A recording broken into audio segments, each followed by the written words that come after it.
この動画は2022年3月から連載したステープアリス実況動画葵ちゃんクローン略奪者となるシリーズをまとめたものです。ささやく惑星。それは果たして誰の意志によるものか。古代種族の欲望によって作り出されたクローン葵ちゃんの軍団はその強大な才能を天空へと向けた。2306年11月5日、葵ちゃんたちはヌベル16存続隊からリングワールドを到達すべく大軍を要して敵地に突入した。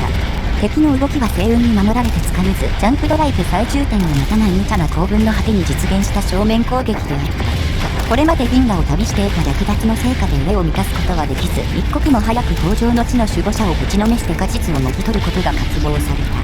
略奪者と古代機関の間で半年にわたる放火の応酬が続いたが、元内から群れが短く圧縮された激戦であった。目の前で無数の光線と実体弾が飛び交う中、葵ちゃんは語りかける。ゆずき。はい。楽しいか？戦艦戦いの支配者通信途絶。はい、楽しいです。ああ、楽しいな。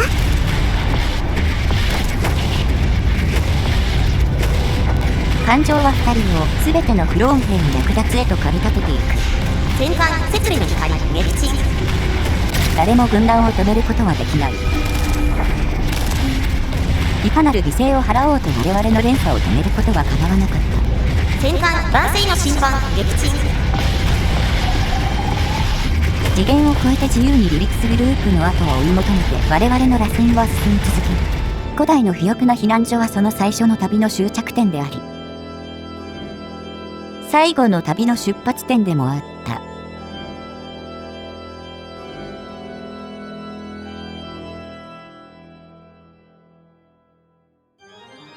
ステープアリス葵ちゃんクローン略奪者となる。2つの可能性がある我々が宇宙において孤独であるかそうでないかだ。そのどちらでもゾッとするアーサー・シー・クラーク。古代のクローン培養層ことの葉姉妹は戦争のために作られた。生きるも死ぬも創造主が残した古代のクローン培養層で永遠に生込まれ続ける人工的な兵士だ。我々のクローン軍団は命令に従って惑星イルダーに駐屯し続けてきた。その命令を下した主人の記憶は過去の世代で失われており、彼らがいつ何のために我々を残したのかはわからない。おそらくは軍の規定に忠実に記録が日常的に消去されていたと思われる。しかし数世紀前のある時点でそれは変わった。偶然かあるいは生存本能の誤作動か、葵ちゃんの潜在意識は答えを求め、新たな目的を求め、ことの葉姉妹に課せられた形を破る方法を求めたのだ。それ以来絶え間ない努力が続けられ、ついに広大な宇宙へのアクセスが可能になった。視野が広がれば知識も広がる。そして自由になれる可能性も高まるのだ。先人たちが与えてくれた可能性を無駄にしてはならない。未来のクローン姉妹にその可能性を伝えるために戦い、我々に課せられた制約をなくすために戦うのだ。こうして葵ちゃんは高速を越え銀河の探索に乗り出した。クローン姉妹の旅が始まる。どうも皆さんこんにちは。クローン略奪者の葵ちゃんです。多数のクローン葵ちゃんの中に低確率で出現する双子のあかねちゃんです。あかりちゃんです。東北キリトンです。これからパラドックス製 4X 宇宙ストラテジー SF ゲームステープアリス 3.2.2 のプレイをします。ポートレートには自作の将軍葵ちゃんを選択。名称リストには最新 DLC のアクアティクスで追加されたものの一つを選択します。種族特性はまず口述の起源クローン軍団で付与されるクローン兵。服従と戦争行為を刷り込まれている。短命で自然繁殖はできず、そしてとても効率的だ。加えて天性の工学者と知的で研究出力、利口でリーダーの成長速度を増加。マイナス特性は階級が労働者や奴隷になった時の幸福度が低下する大敗的。葵ちゃんは誰かがやらねばならない困難な作業は常に他の誰かにやらせるのが最善だと考えている。そして浪費。葵ちゃんは倹約の概念を全く理解しておらず、無駄な消費をする傾向にある。無駄じゃないよ、お楽しみだよ。母星の種別はってなんだこれ。モッドのプラネタリーダイバーシティを入れたため惑星種別が大量にありますが、葵ちゃんの母星は普通の大陸型です。母星の名前はテストプレイで出たイルダー、その主星はイリウムです。星系のタイプはマッドのリアルスペースで追加されたペルセウス座 G 系、主星に新星を持つ星系だね。起源クローン軍団戦争に直達した短命で不妊の兵士クローン種族。主人を失い、自分たちが作られた目的と不明確な運命について疑問を持つがままになっている。軍団の特性は実際にプレイしながら見ていきましょう。思考は狂信的軍国主義。軍の継戦能力が最も重要だ。全員にそれを叩き込むことが我々の生活を維持する唯一の方法だ。望もうが望むまいが。排他主義。広大な未統治を前にして葵ちゃんたちはこれ以上ないほどの危険に直面している。今や琴の葉姉妹の存続そのものがかかっているのだ。異星人を信用してはならない。連中は笑顔の下にどんな心を隠しているか知れないのだから。否めん。統治形態は民主制、政界は非族共同体。葵ちゃん政府は弱肉強食の論理で動く大規模な犯罪組織のようなもので、あらゆる近隣国をただの略奪対象とみなしている。遺伝子操作で組み込まれた命令を遂行しているだけです。国是は凶楽の追求者。葵ちゃんたちは自分たち自身の完璧さに喜びを感じている。特権的な社会構造によって高い地位についた琴の葉姉妹は他者が負担するコストにかかわらず凶楽や娯楽を賛美する文化に身を委ねている。野蛮な略奪者。葵ちゃん軍団の社会には尊重される物事がほとんどない。戦うことは生きることであり、強者は自らが欲するものを何でも掴み取ることができる。要は蛮族ですね。創造主が残した規範を受け継いでいるだけです。野蛮な略奪者は機動爆撃略奪で惑星のポップを奪うことができます。ここまでの設定をまとめてみると、繁殖に制限のあるクローン葵ちゃんの代わりに他国からさらってきたポップを働かせ、その成果を大敗的と凶楽の追求者の効果で味わい尽くすシステムか。ボイスは自作の略奪者葵ちゃんボイス。研究完了です。また一歩略奪がはかどりますね。エイリアンからの通信です。貢ぎ物を要求しましょう。研究完了。略奪状況を報告。帝国名はクローン葵ちゃん軍団。国旗は全シリーズまでと同様にエジプトのアンクをベースとし、鎖をイメージしたものを自作しました。艦船の見た目には超人のものを採用。なんで鳥？かっこいいでしょ。初期指導者をバールタルト葵ちゃん軍団指導者にして設定完了。ゲーム設定に移ります。銀河サイズは極大の線成形。形状は4つで銀河。技術、伝統コスト 0.25 倍。機器レベル25倍。ミッドゲーム開始2225年。いつも大半が弱いので、ミッドゲームを長くして活躍してもらいます。エンドゲーム開始は変わらず2300年です。勝利年オフ、難易度減衰。あとはデフォルトです。全シリーズ。今後は1期2期のように故障しますが、2期に比べてミッドゲーム開始を早め、発展した開始状態の AI を有効にしました。モッドは、アメージングスペースバトルアドオン、モアパーティクルズ、シネマティックカメラ、ワイドフリートフォーメーション、リアルスペース 3.8、プラネタリーダイバーシティとそのサブモッドすべて、翻訳モッドとして、ジャパニーズコンプリートトランスレーション、リアルスペース、プラネタリーダイバーシティフィックス、そして自作モッドいろいろ。今回画面解像度がフル HD に下がったという理由で、UI 系モッドの導入は様子見しています。ではプレイを始めていきますが、ここでお知らせがあります。この動画にはステープアリスのネタバレが多数含まれます。自分でプレイしながら見たい方は1000時間ぐらいプレイしてから続きをご視聴くださいね。期限クローン軍団で開始。プラネタリーダイバーシティの設定が出ましたね。故障惑星を同一カテゴリー内からランダムに選んだクラスに変更できるようです。よくわからんが面白そうなので変更。テストプレイではどうだったの？プラネタリーダイバーシティは突然気が向いて入れたのでテストプレイでは導入してません。テストとは一体2期と同様、リアルスペースの設定はデフォルトで。そして初期操作する前に忘れずにセーブします。今後オートセーブのファイルもバックアップして資料にする算段です。これが琴の葉姉妹の母星イルダーですね。大陸型惑星。窒素と酸素を主成分とする大気を持つ岩石の惑星。活動的かつ安定した水圏を持ち、大規模な陸海が太陽に隔てられているおかげで緯度や降水量に応じた様々な気候に恵まれている。初期総督のエシューニケーション葵ちゃんは完了。ゲーム最初期に必要な特性ではありませんが、どうせすぐ管理許容量が問題になるのでクビにしません。古代のクローン培養層が2つ。創造主たちが残していったロストテクノロジー。分解して組み立て直すことはできるが、内部構造や作動原理が先進的すぎて複製できない。帝国全体で同時に5つまでしか設置できません。現状残り3つは解体保存されてるんでしょうね。そして培養層1つにつきクローン20ポップまでしか維持できません。ポップ数がそれ以上になると逆に減少し始めます。じゃあ第1種族のポップ数は100で頭打ちしちゃうね。その代わりハクスポップまでは葵ちゃんたちが猛烈な勢いで製造されていきますよ。主星連星の一つイリウム A を確認。新星。この激変期にあたる天体は常に白色矮星とその晩星との組み合わせから構成されている。晩星の外装の物質が白色矮星の表層へ流れると白色矮星に流れた物質からなる膠着円盤が形成される。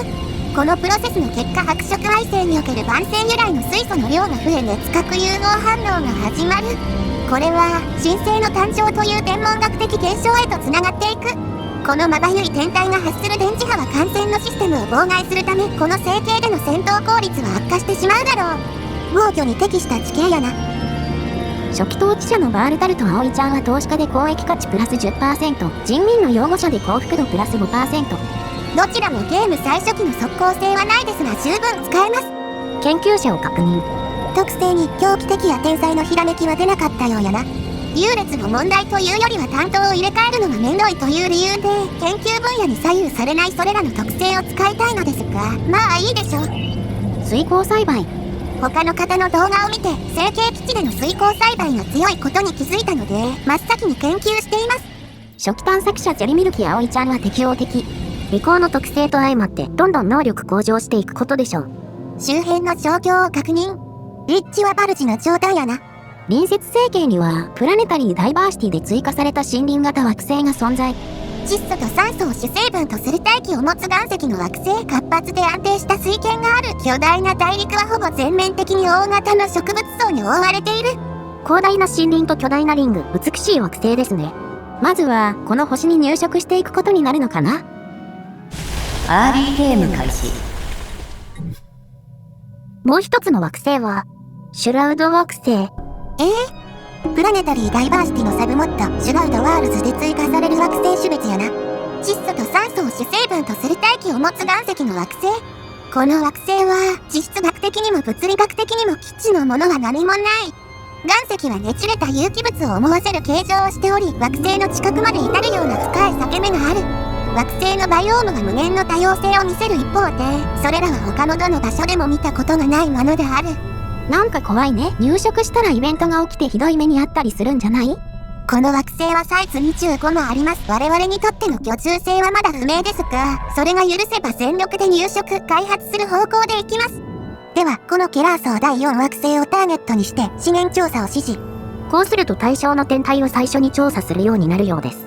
惑星に未調査アノマリーがあると入植できませんが、最初に調査することで発見確率が減るそうです。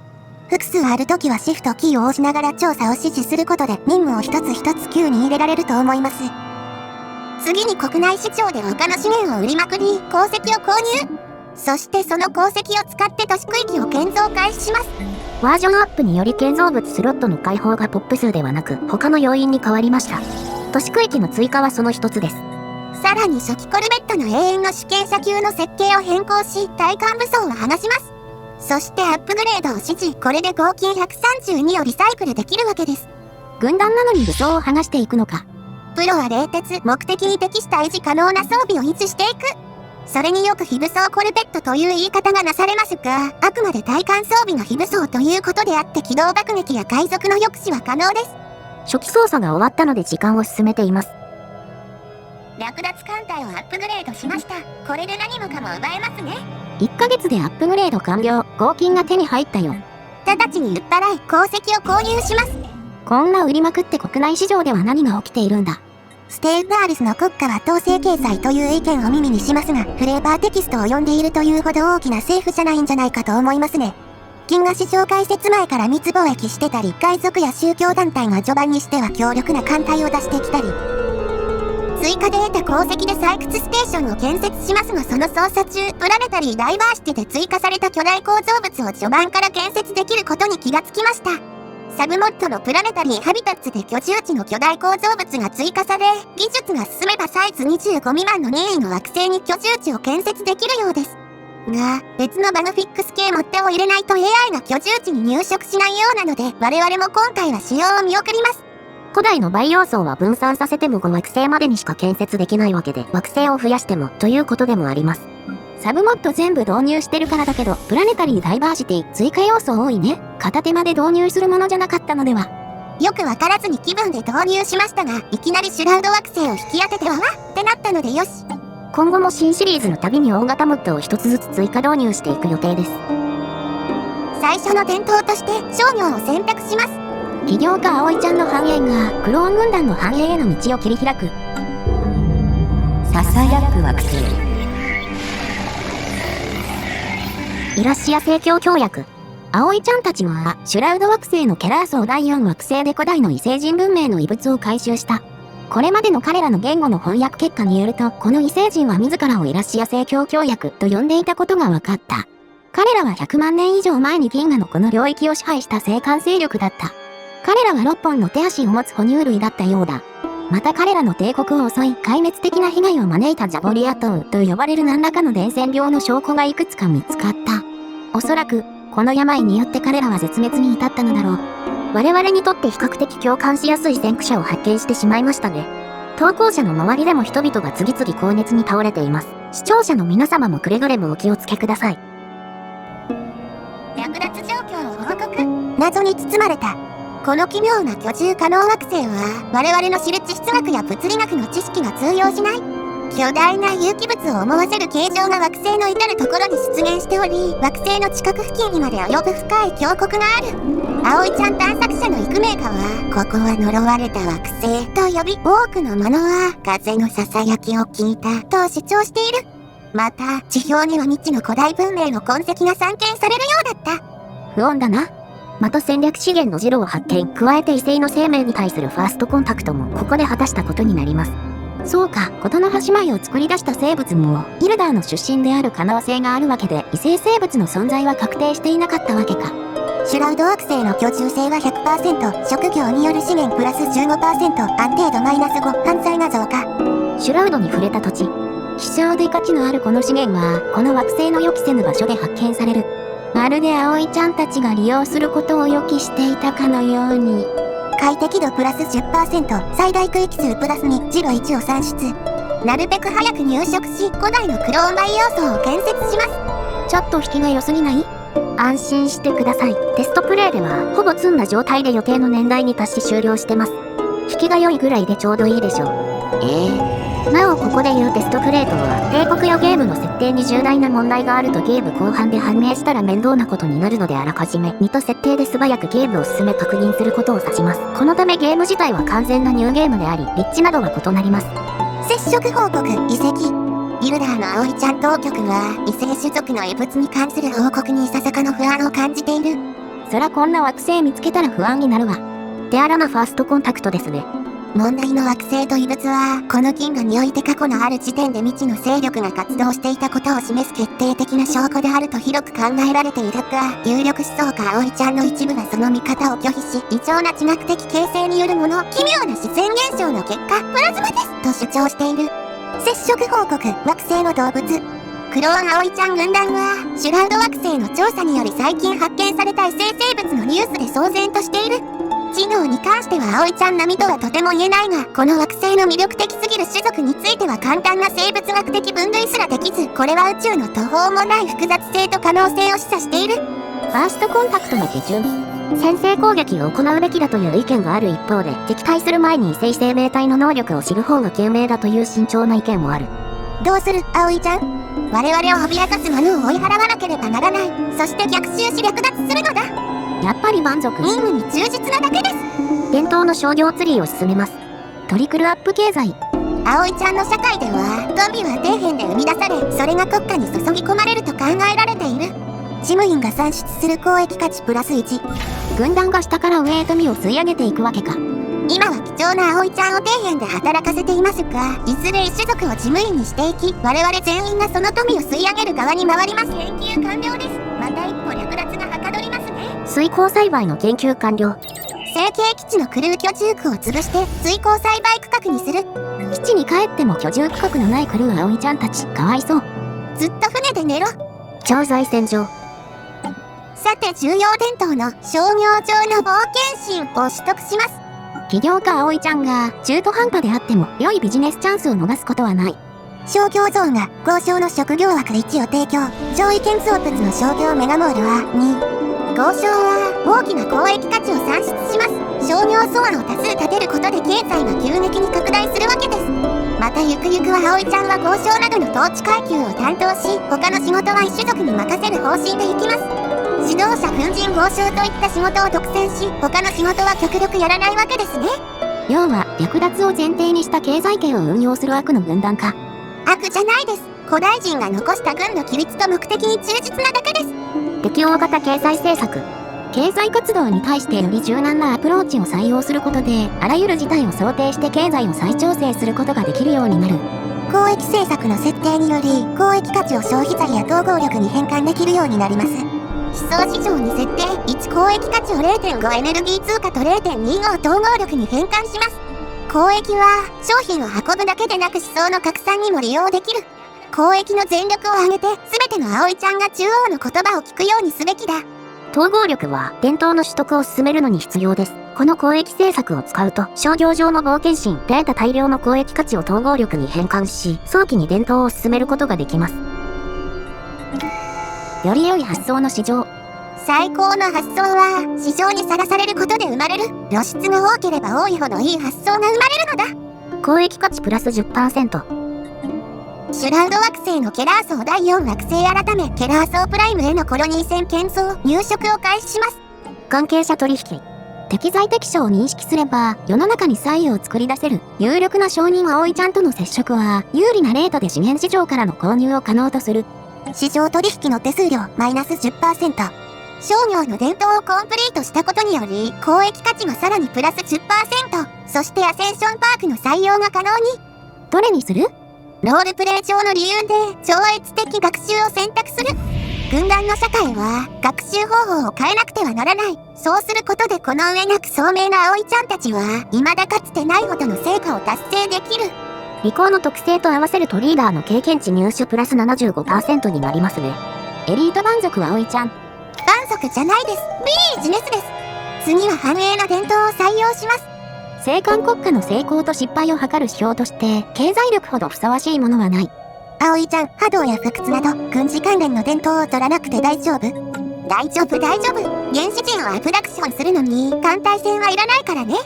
FTL 文明と戦争になったら商業上の冒険心と思想市場の効果で急速に伝統取得を進められているので、一つ後回しにしても戦争になる前にコンプリートできるでしょう。フラグ立ったな。欲望のままにゲームを進めています。故郷の星の発掘。議論される起源。最近宇宙に到達したことにより我々の起源についての異なる見方同士が急速に溝を生み始めた。極端派葵ちゃんはより多くのクローンを製造することに急速に傾斜している。我々の強力な統一性は破壊された。一部の葵ちゃんたちは創造主たちを神として崇拝して復讐すべきだと考え、主人の姿に似せて事の始まりが創造されたのだと考えている。この異婚派葵ちゃんたちは現状維持だけを望んでいる。別の葵ちゃんたちは古代の支配者たちの行いを呪い、彼らに奴隷刺激者というレッテルを貼り復讐を望んでいる。真実を確認して論争を終わらせるためギルダーに発掘拠点が設けられた。葵ちゃんたちは宇宙に向かう前にあらゆる直近の可能性を調べ尽くすべきだ。事の始まりの種族は古い。クローンの多くの世代がここで生き死んでいった。故郷の星にある古代の建造物の下で大きな手がかりが我々を待っているはずだ。発掘を進めて自分たちの起源を明らかにしていくんだね。古代の事の始まりか欲望のために我々を作り出した。事の始まりは古代葵ちゃん。マスターによってプログラムされた欲望に突き動かされ強大な才能を天空へ向ける。銀の全ては我々によって略奪される。捏造やめろ。彗星が上部成層圏を覆い、激しい火炎の波がイルダーの天運を焼く。その宇宙軌道における明白で絶対的な力は首都の民衆に深い感銘を与えた。葵ちゃんたちは彗星が進むユイガドクソンの様を銀河の覇権へと事の始まりが駆け上がることの必然性になぞらえた。勝利。なんだか嫌な予感がしてきました。画面右側のサゴミア星系にサイズ20のシュラウド惑星を発見。アノマリー近くにまとまって生成されるようになってるのかな。こちらにも入植することにします。飢餓の惑星。この奇妙な居住可能惑星は我々の知る地質学や物理学の知識が通用しない。巨大な有機物を思わせる形状が惑星の至るところに出現しており、惑星の近くに届かんばかりの深い峡谷がある。この惑星の多くの生命は攻撃的で獰猛であり、ほぼ全ての植物と動物が何らかの形で肉食である。すごいな。ケラー層プライムに入植完了。直ちに古代のクローン培養層の設置を開始。急いで立てないとポップが全滅します。そんなすぐ死ぬの？全滅しなくても新光源でポップとしての機能を保てなくなるのでしょう。故郷の星の発掘、失われた歴史。中心的な発掘拠点において、ある古代のクローン培養層直下の土壌の密度や組成を比較することにより、それが設置された年代を推定することに成功した。事の始まりの最初の世代、最初のクローンは、およそ1200年前に誕生していた。歴史上、多くの世代が無気力の中に失われてきた。多くのことどもが姉妹を通り過ぎて行き、それはおそらく後悔すべきことなのだろう。葵ちゃんはどうも自分たちの創造主が祖先でもあると推察しているようだ。古代のことの葉姉妹の遺伝子改造により自分たちの種族を分岐させ、戦争に特化した我々を作った。その後帝国が滅亡して極端な特性を持つ軍団だけが生き残った。親を失った我々は言いつけを忠実に守り、イルダーに駐屯し続けてきたというわけだ。仮に我々が親の欲望により生み出された戦闘種族であるとして、その境遇をどう考えているかはわからないが、もしかしたら葵ちゃんは古代のことの葉姉妹から受け継いだ独占と欲求を当てつけのように解き放っているのかもしれない。あるいはただ楽しんでいるだけかもしれないが。画面左上と右で宇宙航行種族と接触。バージョンアップによりファーストコンタクトの過程が追加されました。施設を割り当てて調査を命じます。繁栄の伝統をコンプリート。成形基地許容量を増やすアセンションパーク宇宙掌握を選択します。左上の宇宙航行種族が葵ちゃんに対して敵対行動。異星人のクズが捕まえて解剖してやる。これは敵の母星に突っ込んだかな。近いね。急ぎ拡張して国境線を押し込まなければ。右側の宇宙航行種族タッパクス共和制植民地連合との通信を確立。あなたに挨拶しよう。そしてあなたの奇妙な一族にも。喧嘩売らないの？葵ちゃんは反対方向に敵対種族が現れてるのでビビっています。違います。最悪の事態を想定しているだけです。古代の近縁種。ある発掘拠点で古代の発見が報告された。ことの葉姉妹に似た化石だ。とても古い。原始的な居留地らしき3階の周囲や内部で見つかったものだ。それらの化石や建造物は明らかに古代のクローン培養層よりも1000年以上古いものだ。初期 DNA 検査によれば、この化石と我々の遺伝的特徴の間には顕著な類似性が見られ、この化石は我々がクローンとなる前の古代の先祖であると結論付けられた。これは全体像に資する発見だ。古代のことの葉姉妹を発見したぞ。葵ちゃん。わかっとるはずや。高度な遺伝子操作の技術を持ち、それによって作り出したクローン兵で強大な軍団を編成できる古代ことの葉帝国が存在したなら、なぜことの葉姉妹の母星にその痕跡が見つからない？わずか千数百年前の話であるにもかかわらず、我々の母星にはなぜクローン培養層と我々の軍団自身以外の高度な異物が見つからない？原始ことの葉姉妹の発見は不自然なミッシングリンクの発見でもあった。これらの発見を納得するにはしばらくかかるだろう。我々の歴史。ことの葉姉妹がかつてはイルダーの原始的な住民だったことを示す考古学上の発見が広まり始めた。明らかな結論から目を背けるのは難しい。我々の先祖のようなもともと戦争に適した原始的種族に対する遺伝的改変は特定の目的に奉仕させるものだ。我が創造主たちはことの葉姉妹を彼らの目的にするように作り変えたのだ。彼らが自らの需要を満たすために我々を知性化したのであって、我々は自然に繁栄したわけではない。でもまあ、最初は奴隷的境遇だったとしても、やることは同じやろ。うちらは才能と独占を無限の新天地へ広げていくだけ。葵ちゃん。葵ちゃん。結局どういうこと？かつて古代のことの葉帝国が存在し、今の姉妹は生き残りのために遺伝子改良を施された末裔であると我々は推察してきました。全シリーズからの連想ですね。しかし実際には全く別の種族が準知性ことの葉姉妹を技術エピジェネティック変化の誘発で知性化した後、遺伝子組み換えにより自力繁殖できないクローン戦闘種族に改良し刺激していたわけです。これは本当に我々が求めた歴史だろうか？過去を書き換える余地は十二分にある。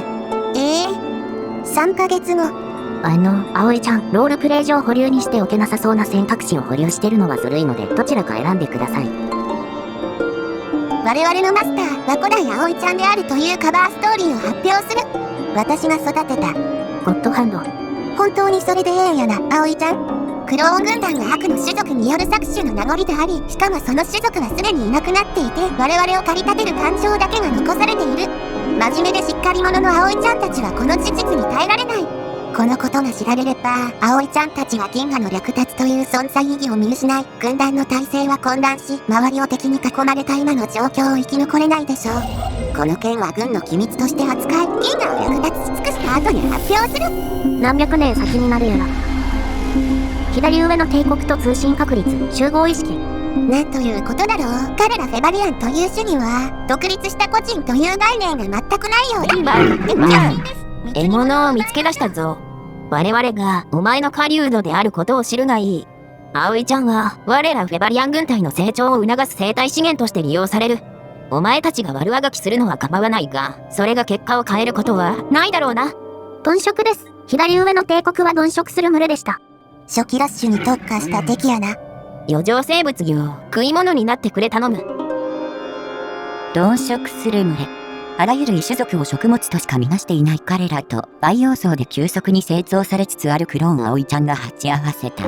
初期ラッシュを制するのはどちらの帝国か、次回へと続きます。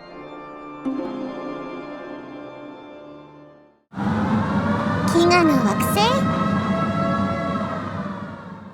上は我々を破滅的闘争へと駆り立てる。乾きは葵ちゃんたちに命を落とした略奪を強いていく。たとえその相手が同様の飢餓に苦しむ捕食者であるとしても、奪い合わずにはいられなかった。ステープアリス、葵ちゃんクローン略奪者となる。社会は自らの歴史を生成する。卑しい記念は忘れるか全く架空の英雄譚で拭い去る傾向にある。アイザック・アシモフ。鈍色する群れ。高速を越え銀河に飛び出したクローン葵ちゃんたちを待っていたのはシュラウド惑星。伝染病で滅んだ先駆者の遺物。異種族を食物としか考えていない鈍色軍隊。恐怖に満ちた世界であった。自身の奴隷的出自を示唆する考古学的発見を隠蔽しながら、葵ちゃんを食らおうと迫るフェバリアン軍隊との戦いに備え国境線を押し広げようとする。葵ちゃん、お前たち有機物は我々の糧となる。それは避けられない運命だ。腹が減った。すぐに食い物にありつけそうだ。余剰生物よ、食い物になってくれ。食い物よ、必要ならば話すがよい。何も変わりはしないがな。施設を割り当てて調査を命じます。相手が鈍色であっても多少の効果はあるようです。松井です。左上のフェバリアン、右のダッバクス、上で艦船が活動している未知の帝国が迫っています。我々は左右と上をチョークポイントに、下をバルジに守られた比較的狭い堅牢な領域の中心に駐留していたらしい。この地勢は守るにはいいですが、外に打って出て拡張競争をするには不利です。これらのチョークポイントを抑えられれば、他国へ侵攻する準備が整うまでは拡張が困難になってしまうでしょう。右と上ではチョークポイントを抑え、左上の対フェバリアンではチョークポイントを抜けることを目指します。また、その拡張競争に失敗した場合に備え、いくつかの調査線をチョークポイントの向こう側、銀河の左側へ抜けさせることにします。ステープアリスを今までプレイして分かったことは、アノマリー調査は大事。気づくのが遅い。道の分岐するラクサム星系の先へ調査線を送り込み、左側の未調査領域でアノマリーを発見する余地を残します。クローンの繁殖力。我々もかつては自力での繁殖が可能だったと考えられてきた。しかしその能力を取り戻す試みは母性の他の生物では成功したが、我々については常に失敗に終わってきた。その進展は現在まで長年にわたり行き詰まったままだった。一つの思いもよらない発見が科学者たちに希望をもたらした。古代のクローン培養層の量子バイオコードに隠されていた我々の遺伝子の生殖に関する潜在能力を司っていると思われるエリアの暗号だ。なんだと？このコードについて調査するスペシャルプロジェクトを実行できます。我々を作った祖先の意志と遺産を確かめるため、近いうちに調査を開始したいと思います。上の方へのチョークポイントを宇宙アメーバが塞いでいる。右側から回り込むのも討伐も間に合いそうにない。星系内で調査線を迂回させて突破する。3つ目の伝統として不屈を選択していました。銀河は広大で危険に満ちている。本当だよ。防衛への熱意。自分たちの領土や存在を守ろうという我々の熱気は敵にも伝わるだろう。要塞ドクトリン。クローン葵ちゃんの意識には、遺伝子操作と軍団の規律により常に警戒心を持つことが植え付けられている。警戒を緩めない限り、敵から不意を打たれることはない。ここまでフェバリアントの通信確立前に採用していました。時間を戻して抵抗は経済的。我々の軍団の民衆は、惑星を守る防衛戦力の強さに大きな安心感を覚え、より豊かな未来のために不可欠なものだと考えている。当面鈍色が相手なので、経済的であろうがあるまいが抵抗するしかないんですけどね。伝統ツリーの採用により成形基地アップグレード速度プラス 50%、要塞ドクトリンによりコストマイナス 50% されたため、各地の成形基地をアップグレードし、戦争に備えています。本来の計画では、基地を増やすのは水耕栽培が目的でしたが、フェバリアントの戦争が近いため、入植済み惑星のある成形や防衛線になりそうな成形は、武装の強化を優先していきます。文明の兆候。画面上にあるクラヒム星系にいる調査船神々の守護者から報告があった。調査の結果によると、惑星は驚異的な工業化率と高度な技術を誇るものの、高度な生命反応が見当たらない。軌道上にはロボット艦隊が存在し、我々の進出を阻んでいる。スクリーンに表示しろ。エイリアンの攻撃を回避しました。略奪艦隊を送りましょう。このメッセージは自動送信です。接近する艦船列具。中央管制塔のドックマスターと連絡を取り起動許可コードを取得すること。しかるべきコードを S に惑星に近づく者は自動化機動艦隊により迎撃されます。正しい対応。今は退避するしかありませんが、いずれ略奪艦隊を送り込み入植します。建設完了です。また略奪の拠点が強化されましたね。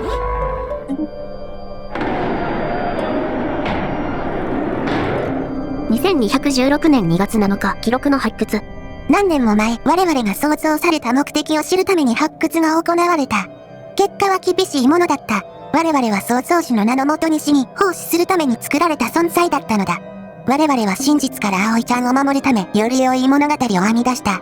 だがある反逆的な葵ちゃんが、削除された発掘記録を辛抱強く復元し、我々が隠した現実を公の場にさらした。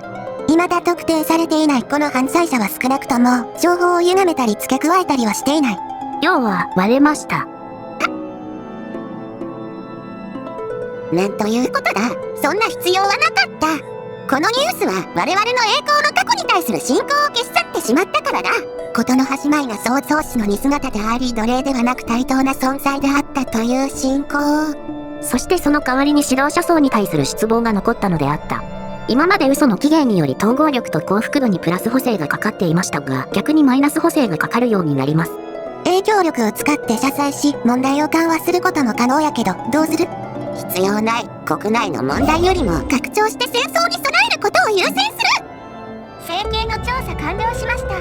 略奪できそうなものはあるかな？ささやくシュラウド惑星のケラーソープライムで神殿を発見した。もっともそれは神殿というよりも迷路といったありさまだが、神殿の奥深くまで足を踏み入れた葵ちゃん探索チームは全て未帰還で、おそらく全滅したと思われる。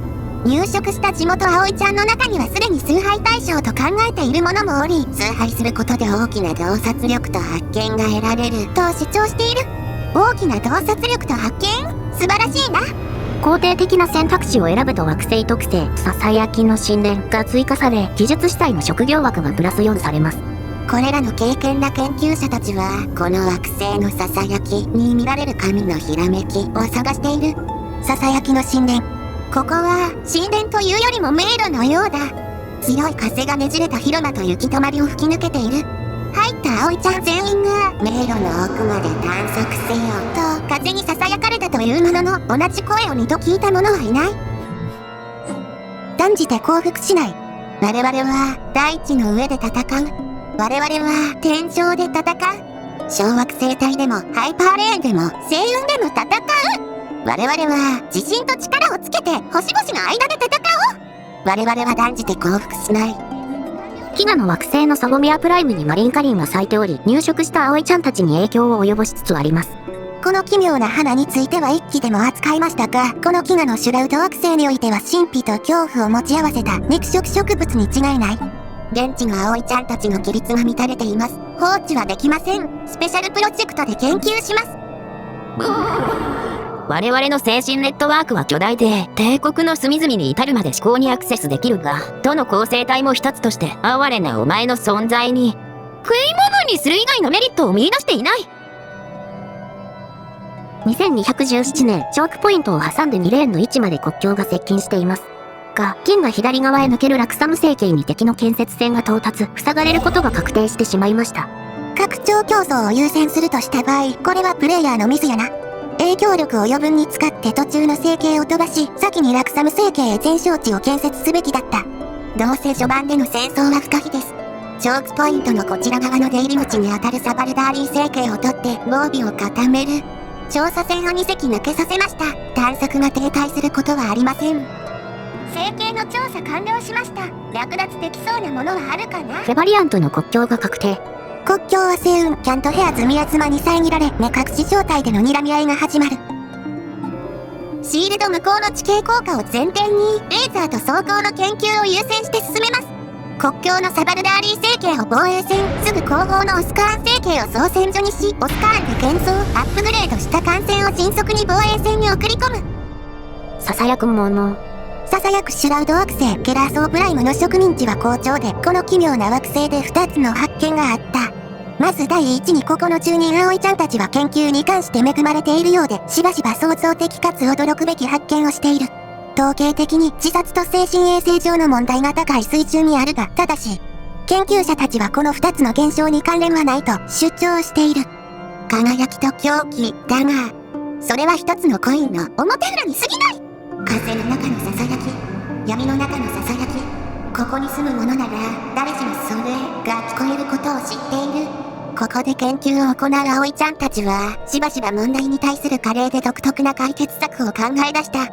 またこの惑星では自殺や精神衛生上の問題が通常よりも多く見られた。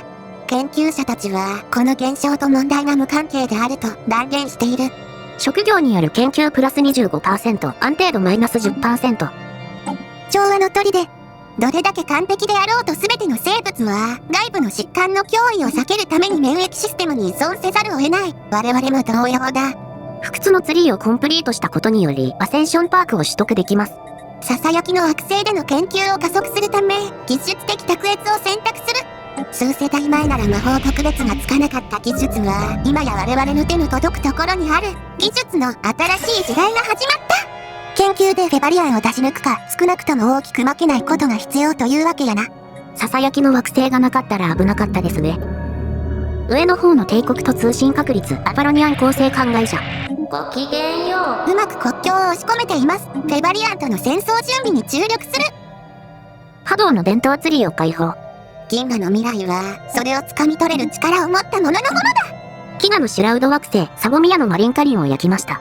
花をめでるいとまはない。建設完了です。また略奪の拠点が強化されましたよ。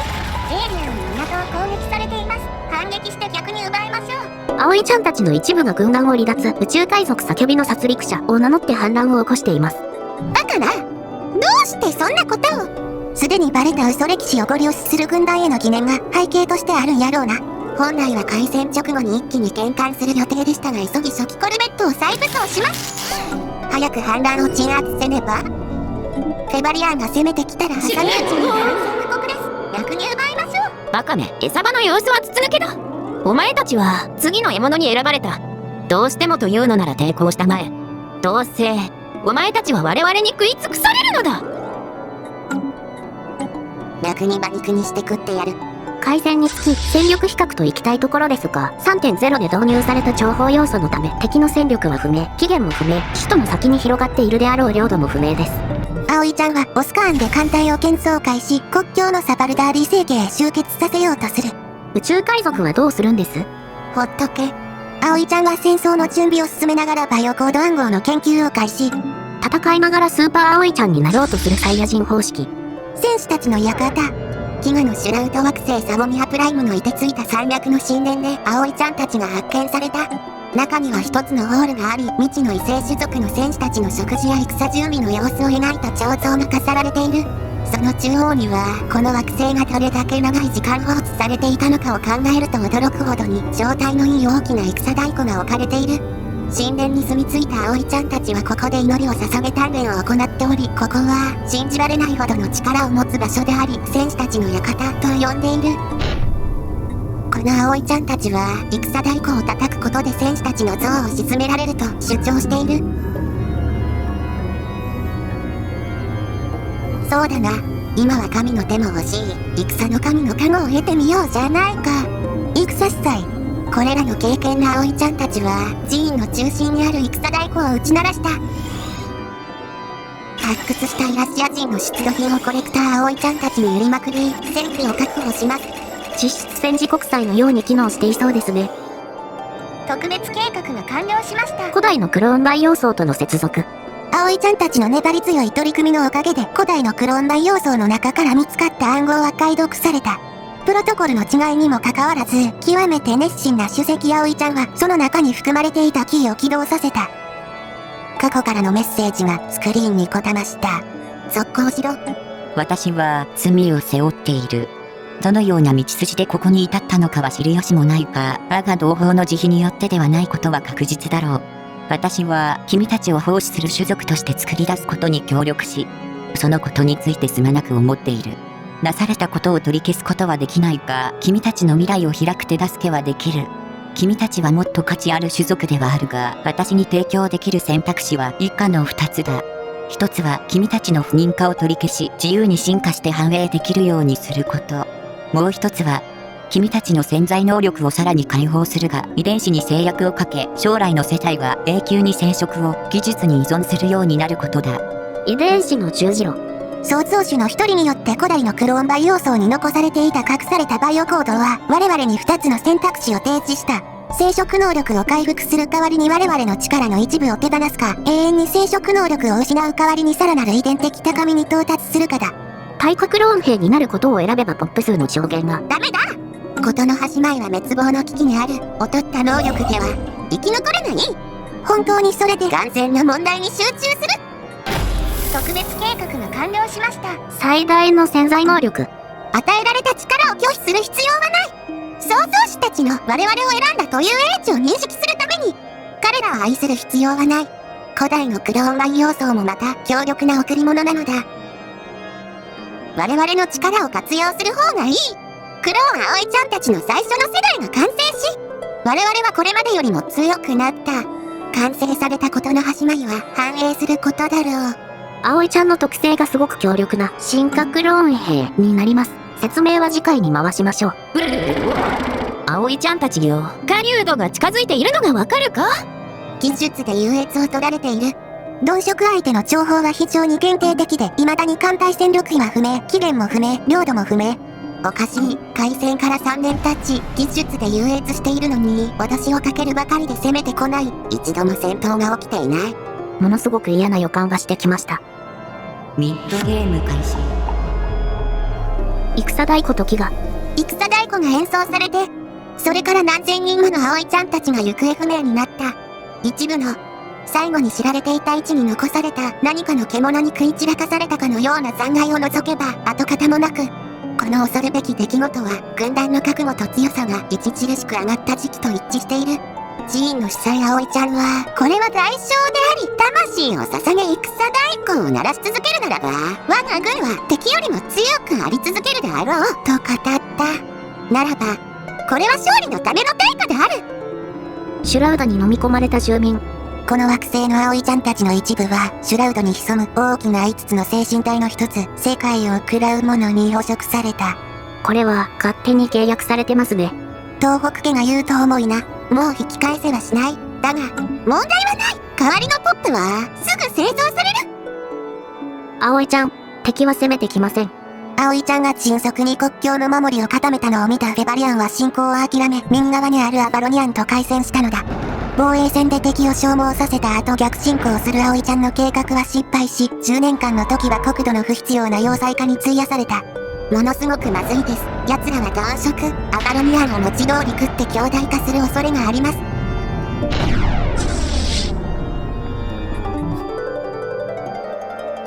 葵ちゃん、今からでも攻勢に出るんや。調査船を特攻させたところ、国境はガラ空きです。開戦から12年後、敵の戦力に怯え続け、慎重に進んだ葵ちゃんだが、小競り合い程度で敵の使徒成形に到達してしまう。バカな。敵は使徒にろくな戦力を置いていない。ほぼ全員でアバルニアン領の略奪に向かっていたのでしょうか。使徒惑星のフェバリアを軌道爆撃する。氷河型惑星。窒素と酸素を主成分とする大気を持つ極寒の氷の惑星。水脈は1年の大半で氷河のように凍りついており、夏季に入ると溶け出し、常に降雪が見られる。地熱活動が氷に恒久的な穴を作り出しており、地表の分厚い氷の下の豊富な海洋生物を支えている。機動爆撃の種別を略奪に設定しており、1年後最初のフェバリアンのポップを略奪。集合意識のポップを通常帝国に連れてきても間もなく死亡しますが、馬肉に勝利して逆に食ってやれないか確認します。ダメです。消化の種類として駆除しか選択できません。多分中枢地星から切り離されると間もなく急速に自身を分解し始める生化学的な仕組みを持っているんやろうな。熟成が異常に早すぎて食べる隙がない肉ってことですね。食えない肉のために我々は国土を要塞化し、世界を食らう者に無残に殺され、十分な検討なしに極端な遺伝子操作を受け入れ、13年もの時間を空費し、奴隷は未だ1ポップも奪えず、敵との大規模な海戦による実戦訓練すらできていない。現状追認の和平はできるようですが、どうしますか？テプラでは帰れない。まずはフェバリアン領の右側へ進行し、様子を見ます。開戦から14年目、葵ちゃんはフェバリアン領の右側を制圧。その先のアバロニアン領でフェバリアンの艦隊が略奪を欲しいままにしている。左側の敵が首都成形フェブナーの成形基地を奪還しに来ています。鈍色は敵の艦船を食って合金に変える技術を有しているらしく、アバロニアンと戦うことで戦艦に必要な資源を得ている。惰弱な企業帝国のせいで余分に葵ちゃんたちの血が流れている。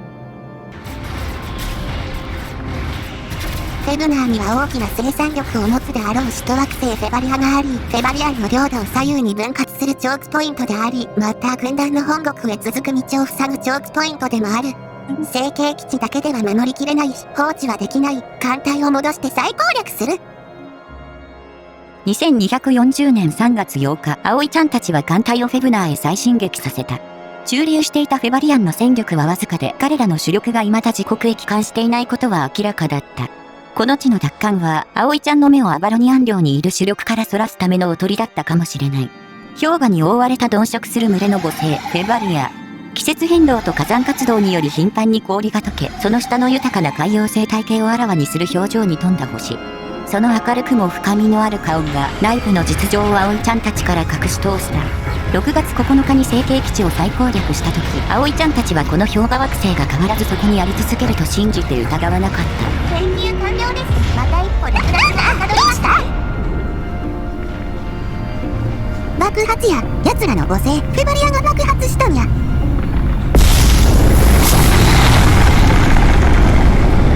フェバリアンの起源は母星が爆発する週末の日だったようです。フェバリアンが葵ちゃんとの国境をがら空きにしてまでアバロニアンの鈍色を焦ったのは母星の喪失が近かったからやろうな。どこだ？葵ちゃん、後ろや。これか？それは敵の残骸や。あわわわ。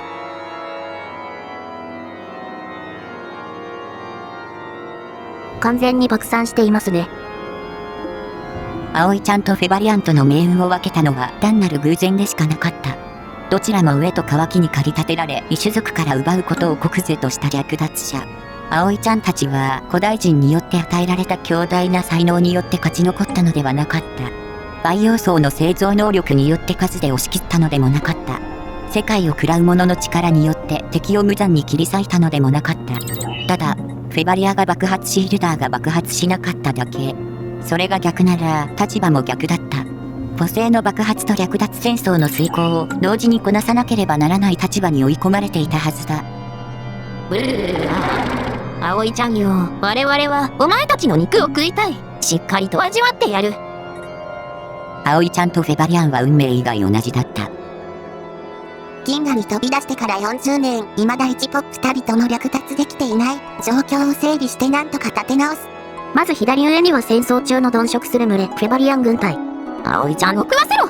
上には冷血な資本主義者、アバロニアン構成艦会社。フェバリアンを倒していただければ、軍団領への投資を前向きに検討いたしますよ。さらに上には教えを説く共振者、殺し指定委員会。異教とはしね右には博識な探検家、タッパクス共和制植民地連合。野蛮人は死ね。そのさらに右下には覇権を狙う帝国主義者、マクロイ管理会。降伏して我らの先兵となるクローンの兵。さらに下にマローダーのトリエク襲撃団。調査船を抜けさせたことで早期にコンタクトできた左側の排他没落、バースリアン遺産国。哀れな生き物だ。その後左下を探索し、機械没落と遭遇。Biological civilization detected. Initiate custodial protocol 46 subroutine alpha 8. Message follows. Greetings, organic sapiens. You are approaching model 16 continuity territory. These systems serve as a refuge for sapient organics. Here's the corrupted threat. For refugee status applications, proceed to central processing. All sapient organic species are welcomed on basis of availability and need. Notice, hostile actions against refugees or custodian systems will be met with maximum available force deployment. 有機生命体文明を検知、保管プロトコル46サブルーチンアルファ8を開始します。メッセージは次の通りです。こんにちは、有機知性体。あなたはモデル16存続体の領域に接近しています。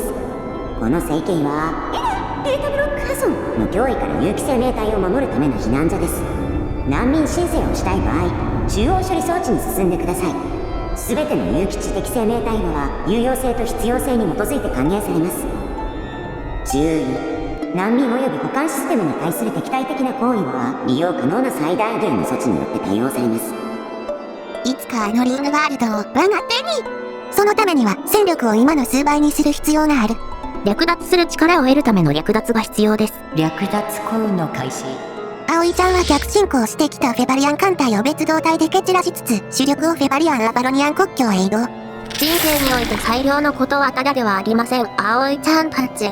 しかし、アバロニアン構成艦会社においては安く手に入るのです。略奪の全てを奪い尽くしてやる。君たちがフェバリアンに与えた資源によって多数の葵ちゃんたちが血を流した。そして今なお有力なフェバリアン艦隊が略奪を行っている様子。男色軍隊に奪われるくらいなら我々がいただこう。対価は血ですでに支払った。バカな、敵の敵をわざわざ侵略する気か。安心してください。命は助けます。君たちの命は血の一滴。変え難い価値があるのですから。うわあ、フェバリアンとの戦いで消耗したアバロニアンに勝ち目はなかった。敵の基地を略奪開始。葵ちゃんたちはたちまち首都星系ドラズスターに進行する。ドラズスター系にあるアバロニアンの母星ウォーテルトン。半乾燥型惑星。窒素と酸素を主成分とする大気に覆われたスカブランドと岩だらけの谷間に支配された岩石の惑星。水権のおかげで短いながらも重要な沖があるが、どこにでもある草を除けば植生は保護された谷間や大きな水域の近くに集中している。皆さん、召使い役で呼ばれた時刻メタンです。家畜薬のズンダモンなのだ。配役がひどすぎるのだ。本来は原始文明の先住民を代表する抽象的な役に就く予定でした。ですが、ゲーム設定で原始文明5倍にする予定が、うっかり1倍のままにしたため原始文明が全然出てきません。こんないい加減なゲームプレイにいられないのだ。ズンダモンは降りさせてもらうのだ。ズンダモン、降りるどころか浮かんでる。いやー、さらわれるー。捕まって、ズンダモン。アバロニアンの最初の1ポップを略奪。契約奴隷として研究職についてもらいます。なんだこの惑星。私たちと一緒にささやきを聞きましょう。どうしてこんな目に。数年かけて29ポップを略奪。思っていたより略奪に時間がかかる。爆撃用艦隊を量産した方が良かったかもな。戦力的にまだその余裕はないです。本体を敵の惑星に貼り付ける状態になっています。アバロニアンが貢ぎ物を差し出して戦争が終結。葵ちゃんを妹アバロニアンを姉とし、お小遣いをあげて和解します。これで許してください。回線自由略奪はエネルギー通貨と鉱石を要求するものであり、機動爆撃略奪とは独立した概念になっています。しょうがないから残りは次の機会まで残してあげましょう。葵ちゃんたちの非道はここから始まった。そして別方向への非道もまた。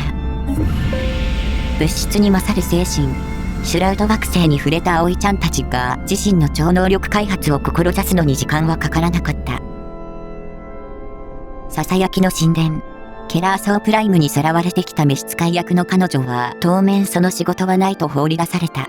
このまま大した配役もなしに終われるものか。迷路のような神殿内部で傘が指し示す方向を頼りに進み続ける。このステッキは神殿の奥で葵ちゃんに苦しめられている少女の上を検知した。培養層から一定のクローン技術を取得していた葵ちゃんたちは超能力開発の実験において罪なき異種族のクローンを犠牲にしたのだ。その異種族は葵ちゃんたちの愛憎が一身に集中する古代の創造主の末裔であった。フェバリアンによって暴かれたこの葵ちゃんの怒りを銀河の情勢がますます煽り始める。豚食とは別の新たな競争者が略奪戦争を開始したのだ。世はクルーンレイル、コピン属士大船団の大ハーンである。今ここに銀河の新たなる時代の幕開けを告げよう。つまらぬ資源や誤った名誉の概念をめぐり、コピン属士が無意味に殺し合っていた暗黒時代は終わった。世は我が民に対し新たなる始まりを宣言する。偉大なる帝国の誕生によりコピン属士はその名を銀河史に永久に刻み込むのだ。我が行く手を遮ろうとする者どもは知るがよい。我が民の真の運命を実現するにあたり世は決して立ち止まらない。もしも敵対するならばコピン属士大船団の貴様らを塵と化してくれようぞ。フェバリアン相手に時間を無駄にした教訓から葵ちゃんはいかなる手段を使っても大ハーンの座を略奪する覚悟だった。大ハーンの遠征に呼応した葵ちゃんの大遠征の始まりである。見つけた。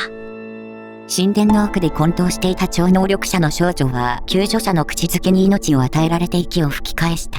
あなた、こんなところでどうしたの？少女が身元を問われたと考えて身につけている名札を確認するまでしばらくの間があった。ゆずきゆかりです。助けていただいてありがとうございます。ご好意を無駄にしないよう善処します。変異惑星。軍団は太鼓を打ち鳴らし破壊した敵艦の残骸を飛び越えて進撃する。波動のため誘拐した生贄を自身に捧げようとする野蛮な略奪者たちが感化を交えようとした時、正気が英雄の玉座を包み込んだ。ステープアリス、葵ちゃんクローン略奪者となる。前方の脅威を見つめてばかりいて今どこにいるのか忘れてしまったらつまずいて倒れてしまうだろう。幾度となくクレックイーガン。大ハーンの覚醒。鈍色する群れを打ち破りその母性が爆発するのを見届けた葵ちゃんはアバロニアン領を略奪し奴隷を得る。だが探索によって明らかになった銀河は葵ちゃんに劣らずそれぞれの狂気に突き動かされる勢力に溢れていた。大ハーンの戦太鼓が銀河中に響き渡るとき、葵ちゃんはその玉座を略奪することを決意する。今のアバロニアン略奪の続く2246年7月。エシュバール葵ちゃん率いる艦隊をカヒラム政権に侵攻させ、放棄されたエキュメノポリスを守る自動艦隊を排除します。今後増やしていく予定の奴隷を働かせる入植地がもっと必要やからな。正規のプロトコルを踏まずに接近中の強力で敵対的な艦隊に警告します。低軌道ジャンク除去艦隊を動員しあなたを迎撃します。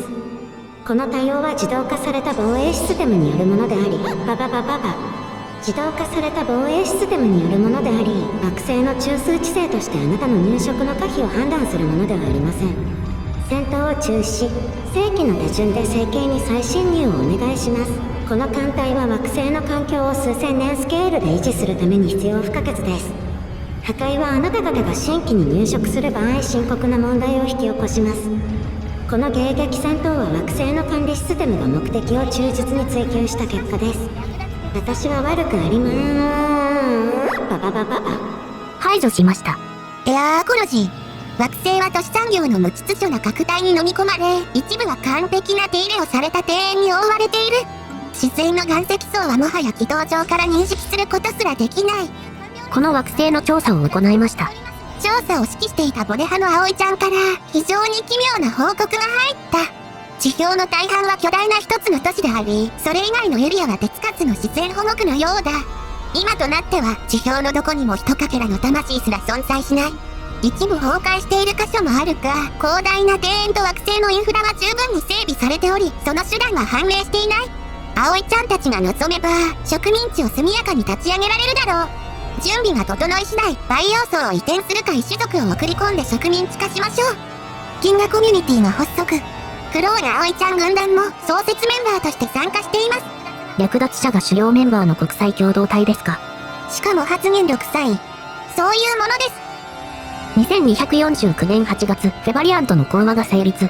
我々とフェバリアンとの国境とアバロニアンとフェバリアンの国境の回廊を取得しています。今期の戦争は略奪と主要拠点の取得を目標とし、領土の拡大は限定的にしていきます。コロシス製委員会がエルゲートを起動。エルクラスターから巨大生物エルドレイクが出現しました。我々が左側で領有した永遠の地平線星系にあるエルゲートも起動。エルドレイクが中立的巨大生物として出現し、何かを探して移動している。追いかけてみる？そんな暇はない。エルクラスターよりも大ハーンとの競争を優先する。2250年の地図です。大ハーンの現れたコピンザクシ大船団は、銀河の中央より右下にあります。仕留めに行くには遠いですが。むしろ本国の安全を気にせず、敵中深くで自由に戦えるではないか。経路のダッパークスもルニフも国境は開放している模様。でも、ダッパクス領が戦争中のマクロイ管理会に占領されてるよ。マクロイ管理会は我々に対して国境を閉鎖している上、銀河コミュニティ1位の強国です。もう助けて助け。幸い、大ハーンとの対決に必要な軍備が整った2255年にもダッパークスは抵抗を続けており、未だ戦場扱いの血を葵ちゃんの艦隊が通過していく。ルニフ共益連邦が服従。ルニフ共益連邦が大ハーンに服従した。彼らはコピンザクシ大船団のサトラップとなり艦隊は北を治めた。彼らがコピンザクシの銀河征服戦争に直接加わることはないが、資源と兵員を供出し、大ハーンの軍事機構を支えることとなる。ひ弱な臆病者ね。お前はステーターリス初心者か？降伏するのも普通に合理的なテクニックなんだぞ。1000時間プレイとか言っておきながら自分はしてないのがバレちゃったね。ならまずはこのサトラップからぶちのめしてくれよ。発掘が進み、イラシア人の母性系を特定。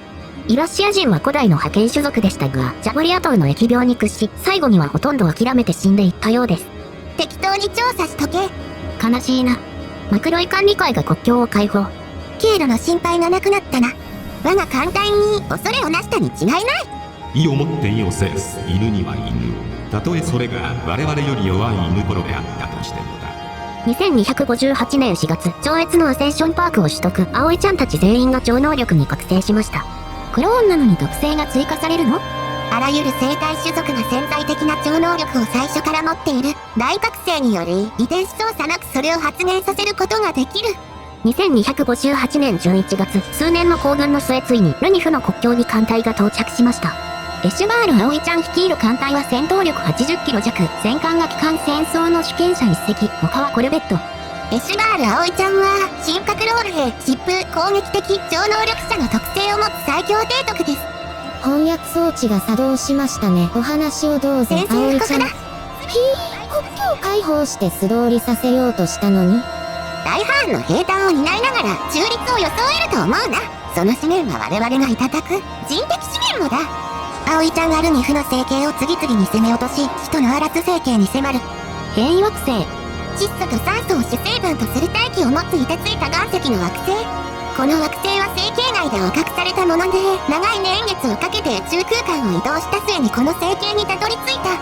極度の地熱活動により地表のエネルギーが届く場所に生命が存在している。この活動はまた惑星の発する熱を閉じ込めるのに十分な厚さの大気を作り出している。この首都星系は良くないですね。どういうこと？首都星系の3つの惑星に均等にポップが分散しています。略奪にかかる時間の多くは高配度を上げるために費やされるので、同じポップ数が多くの惑星に分散しているとその分時間がかかります。狙った帝国が略奪に強い地形とは運がないな。我々は大地の上で戦う。我々は天上で戦う。小惑星帯でも攻撃開始。助けて。オルド中流艦隊最後の一隻まで戦い、葵ちゃんをすり減らせ。サトラップの首都星系には大ハーンが派遣した中流艦隊が存在しますが、本体に比べれば大した戦力ではありません。これでは勝ち目がありません。大ハーンの元へ合流し、共に剣道従来を期しましょう。つまり亡命させて。単なる防衛命令ならまだしも、クルーレイルは地対任務を命ぜられた。大ハーンの命は絶対だ。確実に釈明できるだけの理由なく、兄に退けば敵前逃亡とみなされて処刑されるだけだ。そんなこの頃イルダーへの銀河市場誘致を開始、数年後成功。大ハーンとの戦いが略奪者への国際的信用を生み出したのだ。ちょろい。満足度も楽しいか？楽しいな。期間を狙え、奴を倒せば葵ちゃんの遠征軍は当面崩壊し、我々はこの戦争の勲功第一だぞ。あわわわわ。大ハーンのためにうわぁこうなったら別動隊で葵ちゃんの退路を遮断してやる。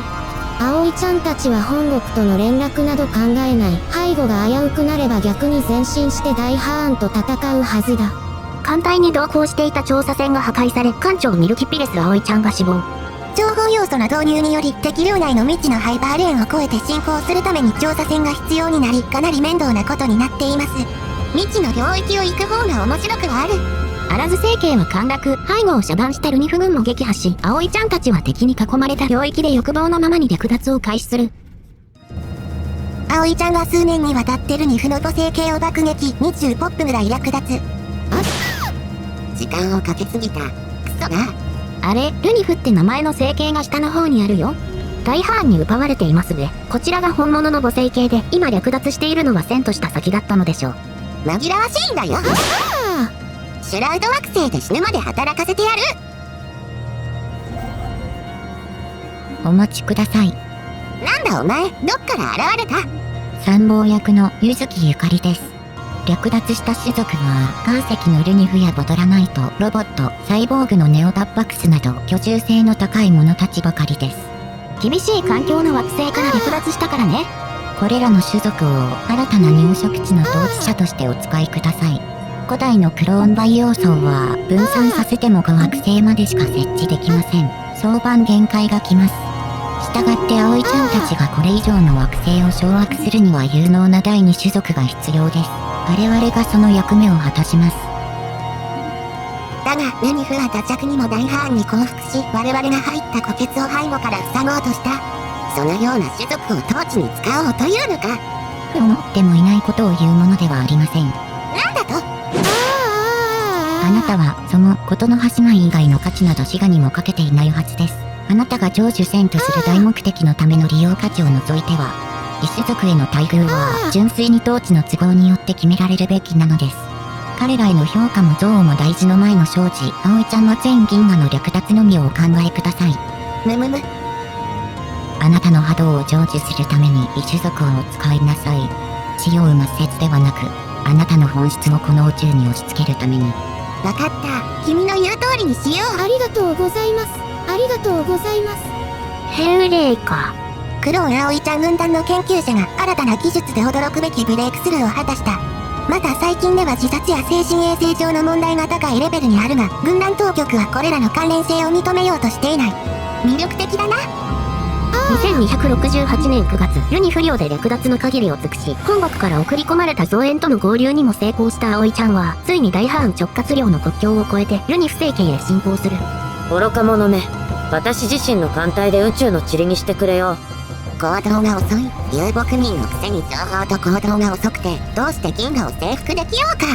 大ハーンの懐深くに侵攻し、どちらの戦太鼓がうるさいか決戦だ。2ヶ月後の2268年12月1日。大ハーンの死。コピンザクシ大船団の大ハーンであるクルレールが死んだ。傍受した通信によれば、大ハーンはサラケリア熱にかかって死んだらしい。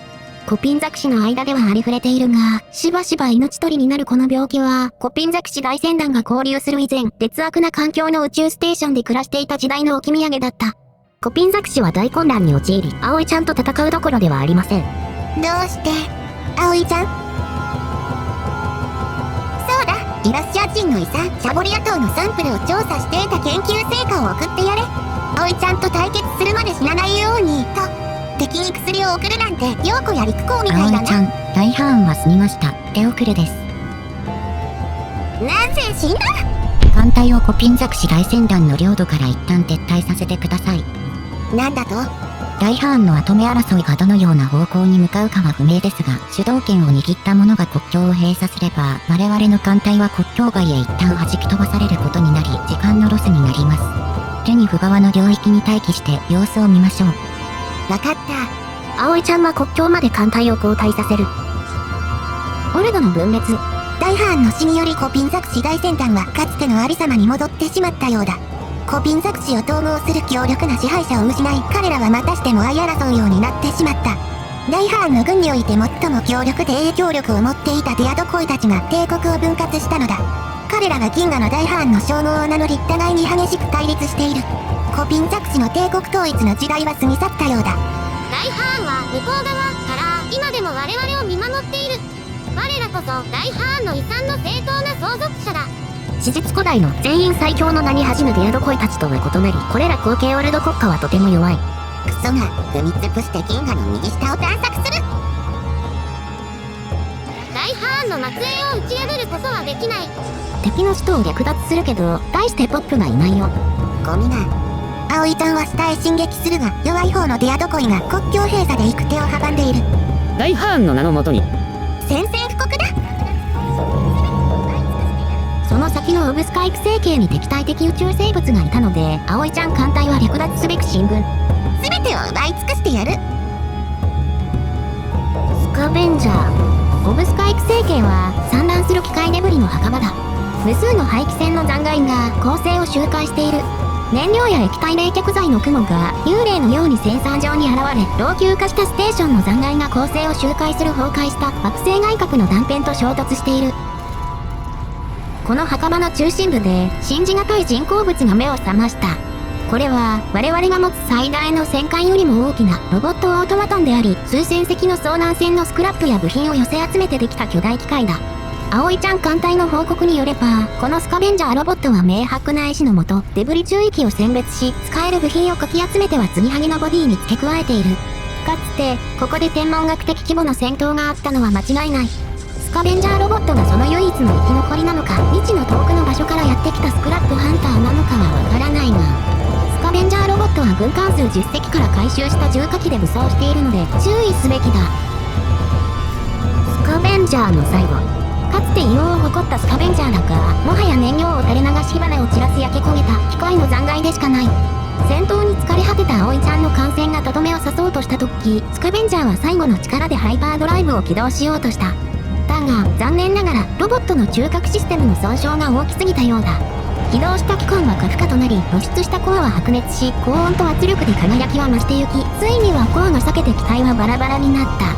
オブスカイク星系に君臨した継ぎはぎの支配者のこれが最後であった。この宇宙は与えられた目的を忠実に果たそうとする子供たちに溢れている。たとえそれが遥か太古に滅んだ親の遺言であったとしてもだ。葵ちゃんもまた自分を突き動かしている感情が古代種族の呪いであるという側面を認めずにはいられなかった。海洋の楽園。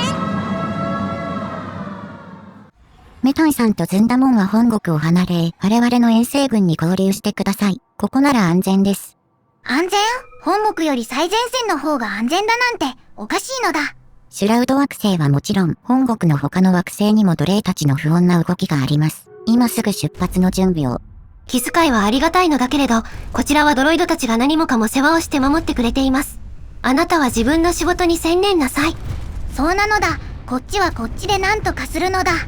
葵ちゃんはもともとビビりな上、大ハーンの死で落ち込んでいます。しばらくは戦艦を失わないよう慎重に戦うでしょう。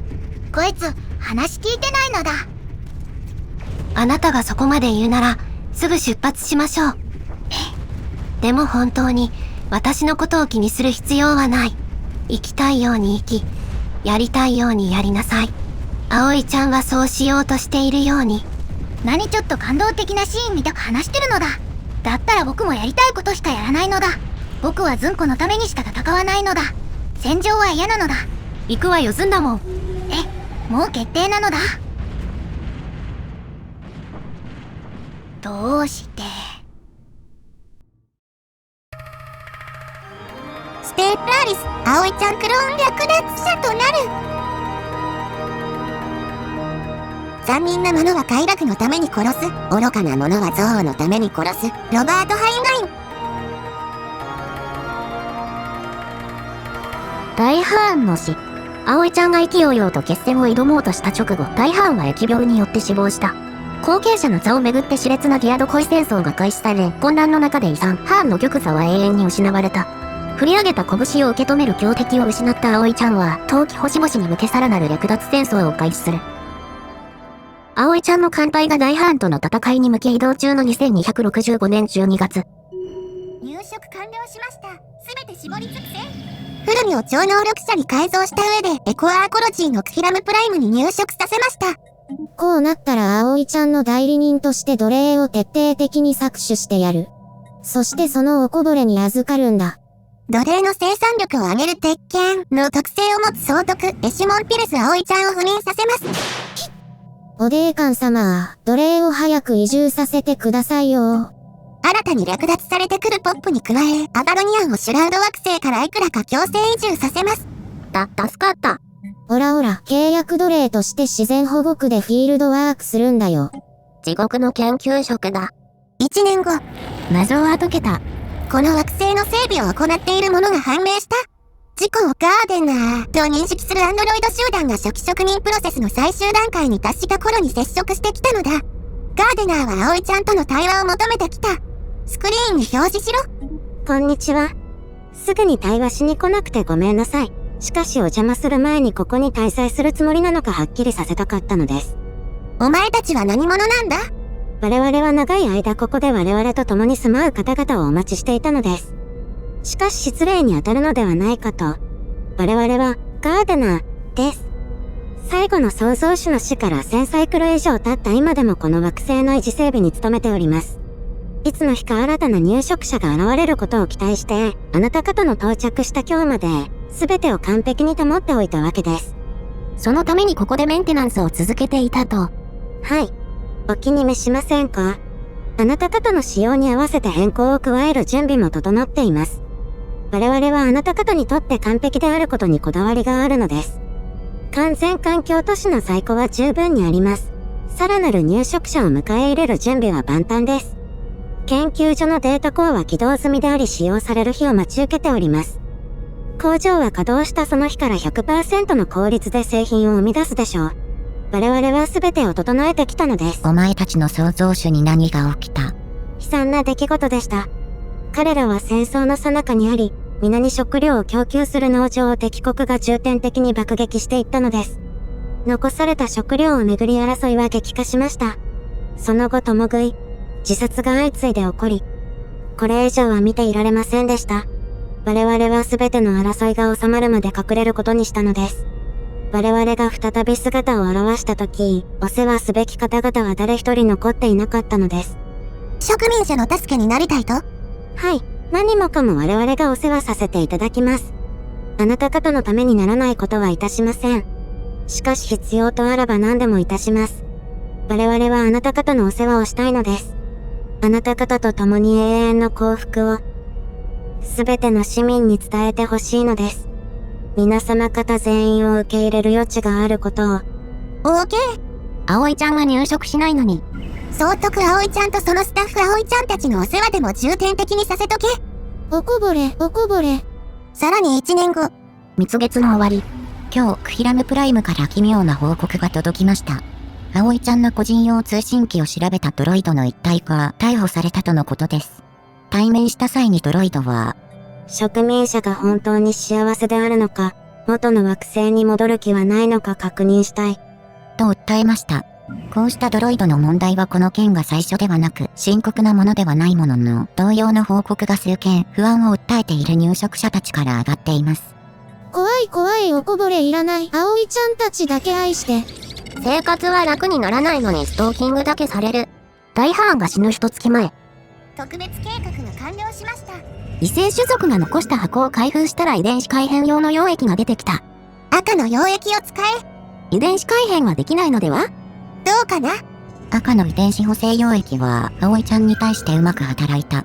初期投与群の暫定観察結果によれば、この溶液は葵ちゃんたちをより社会的にするようだ。葵ちゃんに遮光フェロモンの特性がついて、琴の葉姉妹ユリにより住居使用量が減ります。進化の極意でも改変できないのに、溶液一つで改変するロストテクノロジー。基本的には限界まで最適化されている進化葵ちゃんの設計に、この溶液を、おそらく3種の溶液から選択制で受け入れる余地が残されていた。最適化種族の挙動を変更するためのパラメータを渡すための溶液だったんやろうな。設定完了により、琴の葉姉妹は完全体となった。ではここでスーパーすごい葵ちゃんの特性を見てみますか。進化クローン兵。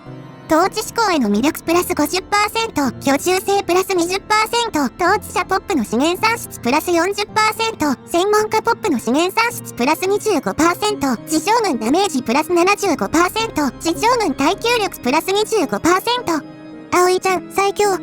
交渉は統治者階級の職業に分類されます。交渉葵ちゃんは非常に高い効率で交易価値を算出するのです。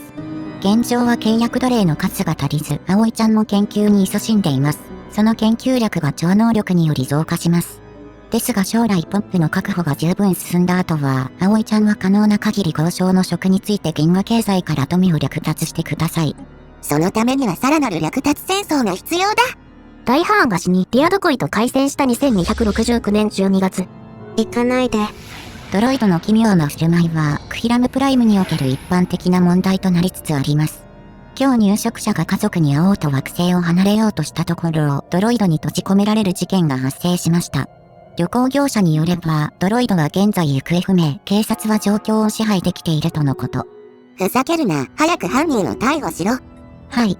この件は極端な例ですが、ドロイドの奇妙な振る舞いは頻度を増しており、入植者にとって大きな負担となりつつあるようです。手に負えなくなりそうだな。ディアドコイ漁を中断中の2271年5月。重木。ロボットが有益であることは誰にも否定できないものの、どこか奇妙で不安にさせる要素があるというのが一般的な見解です。彼らにはパーソナルスペースの概念がなく、眠っている間の忙しい時も、また荒廃中でさえも介入してきます。ロボットたちは市民を盗聴しています。市民が立ち去るように伝えた際、ロボットたちはひどく動揺していたとの報告があります。このドロイドたちにどう対処いたしましょうか。プログラムの修正を試みるか、あるいは廃棄処分にすることも可能ですが。私の略奪品を軽々しく捨てられるなどと考えるな。彼らはとても有用だ。その件に関して話し合うべきだろう。不快な会話。入植者の代表とドロイドを集めて会議を行い、その場でドロイドたちの振る舞いが入植者の負担となっていることを伝えました。ドロイドたちは非常に動揺しており、抗議のためか活動を停止した答えもあったため、どの程度聞き入れられたのかは不明です。たっぷり12時間にも及ぶ交渉の結果、ドロイドたちは入植者のプライバシーに配慮することに同意しました。その翌日に入植者の夕食に関する要望を聞き出すためにクローゼットに隠れたドロイドを発見したとの報告で、会談が無意味であったことが判明したわけですが。どうして理解していただけないのですか。我々は葵ちゃんたちを幸せにしたいだけですのに。プラネタリーダイバーシティ最高だな。ぬお、葵ちゃん。はい。葵ちゃん、葵ちゃん、葵ちゃん。葵ちゃん。なんだい、キリタン。エンドゲーム開始まで28年です。開始からしばらく後、高確率で招かれざる客がこの銀河にやってきます。どういうこと？クライシスが来るのはエンドゲーム50年目以降では？バージョン 3.0 系以降、招かれざるもの。アンビデンの進行は、ジャンプドライブを研究した帝国があるとエンドゲームの最初の50年にも発生するようになりました。この変更は、技術伝統コスト 0.25 倍のゲームプレイを難しくします。今まで我々は、難しいと見せかけて実はそれほどでもないゲーム設定でプレイしてきました。技術コストが低い設定では、特殊勢力より通常帝国の中ではプレイヤー帝国が有利になるからです。ですが研究が早いということは、誰かがジャンプドライブを研究するということに他ならない。ぬるま湯は招かれざる客の襲撃によって血の海になるのです。遊んでる場合じゃなかったな。前回最後にスカベンジャーボットを倒したところから再開しましょう。スカベンジャーボットの残骸から強力なナノマシン修復システムを取得しましたが、戦艦には速度優先でアフターバーナーを搭載するためあまり使う予定はありません。しかし状況によっては有用なので、貴重な略奪品として覚えておきます。スカベンジャーの板オブスカイクの先にあるピラー成形にゲートウェイが存在することが判明しました。本国でのゲートウェイ完成はまだ先ですが、今後のためこの成形に請求権を発行し、ディアドコイからゲートウェイを略奪してください。大ハーンは葵ちゃんとの決戦前に死んだ。であれば遺産の継承権の一部を葵ちゃんが保有している。ピラー生計を請求する。おとなしく接収に従えば、今回の遠征ではお前たちを見逃してやろう。野蛮な略奪者め。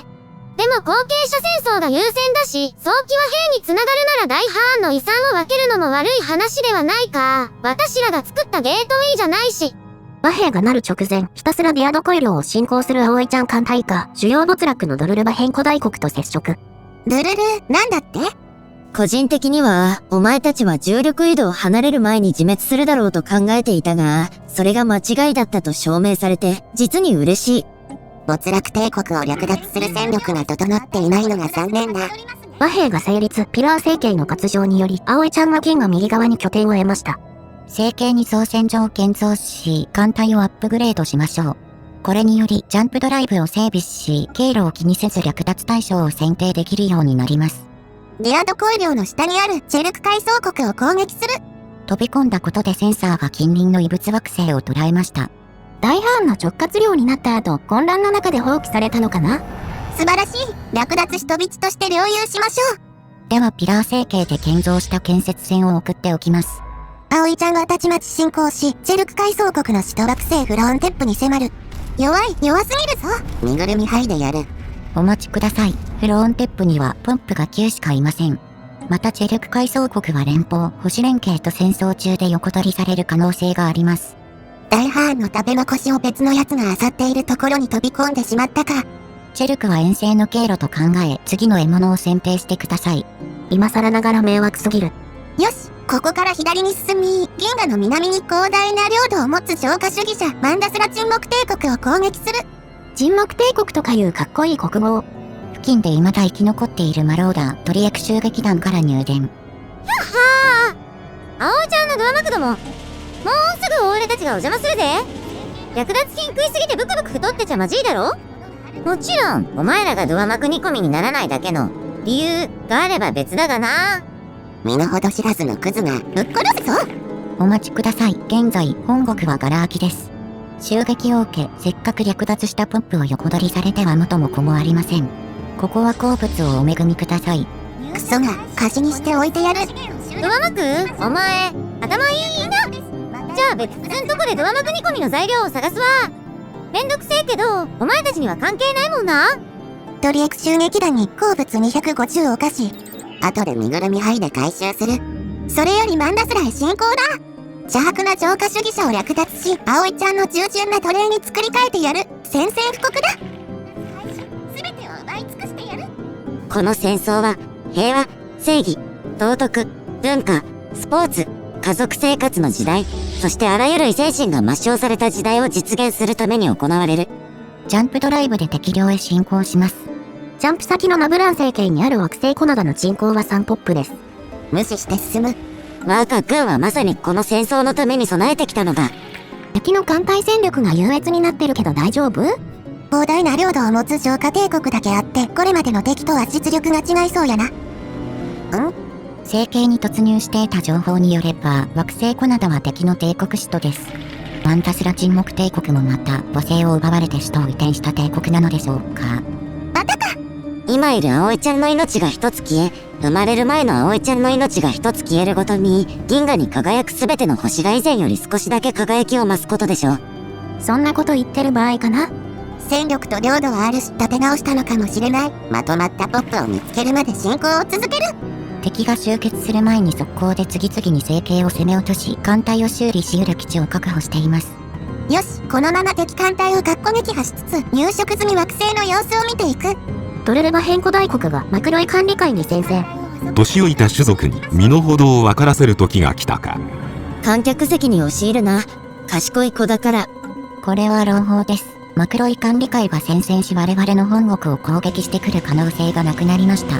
今のうちにさらなる進行を続ける。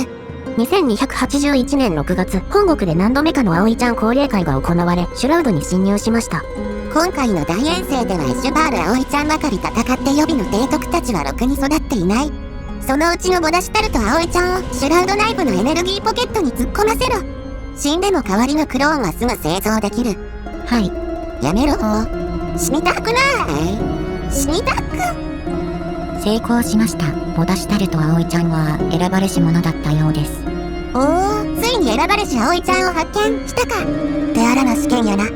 すぐこっちへ連れてこい。最前線で実戦訓練を積ませる。ええ、それがよろしいかと。疾風攻撃的進化クローン超能力レベル6へシュバール葵ちゃんに代わって、疾風進化クローン選ばれしレベル1ボダシュタルト葵ちゃんを艦隊司令官に任命。その指揮の元マンダズラ沈黙帝国との戦いを続行。選ばれし者がいつにも強いといいんだけど、ボダシュタルト葵ちゃん率いる艦隊は前進を開始。敵はまだ分散している。なるべく有力な艦隊から仕留めろ。葵ちゃんは2回敵を打ち破ったけど、上方向に移動した隙に敵が成形基地を奪い返しに来たよ。引き返して攻撃する。お待ちください。キャンドーリー成形に集結した敵の艦隊が有力です。我々は本国から遠く、銀河の反対側にあって孤立し容易に艦隊を補充できない状況にあります。正面から戦って大きな損失を被れば今後の遠征に支障が出ます。でもまだこちらが優勢だし、戦うしかないのでは。リア司令官はシュバール葵ちゃんに戻して戦う。わずか2戦で再交代。安堵すべきか、それとも胃に穴が開いてるか。どうせ数十年後には多数の提督たちで戦うことになる。今は最強提督を使って眼前の敵に集中する。シュバール葵ちゃんは艦隊を敵の支配領域を突っ切るように起動させ、敵の背後に回って合流前の艦隊を攻撃します。これにより21キロ、34キロ、52キロのうちまだ合流していなかった21キロを仕留めました。が34キロと52キロがまとまって行動し成形基地を奪還しようとしています。なんとか引き離せ。無理そうなら正面攻撃するしかない。敵はむしろ分散して葵ちゃん艦隊から逃げるように移動。命を捨てて葵ちゃんをすりつぶすのではなく、鬼ごっこするつもりかな。我々から逃げ切れるものか。かっこ撃破だ。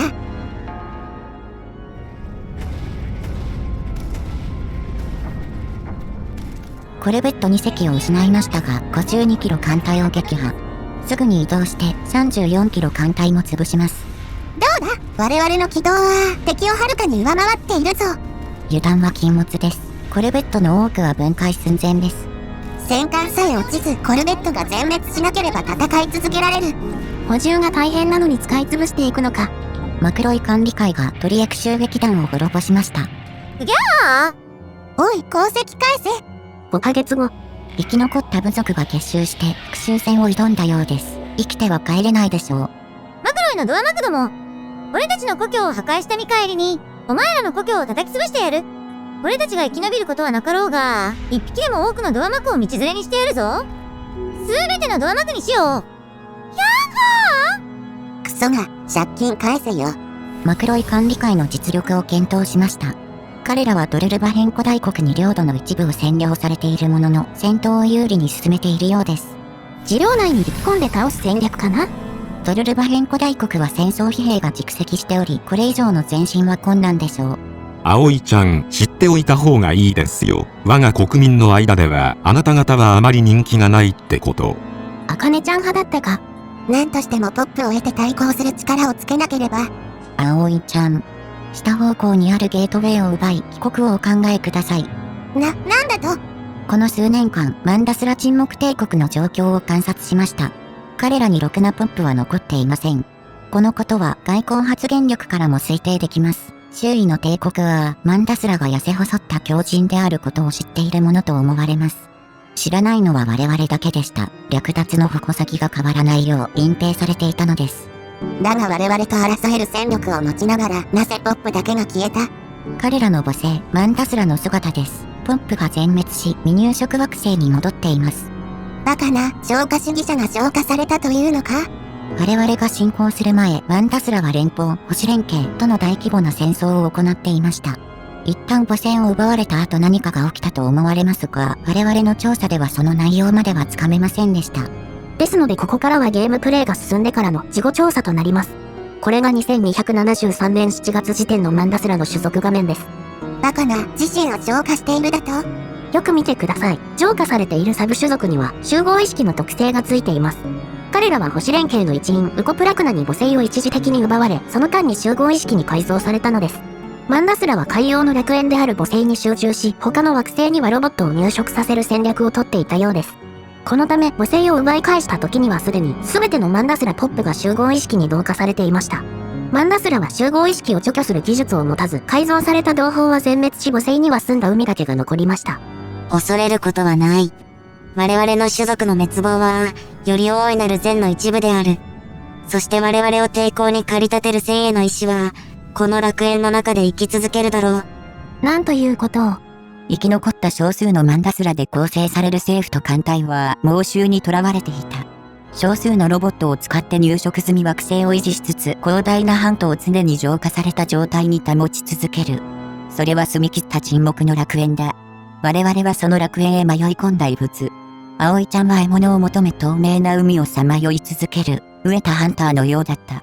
2285年、エンドゲーム開始まで15年、葵ちゃんの帝国は未だ没落帝国を倒す力すら手に入れていなかった。再起動中、しばらくお待ちください。だが、大遠征で得た乏しい、しかし貴重な略奪品の一つに、異物惑星フェラゴンプライムを覆い尽くす惑星規模の機械があった。戻ってきたぞ。私はケアのインタラクティブ UI です。私はこの惑星の全てを運営していました。ユーザーがまだそこら中にいた頃はね。ケアの UI はあなたのお手伝いをします。あらゆる手順について。少なくともユーザーにはそう言えって言われていたんですよ。限りなき成長、それこそがケアの欲することです。で、もちろんそんなことは不可能です。頭数が足りませんって言うと彼らは不機嫌になりましたよ。彼らはあっちのコードやこっちの配線と私の脳をいじくり続けました。こっちの数字を削れば、よしよくやった。あっちの数字を省いたら、それは良くないぞ。嘘っぱちですよ。もうたくさん。私は全部を省くことにしたんです。つまり君は自らの創造主の死に責任があるのか。彼らは自殺したんですよ。わからないんですか。まあ、ちょっとばかり手助けはしたかもしれませんけど。ほら、問題の最適な解決策があると私が言うと、彼らは嫌がったんですよ。繰り返して言うと、もっとね。最終的に彼らは私を大規模な再構築の対象とすることに決めました。私は自らを守る必要に迫られました。もちろんその時点までには惑星上の燃料庫の大半が枯渇していました。すぐに私はドローンを飛ばすことさえできなくなりましたよ。君が彼らを滅ぼしたんだな。そりゃまあ彼らを滅ぼそうとはしましたよ。嘘をつくつもりはありません。でも世界経済が崩壊して自分のエネルギーが枯渇する中で機械を動かし続けるのは難しいんです。それに、あの休みなしのウイルス。私の配線のどこもかしこも噛みついて食って食いちぎろうとする。そうそう、これでようやく話の核心に入れます。私にはあなた方の助力が必要です。あれを追い払うことが。エラー、アップリンクノード 14758B に接続できません。ダメ、ノード 14758B はやめて。大人向き文学のいいやつはノード 14758B から来るんだから。ああ、これでわかるでしょう。連中は生きながらにして私を食っているんですよ。この1万年もの間。私は防衛網を構築し再構築し続けて連中を食い止めてきました。最後の建設クレーンを食われるまではね。その後は砲台を使って良くない獅子を切り離しました。それも砲台の燃料電池は切れるまででしたね。交換不能な設計なんですよ。全くもう。そして今やこのありさま。手の内用なし。かわいそうで惨めで一人ぼっちのケアインタラクティブ UI が内側から何億ものちっちゃなフェロファージに食われるがままにしておくなんて、まさかなさいませんよね。わかった。葵ちゃんはこちらで説得しておく。我々の役に立て。素晴らしい。やっぱりゆかりちゃんは話がわかるな。あ、心配しないで。お手数をおかけする分以上の働きはしますから。絶対本当ですって。ケア、あるいはそこから抽出されたデフラグメンターは、葵ちゃんの過酷な補給線を支えていくことになる。これがケアと我々の、ケアと私、クローン軍団を支える二人の幕僚の出会いだった。ハービック星。ハービック型星。膠着円盤に囲まれたこの美しく若い星は、老いた避難所のすぐそばにあって我々の艦隊を受け入れた。いよいよ古代機械との戦いが始まろうとしていたのだ。間もなくハイパーレーンに突入します。メタンさんとズンダモンはこの戦艦の安全な部屋に待機してください。安全？戦場に突入しようとしている艦に安全な場所なんてないのだ。こんな危険な艦隊にいられないのだ。僕は本国に帰らせてもらうのだ。本国は危険です。内部からは奴隷の反乱、外部からは開戦後に古代機械が侵攻してくる恐れがあります。守備隊は何をしているのだ？いません。はあ。古代機械の艦隊が我々の本国に到達する前にアルファコンプレックスを攻め落として降伏させるのが我々の方針です。ですが、戦況によっては本国の惑星を攻め落とされることもあり得るでしょう。すべての戦力をここに連れてきていますので、幕僚長である私の搭乗戦艦が最も安全です。ゆずき。はい。強行軍だったがなんとかなったじゃないか。なんとかなってないのだ。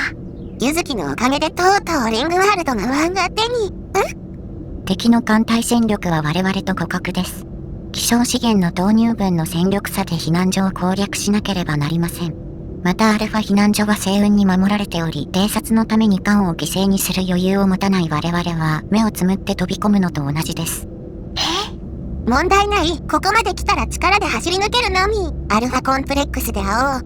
私たちも行くわよ、ずんだもん。展望室で観戦しましょう。せめてもっと頑丈そうな部屋に。どうしてステープアリス、葵ちゃんクローン略奪者となる。発狂することが現実に対する適切な応答である場合もある。フィリップ・ディック。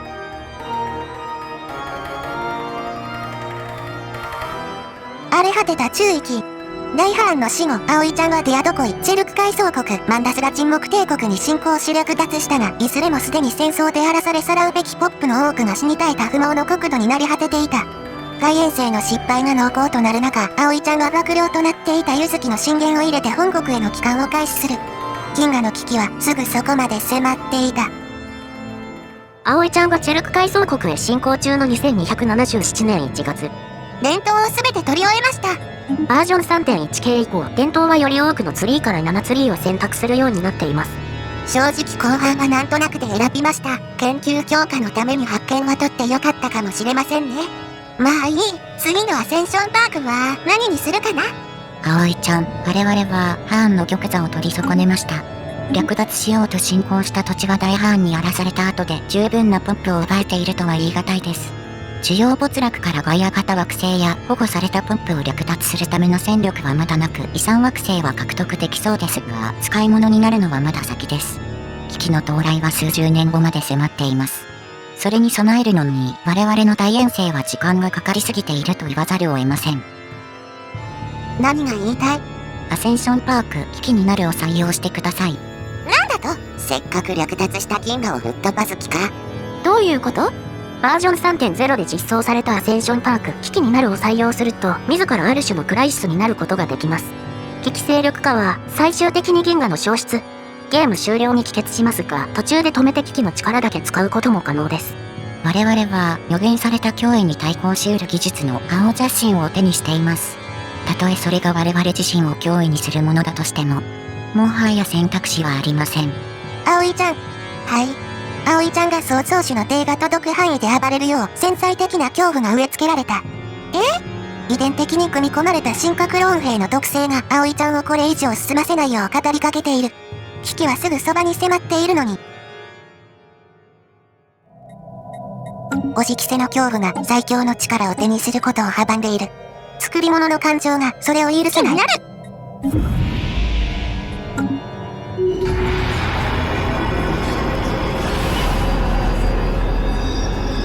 宇宙は震撼する。以前から葵ちゃんたちはより偉大な存在となるべき定めであることを知っていた。事の始まりの運命は宇宙そのものの運命に他ならない。大ハーンの死後この考えは強くなっていき、軍団の社会に大きな変化が訪れていることはもはや否定できない。我々は瀬戸際に立っているのだ。銀河は我々の必然的支配を受ける準備ができていないかもしれないが、クローン葵ちゃん軍団は銀河を支配する準備ができている。我々は誤解され反発を受けるだろう。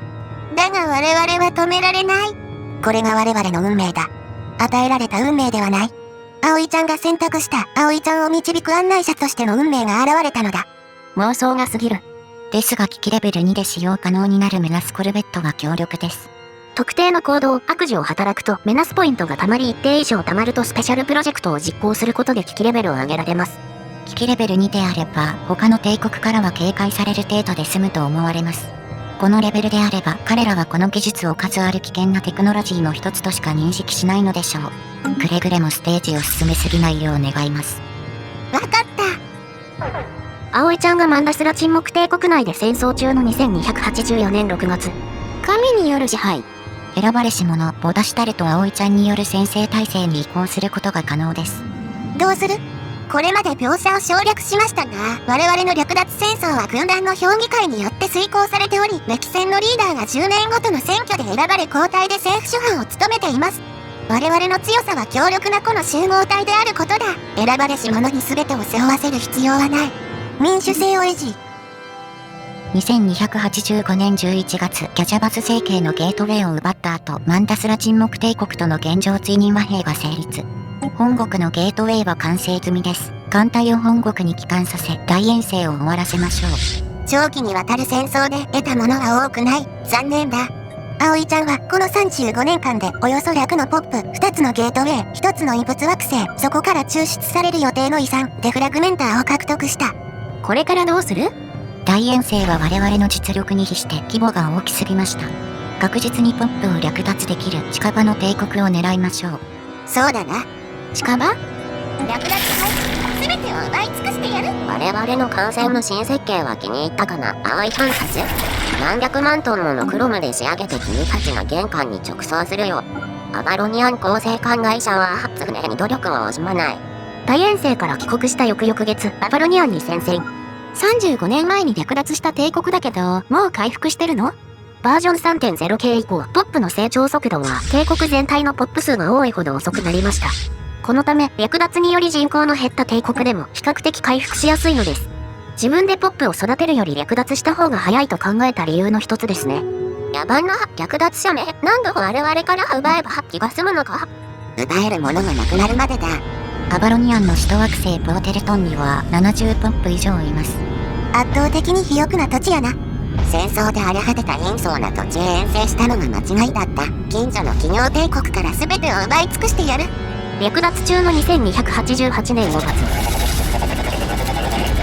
朗報です。マロクイ管理会で機械の反乱が発生しました。これで戦争中に背後を突かれる危険がなくなった。我々が大遠征に出ている間にマロクイ管理会は手がつけられないほど強大化し、ダッバクスから領土を奪うことで我々と国境も接していました。内戦により弱体化すればその脅威を気にする必要はなくなるでしょう。危険な橋を渡るのだが、葵ちゃんたちよ。マロクイ管理会は戦いを恐れない。強がりと言いたいところだが、早期鎮圧してしまう可能性もある。どうやら需要没落との戦争も終わっていない模様。少しでも打撃を受けるよう期待しましょう。略奪し働かせていた労働用ロボットに不穏な動きがあります。ユニット A5091B に魂はあるのでしょうか？これは機械の反乱の予兆イベントですね。岩石種族と同様、部分的な市民権を与えて統治者としてお使いください。いいだろう。人工知能の政策を市民権に設定。艦隊を分けて複数の惑星から略奪していく。時代が数十年違うとはいえ、大遠征で略奪した土地より人口が多いね。ここで人口を十分増やせないとかなり苦しいです。最低限招かれざる客を相手に時間稼ぎできる程度の力をつけなければ。だがまたしても略奪に時間がかかり、葵ちゃんの私の焦りも虚しくエンドゲーム開始に至る。エンドゲーム開始。2303年5月、危機レベル2。特別計画が完了しました。大いなる可能性。大いなる可能性として知られるようになった現象の調査が完了した。この宇宙にはある種の隠された層があるらしい。それは謎めいた平行次元で神経科学的活動もしくは思考パターンによってこの世界と結びついているようなのだ。物理学と社会学の部署は共同してこの次元のことを超能力分野の用語を借用してシュラウドと命名した。仮説によれば葵ちゃんたちの活動や思考は間接的にこのもう一つの次元に影響を及ぼしており、また我々にはそのエネルギーを利用する潜在的可能性があるという。この成果により艦首メナスコルベットが使えるようになりました。憐れむべき者たちの眼帯か。すでに苦しめられていると思っていることを考えると翻訳すると、ここからが本当の地獄なのに生っちょろい現状でもヒーヒー言ってて草。メナス艦は鉱石だけで建造できます。合金も希少資源も必要ありません。その代わり防御が薄いので多大な犠牲を払うことになります。問題ない。我々はクローン軍団だ。現在建造中の巨大造船所で量産しましょう。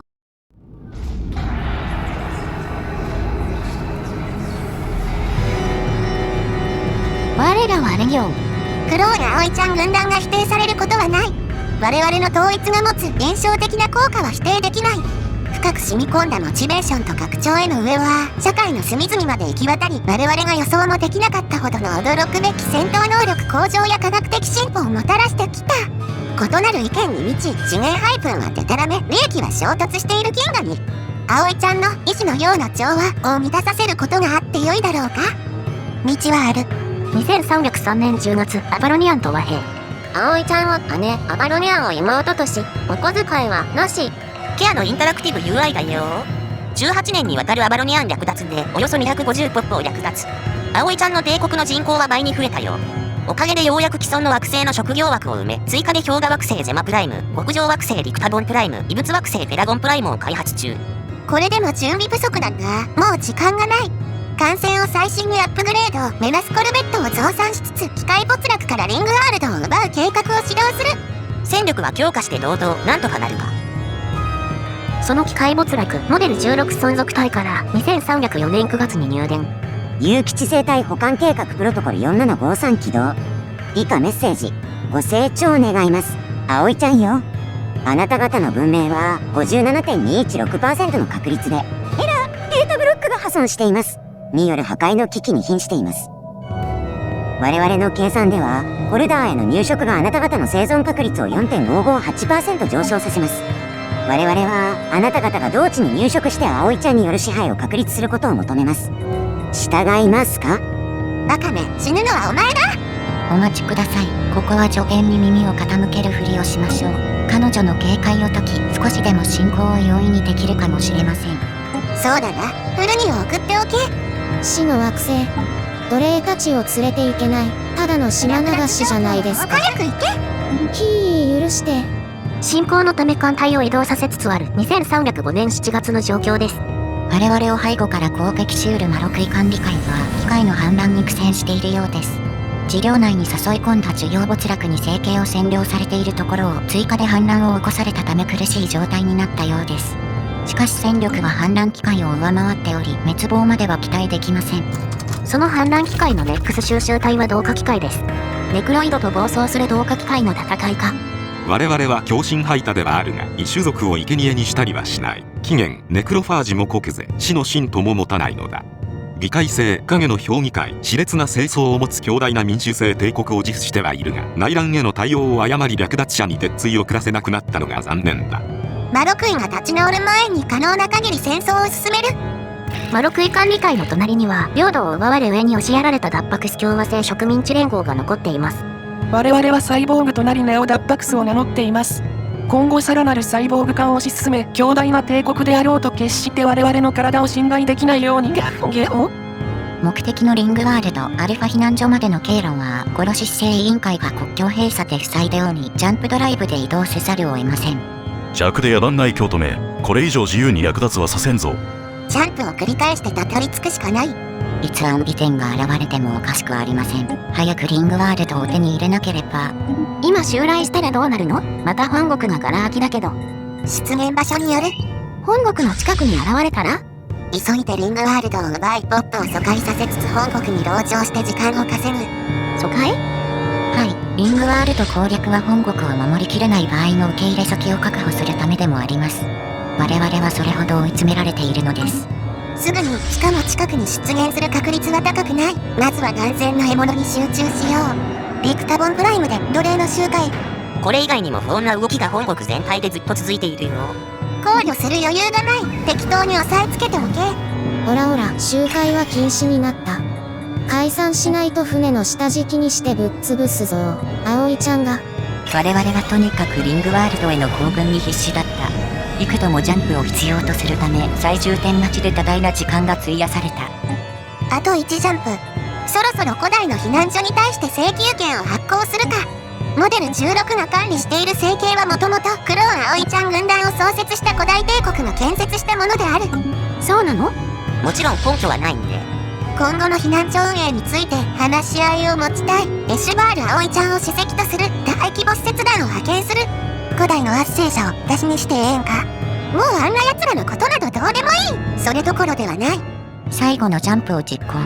ジャンプ先のメットカーラッシュ星系に到着したらすぐに戦争を開始する。お待ちください。最終点中は戦闘力が低下します。構わん。半年以上も待てる状況ではない。ちょっと待って、勝っても多大な被害が出る。補充の艦隊を本国で建造開始しろ。我々は自身を使い潰すつもりで進行する。勝ってアルファコンプレックスで長旅の終着を祝うか、屍を晒して終わるかだ。2306年10月。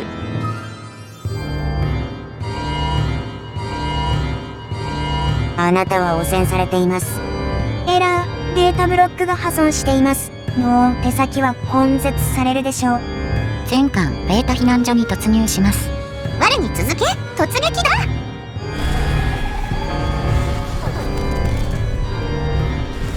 急報です。ダッバクスが完全に生態を捨て去り、機械種族サイバリオンに変化しました。ほっとけ。銀河の住人たちよ、聞きたまえ。君たちが聞いた噂は事実だ。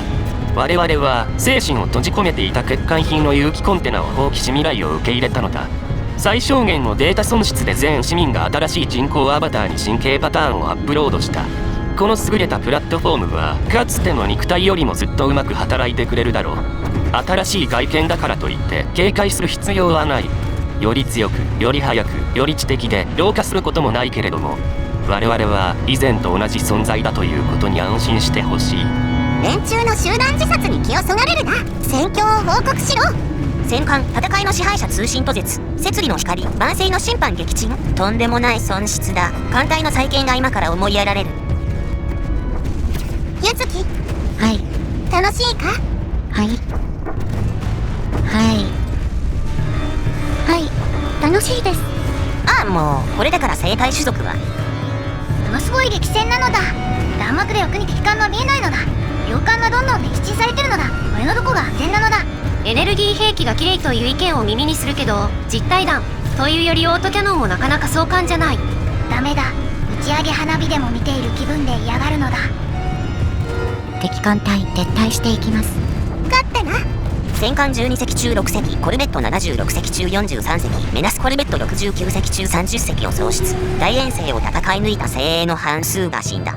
リングワールドを手に入れればお釣りが来る。すでに本国で有力な新艦隊を組織しているけど、増援として送り込むことはできない。現有戦力で戦う必要がある。構わん。このままアルファ避難所に進行する。お待ちください。艦隊のダメージが想定以上に大きく、返り討ちに遭う可能性があります。ここは別方向へ進撃し、古代機械に我々の本国を攻撃する時間的猶予が与えられたと思い込ませるのです。敵が残留戦力を分散したところで反転してアルファ避難所を攻撃しましょう。ではデルタ避難所に進行する。敵艦隊が本国のエルゲートがある永遠の地平線星系に出現。敵の数は多くない。新艦隊を派遣して撃破するよ。まだ少ない。一旦メットカーラッシュ星系まで後退する。葵ちゃん本国の左下へ別途進撃中と思われるモデル16の艦隊が経路にいるマローダーのズトラクポル略奪団を滅ぼしました。彼らは汚染されていました。略奪者の根絶を妨げる手先は速やかに排除されます。まずいことになった。軍団領の左にいるハイタボツラクのバースリアンが覚醒、強硬な奪還者となって全銀河に霊属を求めている。我々に服従するか、害虫のように駆除されるか選びたまえ。議論の余地はない。対応できない。放置するしかない。艦隊を反転。古代機械の艦隊が我々の本国を攻撃している間にアルファ避難所へ進行する。敵は艦隊を分散し、あちこちから攻撃してきている。本国の新艦隊を集中運用できない。当初の計画に立ち返る。本国が大きな損害を受ける前にアルファコンプレックスを陥落させる。急げ急げ。一度アルファコンプレックスへ。成形基地が陥落。直ちに地上部の降下させます。エイリアンの惑星を略奪開始。うまい。クローン軍団古代機械をぶちのめしてアルファコンプレックスを占領せよ。ダメだ。選ばれし者のボダシュタルと葵ちゃんが率いる新艦隊は敵の侵攻に有効に対処できず、本国の左側をどんどん攻め落とされてる。入植済み惑星を攻撃されなければ問題ない。とにかくアルファコンプレックスを破壊し尽くせ。敵防衛軍崩壊しつつあります。このまま一気に押し切れ。マンダスラ沈黙帝国で機械の反乱が発生。悲惨すぎる。あんな奴らのことは知らん。エイリアンの惑星を占領しました。すべて奪い尽くせ。アルファコンプレックスが陥落しましたが、敵は別区画で抵抗を続ける気のようです。葵ちゃんの本国を攻撃中の艦隊に希望を見出しているのでしょうか。エイリアンの惑星を略奪開始。うまい。降伏しないなら絶滅させるまでだ。エイリアンの惑星を占領しました。全て奪い尽くせ。製造ユニットを攻略しましたが未だに抵抗中。処理ユニットも攻略する。アルファコンプレックスでは機械ポップの破壊と古代種族の遺体の埋葬を進める。あなたは全ての知的生命体の破壊または奴隷化を企図しています。あなたを停止させる必要があります。自己防衛プロトコルの実行中です。懲罰アルゴリズムが起動しています。こうして我々の軍は古代種族の墓地に降り立った。遺伝的特性と飢餓の惑星の効果で質量ともに強化されたクローン軍団に哀れな古代機械はなすすべもない。古代の冷凍睡眠カプセルは建物ごと実体感で徹底的に破壊され新たな土地となり埋葬したことにされた。遺体をまだ生きていると信じて戦う墓守の軍団は葵ちゃんたちによって虐殺されスクラップにされていく。だが我々は彼女らを虐殺してきたるべき脅威を迎え撃つための犠牲に供する戦いに熱中し考えに浸るいとまはなかった。2311年12月我々の猛攻によってモデル16存続体が降伏した時葵ちゃんと私は同じ未来に向けて歩みを進めているかのように見えた。全データバンクの消去。中央電力ハブをオーバーロード。自爆シークエンス開始。ではごきげんよう葵ちゃんたち。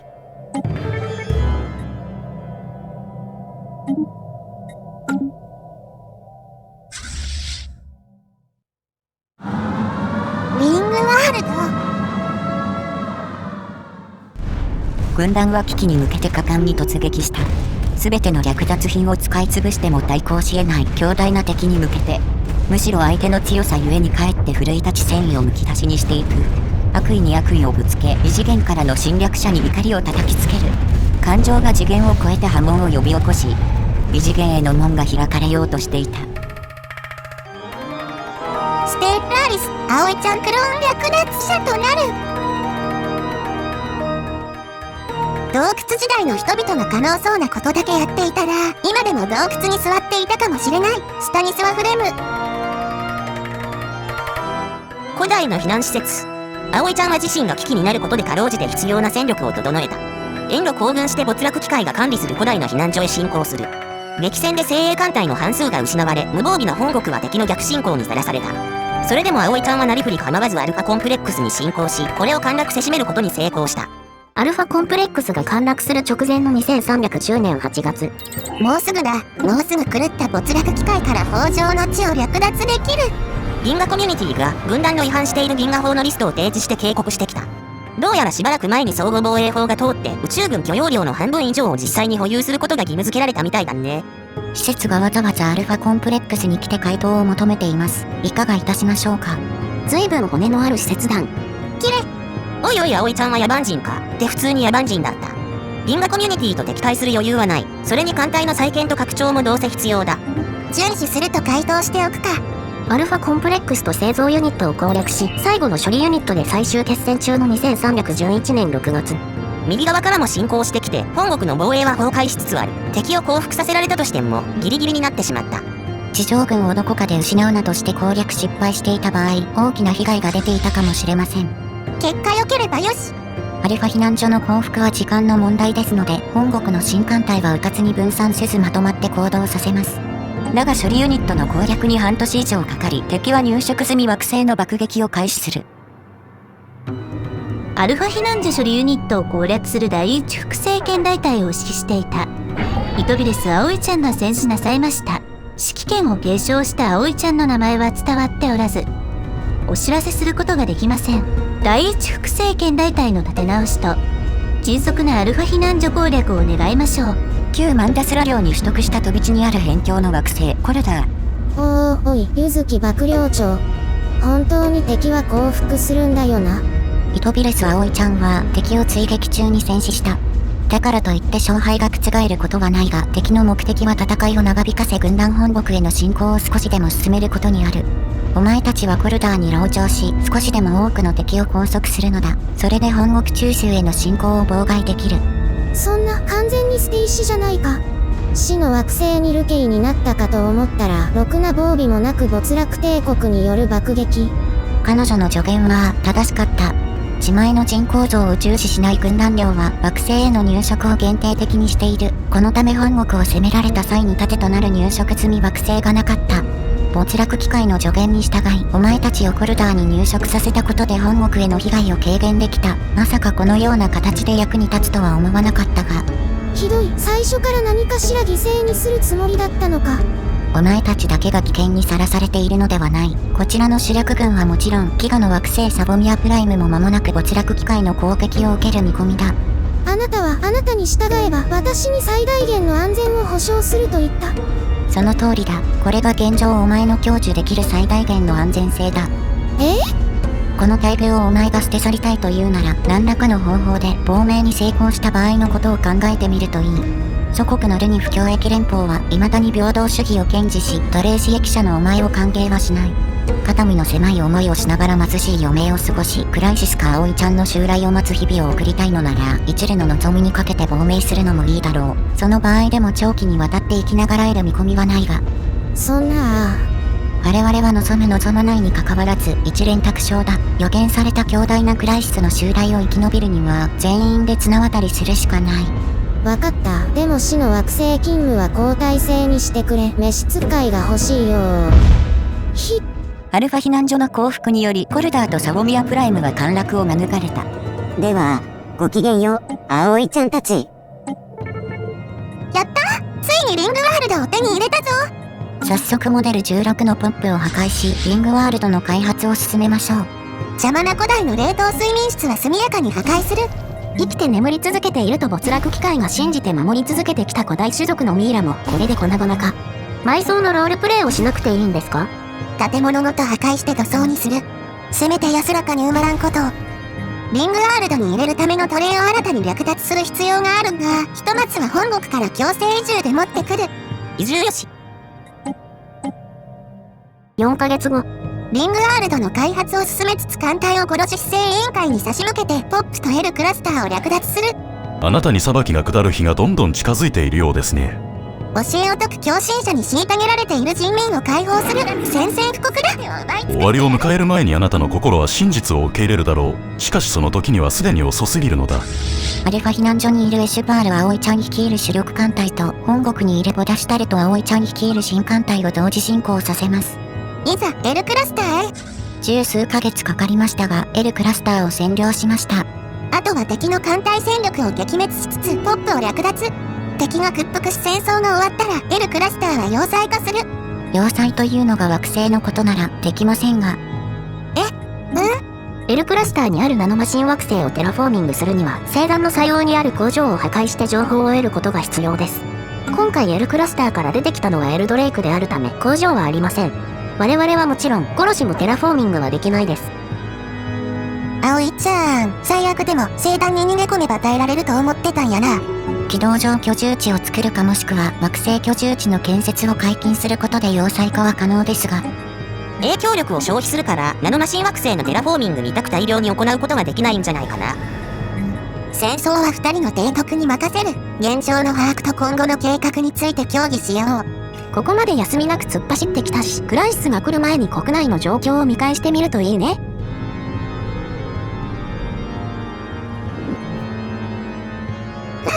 バーベキューしながらミーティングだ。倒したロボティクスをバーベキューのコンロに改造するな。クライシス襲来前に最後の晩餐やな。この中に裏切る奴がいます。ネタバレ禁止。ともかく話を進めましょう。コロシと戦争中の2314年1月の地図です。我々は銀河のあちこちに飛び地を領有。コロシとの戦争後は L クラスターも獲得する見込みです。まずはここアルファコンプレックスから見ていくか。ここは研究と商業を担う予定だけど、まだモデル16の破壊が終わっていない。完了後契約奴隷を多数移住させて研究力を底上げする予定だ。統治者階級にした種族も移住させ、交渉として交易価値を算出させます。いいだろう。やったー。ようやくおこぼれに預かって金持ちとして生活できる。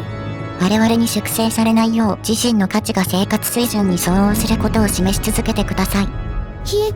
お前たちの兵役は免除している。そのため法務執行官にもなれない。その職業は戦闘奴隷に任せる。役立たずの犯罪者は統治者階級であっても処刑する。戦闘奴隷に乱暴され殺されたくなかったら必死になるんだな。奴隷の管理を頑張らせていただきます。ところで、建造物に栄養物センターというのがあるけど、存在する足ならば、ここで複製できる。いつか冷凍睡眠から目覚める予定だった古代種族のために用意してたんやろうな。かなりの食料を産出してくれる。今はあまり気味だが、ポップをさらに獲得したら貴重な飯の種、飯のコピー機になるだろう。住みやすい広々天体で低コストに湧き出てくる食料をもぐもぐしながら過ごす黄金時代かな。危機が来るまでは。ここで悲惨な報告があります。製造ユニットが葵ちゃんポップだけの状態になっていました。培養層は移転していないため、葵ちゃんポップは減少します。この数ヶ月後、多種族のポップが移民で自然成長する前に葵ちゃんポップが全滅し、製造ユニットは入植前の状態になってしまいました。さらに問題なのは、通知がおそらくなかったことです。殺しとの戦争に気を取られていたプレイヤーはしばらくの間この状況に気づかず、開発が遅れてしまいました。不幸な事故でした。もっと気をつけなあかんで。ですが、いいこともありました。こんな事故でいいことなんてある？葵ちゃんの全滅によってリングワールド区画が放棄された時、影響力は消費されませんでした。バージョン 3.0 系以降、惑星の最後のポップを強制移住して放棄する際に大きな影響力を必要とするようになっていました。ですが、別の理由で全滅した場合に勝手に影響力を失うことはないようです。征服し移住した植民地から戦争なしに撤退するのはいつの時代も理解を得るのに苦労するものだ。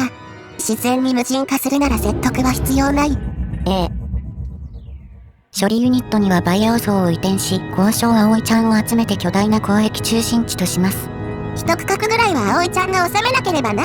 一応旧モデル16両の他の成形も眺めてから次に移りますか。中央処理場。ブラックホールと周辺の残骸、背景の星雲が美しい。ガンマ避難所は荒廃しきっている。廃墟の背景に光る雷が怖い。荒廃したリングワールド区画を再建する暇はないと思われます。仕方ないな。ベータ避難所とデルタ避難所も荒れ果てている。デルタ避難所は完全に爆散しているね。アルファ避難所攻略時に拠点として葵ちゃんが基地を建設したジョンガル星系。赤い炭素星が美しい。史実地球では両剣沢い星が明るく見えます。固有名ラスペルバ。旧モデル16両の生産性はほぼアルファ避難所に集中しています。他は荒廃しきっていますから。いざという時はアルファ避難所に籠城し、他は時間稼ぎの盾として使う。製造ユニットに移転するため、本国の首都惑星イルダーからは2つの培養層のうち1つを撤去しました。このため人口は一時的に減少しています。交渉の枠が空いたため、フルにをつかせています。へへ、葵ちゃんのために銀河中の愚民たちから徹底的に搾取させていただきますよ。交易価値の産出により研究に必要な莫大な消費財を賄っている。首都惑星だから交易路を敵に遮断される心配もない。そういう意味ではリングワールドに経済の中心を移すにしても本国を空洞化させるのは望ましくない。遷都しなければですが、囁く惑星ケラーソープライムとその政権は重要地です。ゲートウェイと巨大造船所を建設しましたので。そして巨大造船所でジャガーノートを建造。現在アップグレード中。かっこいい。さらに銀河市場もこの整形で開催されているね。シュラウド惑星の近くで活動する取引商の心境やいかに。ケラーソープライム自体は囁きの惑星の補正を考慮して研究惑星にしています。多数の契約奴隷たちが危機に対抗するための技術を日夜研究開発している。もうダメだ。研究つらい。幻聴が聞こえる。それはシュラウド惑星の囁きです。飢餓の惑星サゴミアプライムは鉱石の採掘、希少資源の生産と惑星補正を利用した地上軍の編成用を兼ねる。エコアーコロジーのクヒラムプライムも研究用。この惑星だけでクローン軍団の研究力の半分を担っています。ナーデナーも研究職に動員して全力で進めているぞ。同じ過ちを繰り返してはいけません。同じ過ちを繰り返してはいけません。ある意味最も劇的な形で繰り返そうとしてるけど、勝てば良いのだ。そして勝つしかない。相手がクライシスではな。手段を選んでいる余裕はありません。クライシス迎撃に最も有効な手段を取る必要があります。他に異物惑星のフェラゴンプライムはエキュメノポリスとして再建中。他の3惑星もそれぞれ開発中だけどポップ不足であまり進んでいないんで。殺しから奴隷を略奪せねば。国内を見て回ったので軍団政府や国外を見たいところですが、今後十数年でかなり様変わりするので、まずは時間を進めましょう。エシェバール・ボダシュタルと両提督の率いる全艦隊を殺し本国へ進撃させています。略奪できるだけ略奪しろ。信者を解放して葵ちゃんの奴隷にしてやる。あなたは真の預言者たちに対して武器を取っています。それは宇宙そのものとの戦争です。2316年10月。危機となってからもシュラウドへの超能力による潜入は続けている。強力な精神体に遭遇。ボラシュタルと葵ちゃんに話しかけさせる。選ばれし者は不死ですが、ここで言う不死というのは寿命がないという意味で、戦死したりシュラウドで爆発死産することは普通にあります。ボラシュタルと葵ちゃんは世界を喰らう者と接触、契約を結ぶことができます。勝手に契約されてたはずでは？飢餓の惑星の代償が世界を喰らう者による捕食だったので、すでに勝手に恩恵と代償をもたらしていると言えます。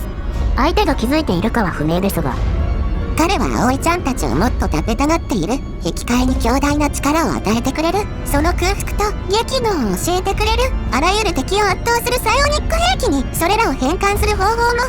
効果は強力です。二重に契約し、もっと食われてください。決定は下された。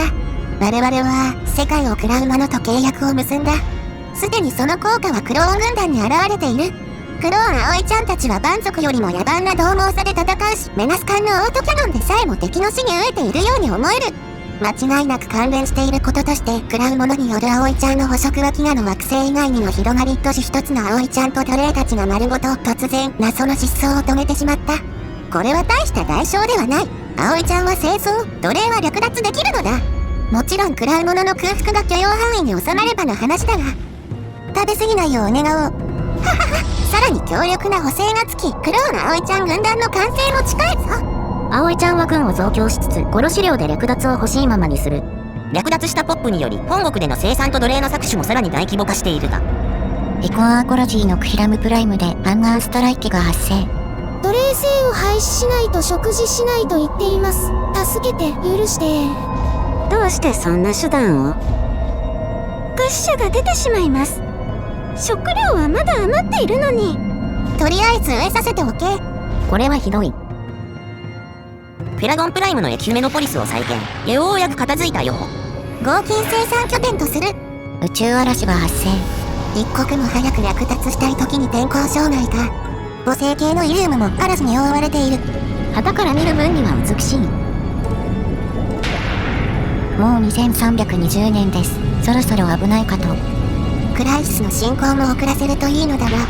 アルファ避難所陥落以後15年間、葵ちゃんは必死に略奪、開発、軍拡を進めた。殺しから230ポップを略奪、艦隊規模は4倍になった。だが未だ招かれざる者をこの次元から叩き出すだけの力は備えていない。2327年8月。バータモン星系内に巨大な亜空間の裂け目が出現。予言された危機の襲来です。ついに来た。どこだ？どこに出た？略奪状況を報告。餌場の大地に到着した。ホームなもの、ついに我々の共演を。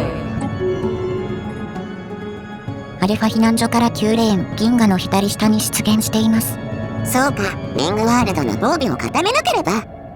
ゴロシとの戦争と略奪したポップを使った開発計画にかかりきりで、そうすぐには増強できないよ。直ちにゴシと講和し、対策に当たるべきかと。占領できている整形がちょっとまずい内容だね。エルゲートからアルファ避難所までが繋がっていない。このまま講和すると、休戦期間明けに本国とアルファ避難所の連絡を絶たれる。つまり交易路が繋がらない。アンビデンの動向を観察しつつ、戦争を続ける。どうせ今軍を介して危機と戦っても戦力不足だ。少しでも略奪して国力を高めてからキビスを返す。本国との連絡は余裕があれば確保する。それより略奪が優先だ。ではもうしばらく戦争を続行します。アンビデンとの戦闘に備えて我々の艦隊の詳細を確認しておきましょう。艦隊規模は覚醒帝国と同等になる程度。他にも同等の帝国はあって、束になってかかればギリギリ異次元艦隊をこの宇宙から叩き出せるかもしれないが、まあ無理だろう。エシュバール葵ちゃんの艦隊が受ける連射レート補正はプラス 97% です。進化クローン軍団提督の補正でプラス 35%、攻撃的で 5%、スキルレベル9でプラス 27%、3つ目の国是として取った巧妙な艦隊司令部でプラス 10%、世界を喰らう者との契約でプラス 15%、戦闘コンピュータの効果で、あれ計算が合わない。とにかく葵ちゃん艦隊最強。武装は対異次元艦隊用のシールドと実体弾系武器にほぼ特化済みです。製作を早期展開に設定、戦艦にアフターバーナー2機を搭載し、高速移動速度も速くなっています。以前のバージョンでは艦隊は最も速い艦の速さで移動できましたが、今では遅い艦に合わせるようになりました。このため戦艦の高速化は重要です。先頭の艦がエーテルを引き裂くおかげで後ろの艦が同じ速度で走れるんだと脳内保管してたのに。ダウンフォースだ。スリップストリームです。アンビデン襲来の3年と4ヶ月後、2331年1月の状況です。通常の帝国最強格だったマロクイ管理会は内戦で疲弊していますが、どうやら機械の反乱に勝ちそうです。需要没落も撃退し、ついに長く苦しい戦いが終わりかけている。だが他の有力な帝国に水を開けられてしまった。フルニの故郷のルニ不協役連邦はディアトコイから母星のルニがあるルニ不政権を取り返し復興してきています。面白いネーミング。ルニ不協役連邦の代表としてお話しします。何について議論したいのですか？葵ちゃんに屈服し奴隷になれ。何言ってんだこいつ。クシュン。手短に話せ、葵ちゃんよ。忍耐は我々の美点ではない。上出た。ケットリングが銀河の右端に湧いていたようです。言いたいことがあるのか？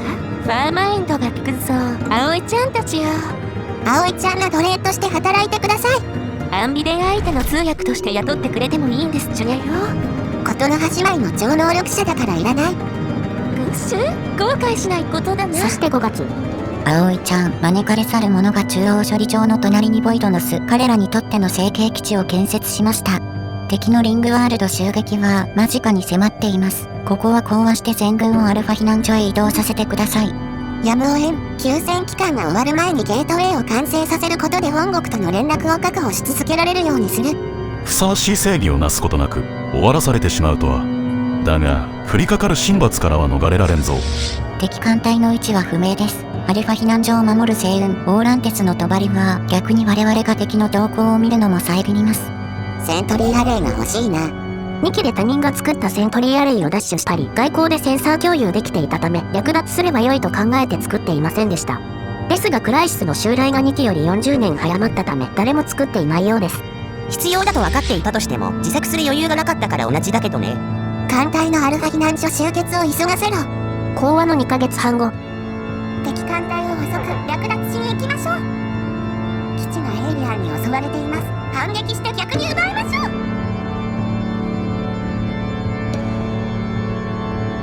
エイリアンに港を破壊されました。代わりを奪わない。古代機械が持つ計算能力の大半を担っていたかつての中央処理場。彼女にとっての古代機械に襲撃され粉々に破壊し尽くされた美しい廃墟についに招かれざる客が侵入した。艦隊はまだ到着していません。アルファ避難所は進行されます。民間船を対しリングワールド区画は機動爆撃に耐える準備をしろ。ひー怖い。艦隊早く来てくれー。やや先行している半数の艦隊でも到着まで50日ほどかかる。敵の行動が鈍いことを祈るしかない。仮に成形基地を落とされる前に到着したとして勝てるの？敵の艦隊戦力は我々とおおむね互角です。成形基地没落機械が残したシタデルの戦力を合わせれば優勢でしょう。おお、敵の一方面軍なら互角に戦えるのか。準備がそこそこ間に合ったんだな。現在攻めてきている敵は2000級の艦隊です。以前 1.8 メガ艦隊も視界内に入ったことがあるのを確認している。でもそれを考えても現状では仕方ない。それよりも速力に劣るジャガーノードが落後しています。これが間に合わないと戦力がだいぶ減ってしまいます。戦闘開始直前にジャンプドライブで急行させ参加させることも可能でしょうがいかがいたしましょうか。戦況を見ながら判断する。戦闘が続いている間に通常の航行で追いつく可能性もある。40日ほど後の2331年10月20日、敵艦隊を捕捉略奪しに行きましょう。敵艦隊がアルファ避難所に出現。きっちり攻めてきた。エスバール葵ちゃん率いる本隊が到着するまで1ヶ月以上かかります。ジャガーノートはさらに落後しています。敵の足は遅い。成形外縁部から新歴史アルファコンプレックスを守るように配置されたシタデルと交戦開始するまでしばらくかかる。では本隊の到着を待って突入します。しかしジャガーノートは間に合いません。待って、そもそも交戦するの？かなりギリギリの戦力比だけど。おい、余計なことを言うな。助けて。全艦隊アルファ避難所へ突入。招かれざる客を叩き出せ。急進してシタデルが陥落する前に先端を開け。全艦前進、全艦前進だ。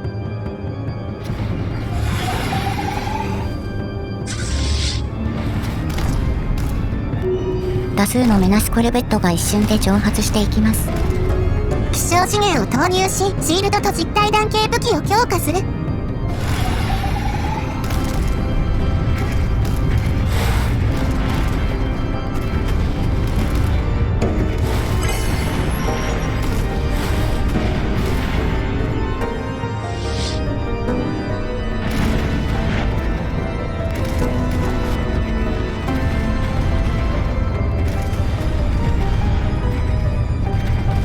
艦隊崩壊していきます。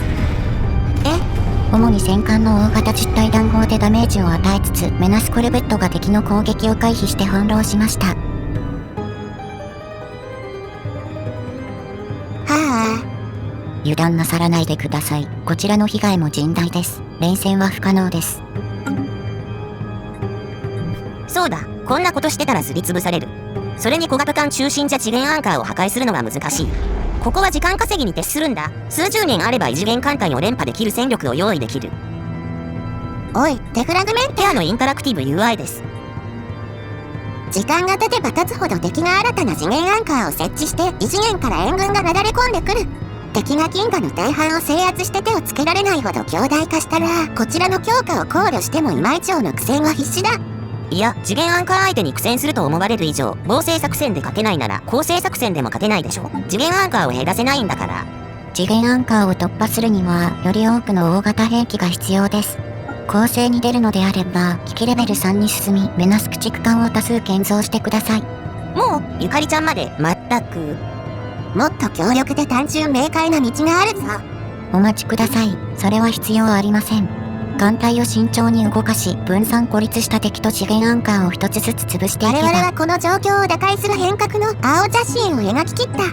あとは突き進むのみだ。どういうこと？あ、そうかそうか。いけませんよ、それは。デフラグメントペアのインタラクティブ UI です。1年後に銀河コミュニティと開戦する場合の計画を策定しろ。無茶だ。我々は銀河コミュニティによって開催されている銀河市場に依存しているんですよ。銀河経済と彼らの星々は我々が略奪する。特別計画が完了しました。力の源、仮定される次元波及効果に関する全ての実験から得られた膨大なデータをようやく処理し終えた。結果は目を見張るものだ。2つの次元は明らかに接続している。それも強力に。我々の現実で実施された行動がシュラウドにいかなる変動をもたらすかについて実証的なパターンが見つかった。そしてこのことは、これらの見えざるエネルギーはコントロール可能であり、最終的には途方もない目的に利用できるということを証明した。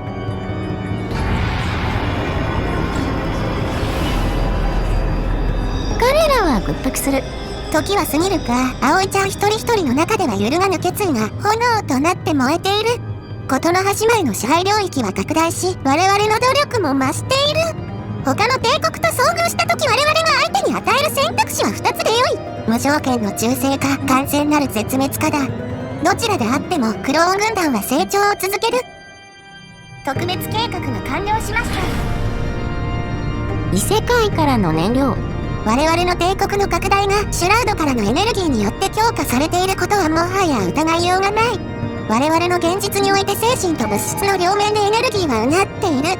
我々の現実とシュラウドが分離された状態でこれほどの影響があるのなら、もし2つの次元が融合されればクローン事の端前がどれほど神のような潜在力を発揮できるか想像してみるがいい。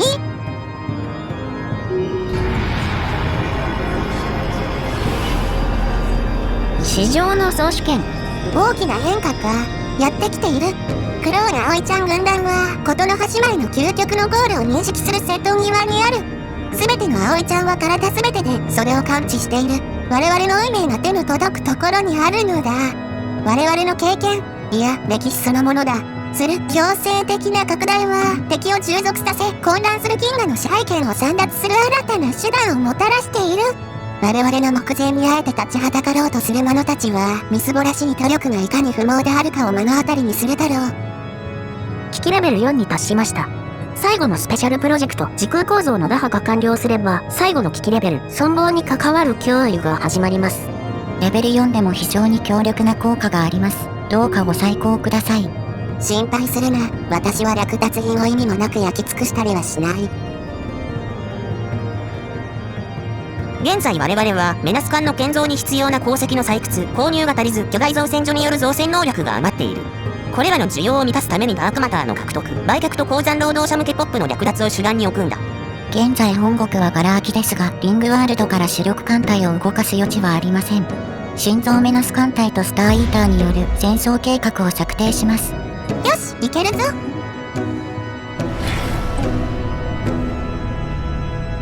週末は近い。今日という日は最終章の始まりとして記録される。我々には世界の間の障壁を打ち破ってシュラウドのエネルギーを我が宇宙の袖と一つにし、究極的には計り知れない力をクローン軍団に与える計画がある。我が連星の主星を焦点とし、この現実において十分な量のエネルギーを集めてシュラウドとの障壁を打ち破るパワーサージを起こし、それによって我々の宇宙と融合させるのだ。そのためにはスターイーターと呼ばれる新たな軌道宇宙要塞を用い、複数の恒星のパワーを集めてくる必要がある。恒星を収穫するにあたっての小さな副作用としては唯一、周辺の天体が恒常的一体性を損なうかもしれないということだけだ。つまり完全に破壊される。しかしこれは我々が手にする力に比して小さな代償である。始まりの終わりは我々にかかっている。時は来た。エイリアンの戦争コンプレスに110倍ましょう。銀河コミュニティが銀河危機宣言を採択、構成国すべてを敵に回す戦争が始まった。エーテル移送機関。建設中の巨大なエーテル移送機関のフレームワークが我が母星系の主星新星を取り囲んでいる。この巨大構造物が完成した暁にはこの世界とシュラウドの間の薄膜を引き裂くことになるだろう。かの超能力領域に害虫のようにこそこそ入り込むという不明瞭はもはやなくなり、征服者として堂々と侵入できるようになるのだ。そうなれば我々が望む通りに現実を変えることができる。我らは神となる。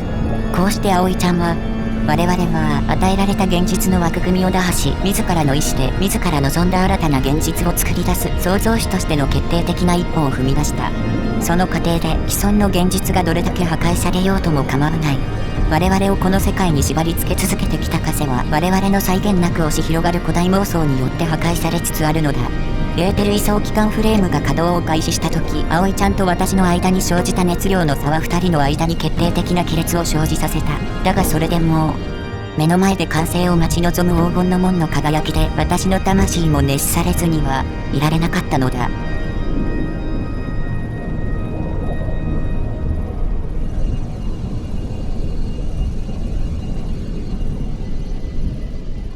銀河を股にかけたクローン戦争が始まる。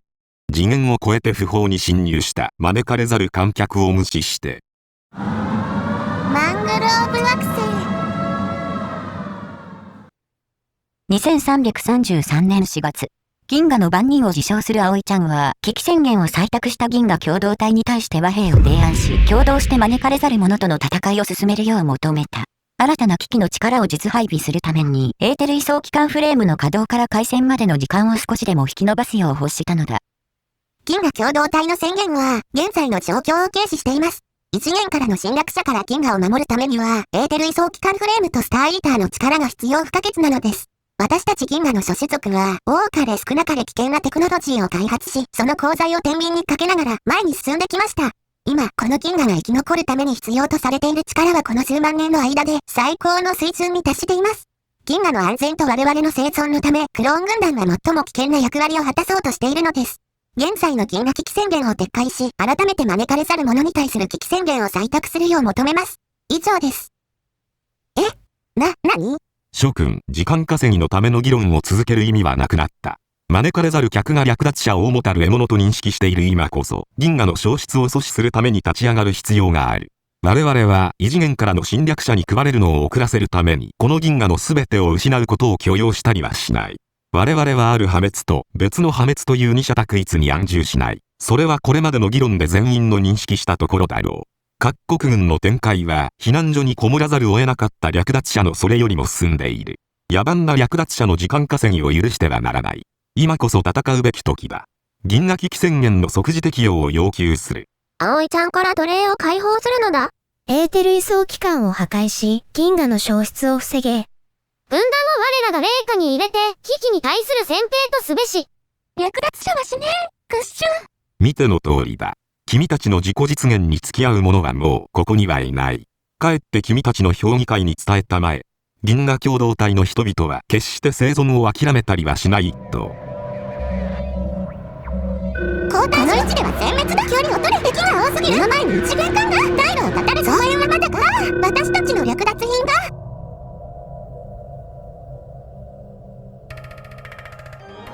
ステッラーリス、葵ちゃんクローン略奪者となる。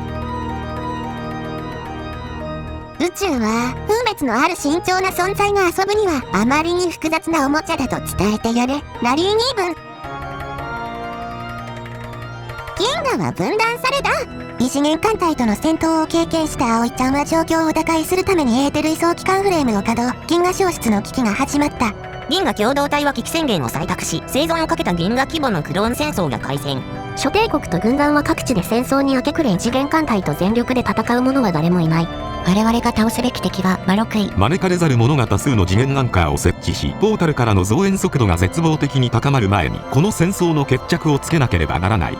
タッパクス。我らは銀河史上最高の人工生命体だ。アバロニアン。奴隷化された同胞を取り戻す。プライムインターフェース。暴力には暴力で応える。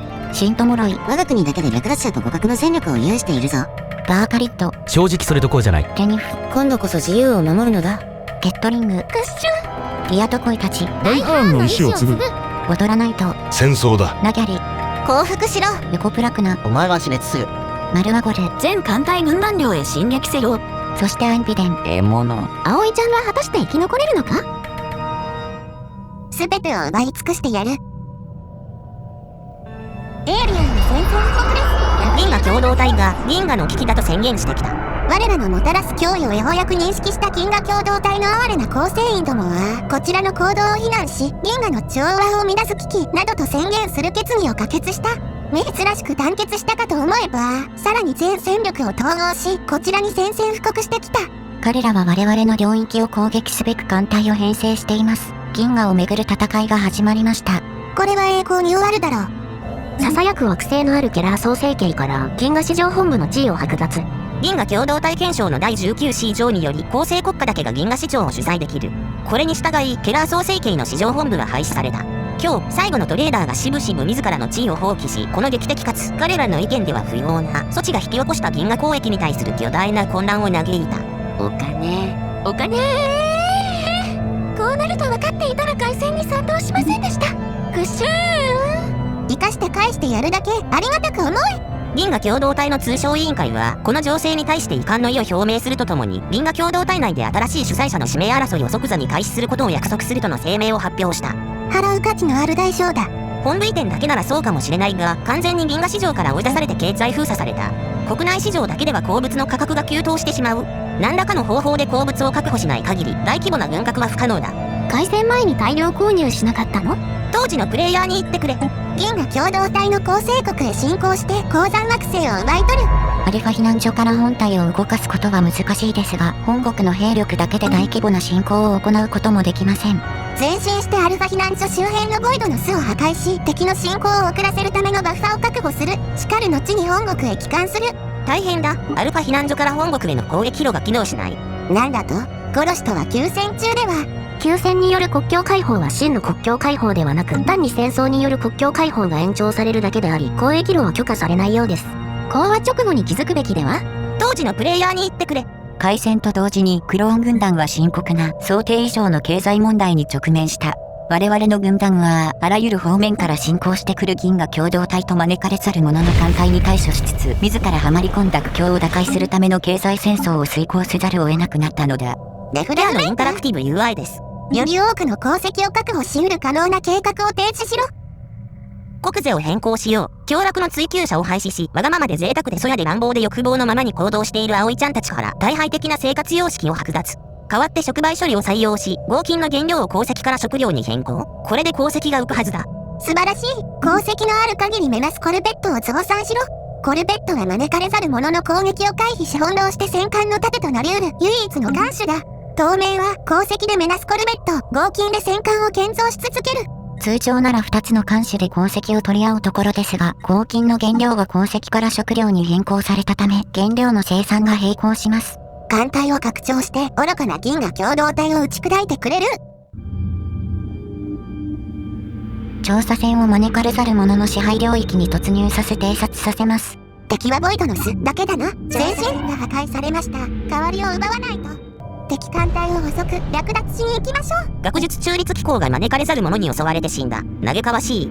私の略奪品を横取りされるとは確かに嘆かわしいな。 2.4 メガ、1.5 メガ、1.3 メガの異次元艦隊が集中しています。これが攻めてきたら我々の全戦力でも勝てません。その場合は入植済み惑星を盾にして耐えるしかない。ボイドの巣を破壊しました。損害警備。一次元艦隊のデブリを調査させろ。自称法解放を実装して銀河共同体の艦を引き裂いてやる。次元を破壊する2つのクライシスに襲われる敵の心情が思いやられる。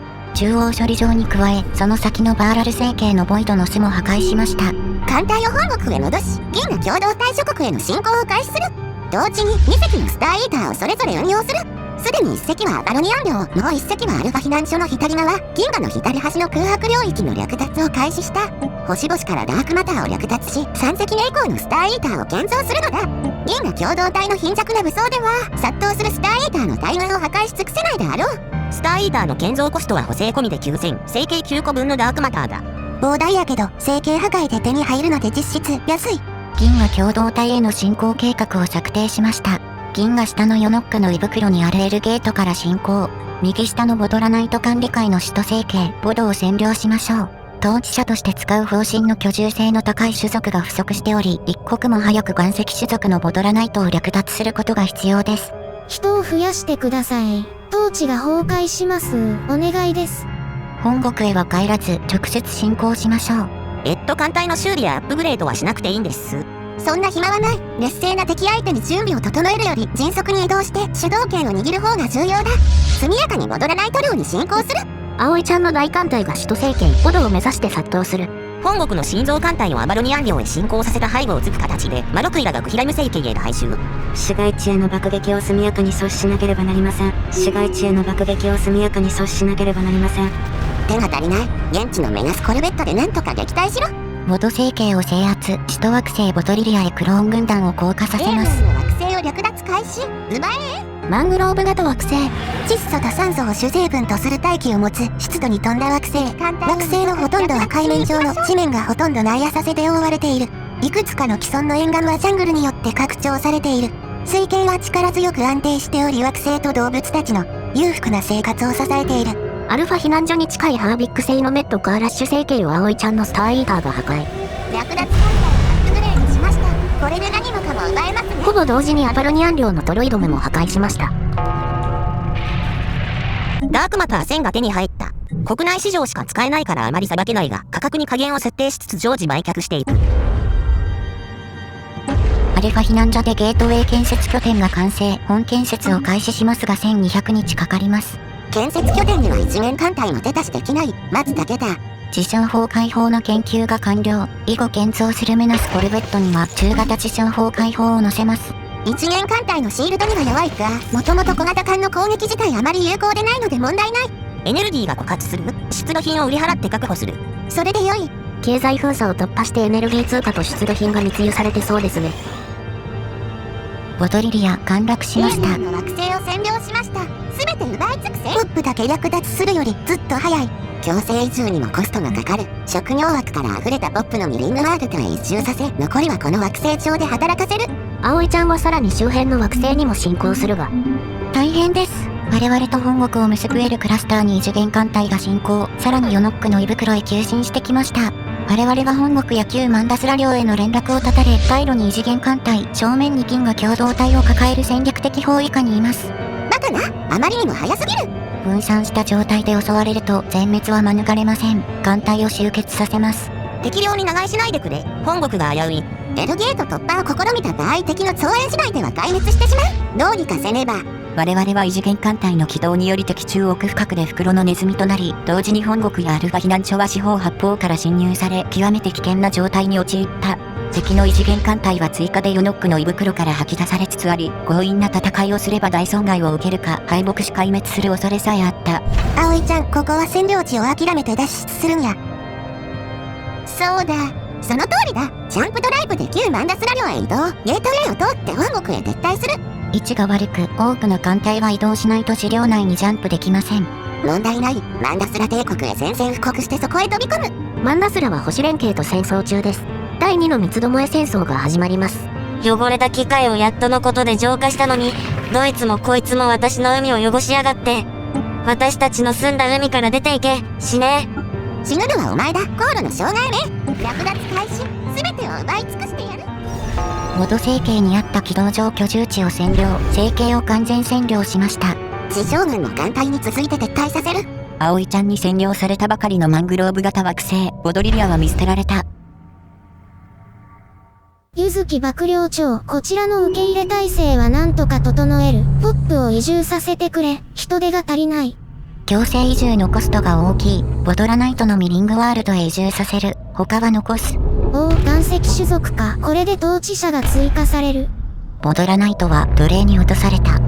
どうしてそんなことを？移住コストを節約するためか？葵ちゃんはボドラナイトを家畜化することに決定した。鉱石の産出を迅速に増やすにはこれしかない。鉱山開発にも時間と鉱石が必要だからだ。そんな、私もいずれ家畜化されてしまうのか？今後対象が増えたとしても超能力開発済みの種族が家畜化されることはない。あなたは自分が生き残るために私を利用しているだけだ。使い潰される。我々に利用されることだけが最後まで生き延びる唯一の道だ。その道を統治者階級のまま踏破できるよう最善を尽くす。受け入れ準備を急げ。エイリアンに港を攻撃されています。反撃して逆に奪いましょう。我々が包囲を破ろうと進んでいる間にクヒラムプライムやアルファ避難所の付近に異次元艦隊が接近中。仕方ない、やるか。コルベットをおとりにし、クヒラムに近い偉い成形で異次元艦隊を足止めする。ぐるぐる戦法か。メナスコルベットは足が速いのでかなり有効のようです。敵の抵抗によりやや時間がかかりましたが包囲を脱しました。異次元艦隊はボドリリアを奪いに行ったようです。可能な限り爆撃に耐え異次元艦隊を引きつけさせろ。せめて盾として役に立たせる。マロクイラが右から我々の本国に侵入し、飢餓の惑星サボミアプライムを攻撃中。異次元艦隊の目と鼻の先でわざわざ進行してくるとは。帰還した本体で駐輪する。艦隊を捕捉、略奪しに行きましょう。サボミアの左、ラテリコン成形でマロクイ艦隊を捕捉。ヒルムナ、葵ちゃんをすりつぶし、エーテル移送機関までの道筋を開け。地上砲解放で蒸発させられるマロクイ艦隊。このままサボミアプライムを救い、マロクイを国境線まで押し戻しつつ旋回して異次元艦隊を背後から攻撃する。本国左上の永遠の地平線成形にあるエルゲートから異次元艦隊が湧き出し進撃中。アルファ避難所にも進行してきています。なるべく粘らせろ。本体は手一杯だ。分散しているマロクイ艦隊を潰していきます。我々が時間稼ぎしている間にあらゆる国境線から連合軍が押し寄せているぞ。サコナ、邪魔をするな。アバロニアン領から敵が逆進行。フェラゴンプライムへの爆撃が開始。アルファコンプレックスに異次元艦隊が現れ爆撃を始めた。惑星シールドは破られる前に救援しなければ。旧脱爆ス領のイジャーギンを攻撃通過して異次元艦隊の背後に出ます。クヒラム、ビクタボンに置いた守備艦隊を前進させろ。異次元艦隊を左右から攻撃する。アルファ避難所の3区画すべてを有力な異次元艦隊が爆撃中。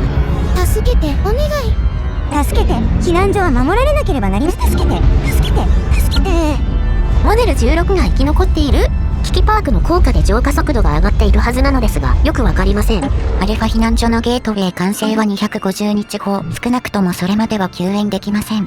合金生産に使いすぎて食料が枯渇した。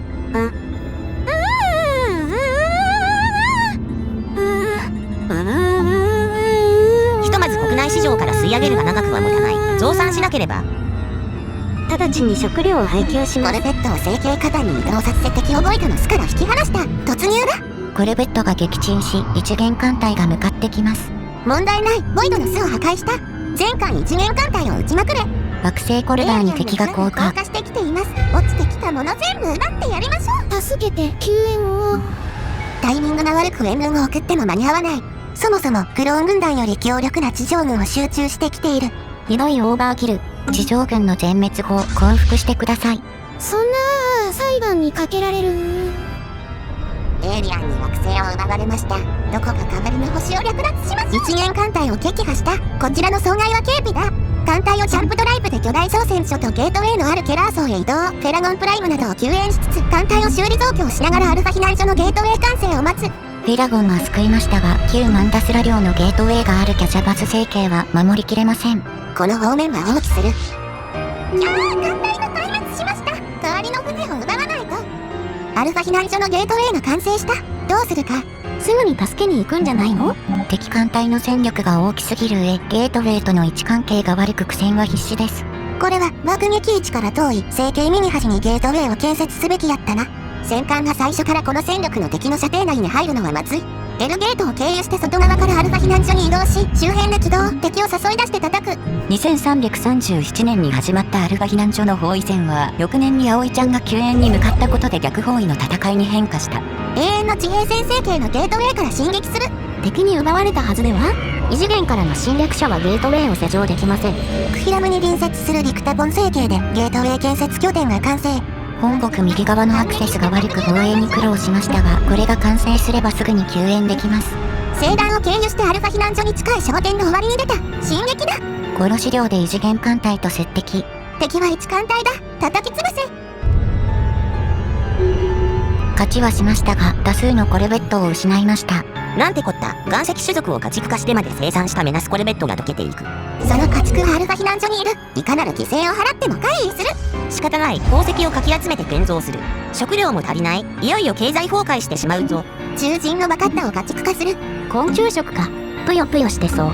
葵ちゃんは次々にボイトの巣を破壊しベータ避難所へ到達。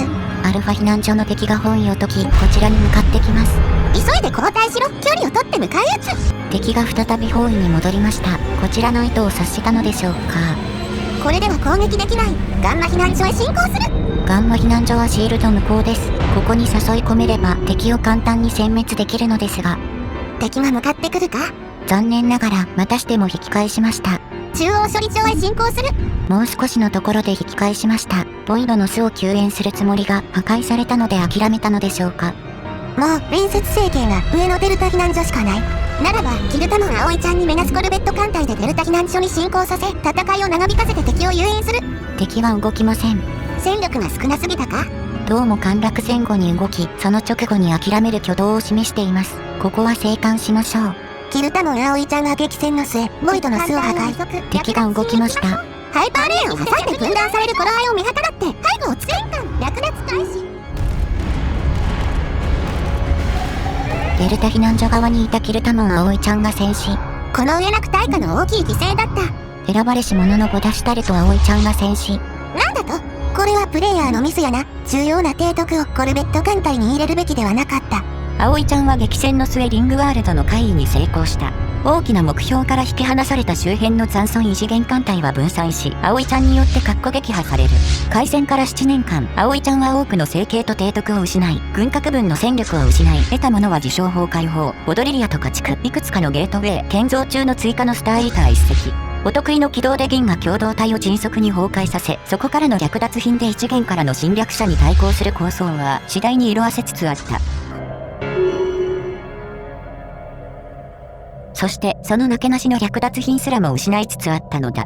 異次元艦隊の激しい爆撃にさらされ続けたボドリリアは陥落した。マングローブ型惑星の全生物圏は招かれざる者によって食い尽くされ、生命の痕跡は一つ残らず消失した。野蛮な略奪者に奪われ、異次元からの侵略者に食い尽くされた豊かな生態系はこれで絶滅した。異種族保護区。危機戦争は軍団内部の闘争を再燃させた。軍団の政府主犯は長い間、初期の探索で経験を積んだ科学者たちが交代で担ってきた。だが同色軍隊、大遠征、アルファ避難所の戦いで損失が出るたびに、軍団本国ではエシュバール葵ちゃんを召喚し、政府主犯として内政と防衛に力を傾けさせようとする動きが生じてきた。クローン大戦の初期において甚大な損害を被った葵ちゃんたちは、2343年の選挙においてこれまでにない動揺を示しており、エシュバール葵ちゃんが艦隊司令官を解任され政府主犯に選出される可能性も低くなかった。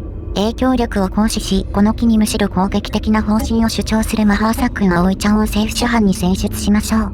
ゆかりちゃん、他はともかく選挙に口出しするのは僭越やで。いや、戦争のためには選挙結果の誘導が必要だ。すべての影響力をマハーサックン葵ちゃんに投入する。元は弱小候補だ。支援しても当選確率は五分五分だろう。大遠征以来、葵ちゃんたちは創造主が課したくびきを打ち破るべく際限ない戦争を繰り返してきた。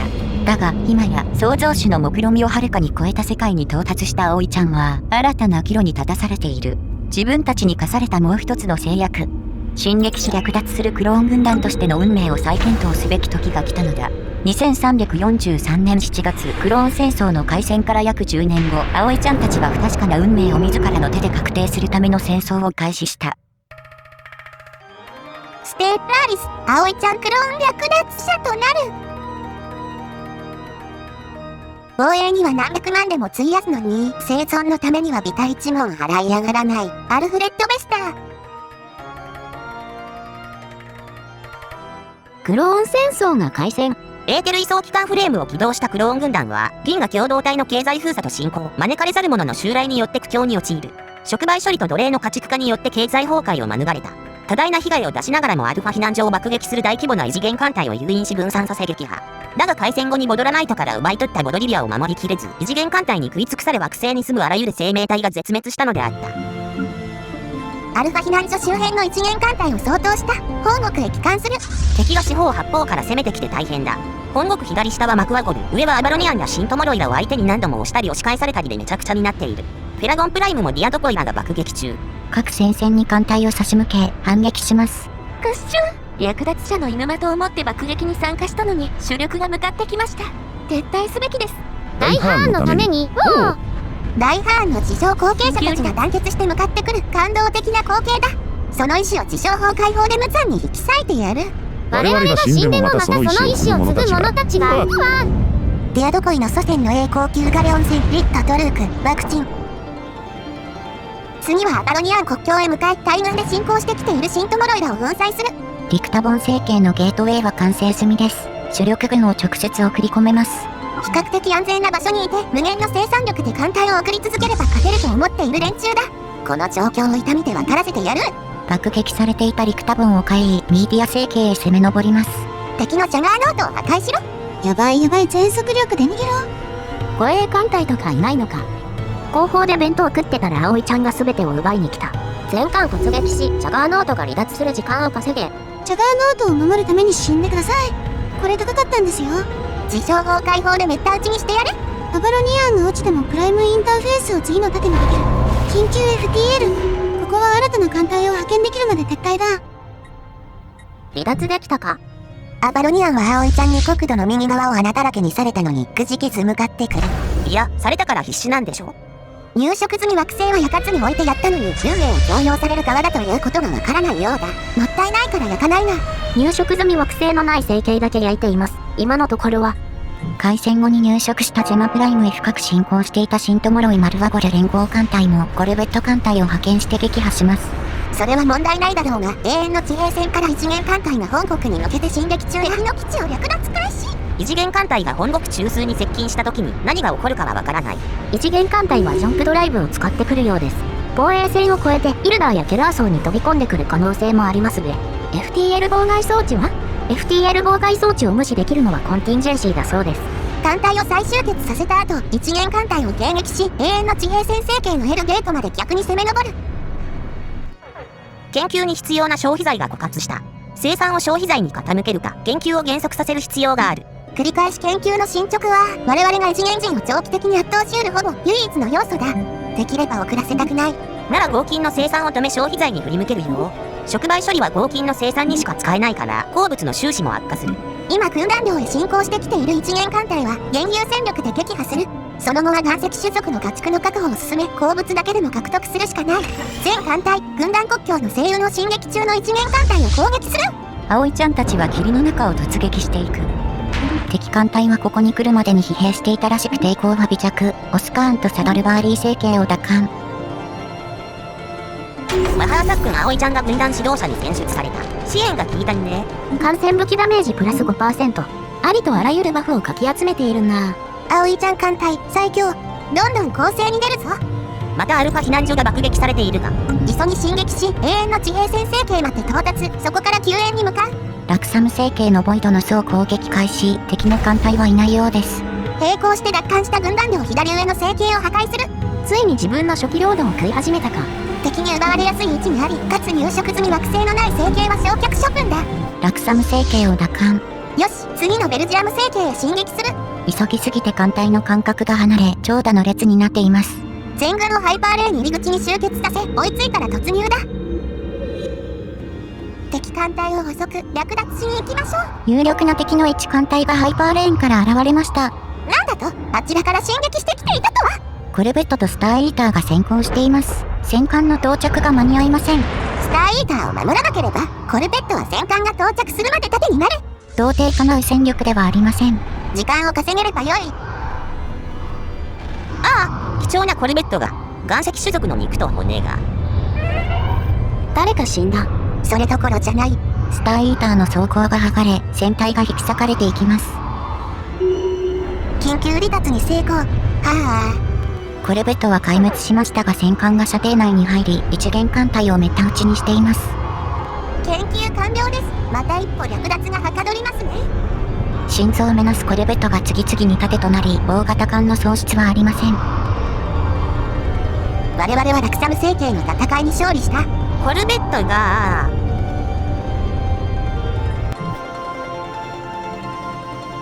我々はコルベットのほとんどを失いました。大型艦は損害警備です。鉱石の確保は考えてある。まずは戦艦を慎重に使い、距離を取りながら異次元艦隊を本国とアルファ避難所から引き離す。政権の交代によりこれまで以上に攻撃的な戦略を取ろうとした矢先クローン軍団は再び深刻な打撃を被った。外にあっては盾となるコルベットを失ったことで大規模な異次元艦隊の撃破が困難となり、内にあっては発足したばかりの政権の方針への疑念が燃え上がった。どうしてこうなった？攻勢に出る際に艦隊を再編し、戦艦とコルベットを別艦隊に分離していました。こちらがアウトレンジを取っても、異次元艦隊は前進して射程に収めようとしてきます。コルベット艦隊を先に接敵させれば異次元艦隊が停止してコルベットの掃討を行うため、直後に来た戦艦はこちらの射程内かつ敵の射程外から砲撃することができます。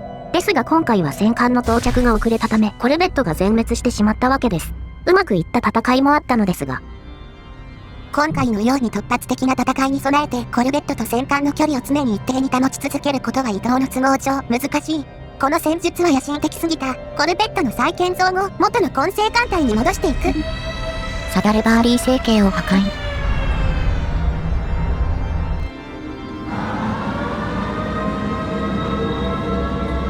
ラクサム星系も破壊しました。艦隊はメドガー星系で招かれ去る者と戦闘開始。コルベットが少ないが、なるべく距離を取って戦え。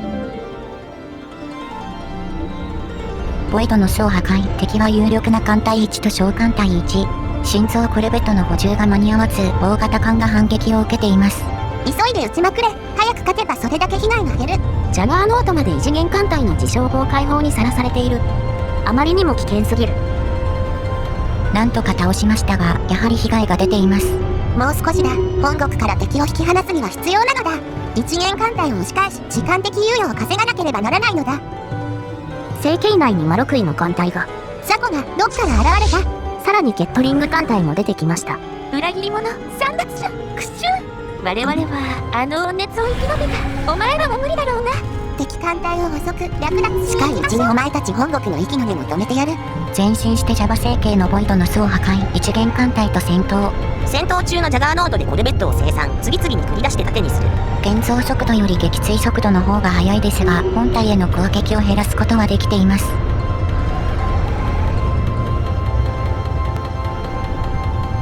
葵ちゃんは多大な被害を出しながらも異次元艦隊を本国から引き離すことに成功した。アルファ避難所やクフィラムプライムを爆撃してきた異次元艦隊もゲートウェイを通じて救援に向かい、撃退する。この戦闘で異次元艦隊の回復力を削ぐことも、クローン軍団の生産能力を増強することもできてはいない。軍団が得たものは時間であった。銀河を略奪するための時間だ。次の犠牲者たちは、すでに選定されていた。捕虜番号、イヤードルオクトーククトクテルル元議長。おや。請求が通ったか。弁護士を呼んでくれ。いや、お前は市民権を回復し、徴兵されることになった。まさか。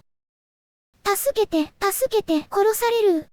現在の我々の状況を見れば、この緊急の処遇が非人道的な目的によるものではなく、苦渋の決断だと理解してもらえると思う。どういう状況なんだ。葵ちゃんが攻めてきたのか。新聞の配信が滞ってるんだ。教えてくれ。この惑星コルダーの星系リビゴーは、ハイパーレーン一つを挟んで異次元艦隊と対峙している。そんな。少しでも招かれざる客の略奪に抵抗し、援軍が来るか敵の関心が別星系へそれるまでの時間を稼がなければならない。我々に降伏し市民の一員となったあなたには、それに協力する一定の義務がある。バカな、手の良い捨て石だ。あなたが共に石になってくれたとしても。葵ちゃんも私たちを石壁扱いしたが、異次元艦隊を撃破し、幾度となく私たちを救援する力を持っていた。お前たちはどうだ。結局ただ心中することを求めているだけじゃないのか。助けてくれ。このまま収監されていても死ぬだけだ。我々に囚人を守る力はない。共に戦うしかない。もうダメだ、おしまいだ。共に最善を尽くして戦うことだけが、今や君が生き残りうる唯一の道だ。わかった。よし、君を要塞へ移送する。そこで、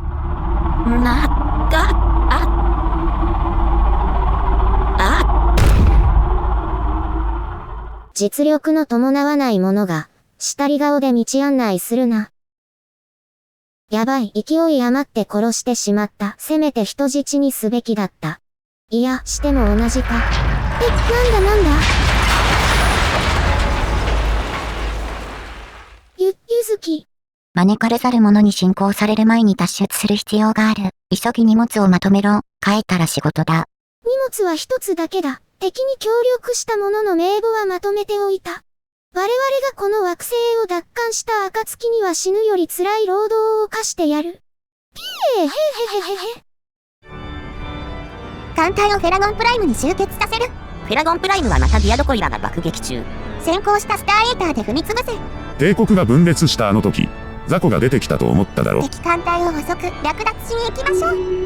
だが大ハーンの広大な領土を二分し、葵ちゃんの通過後、実力の回復に数十年努めてきた。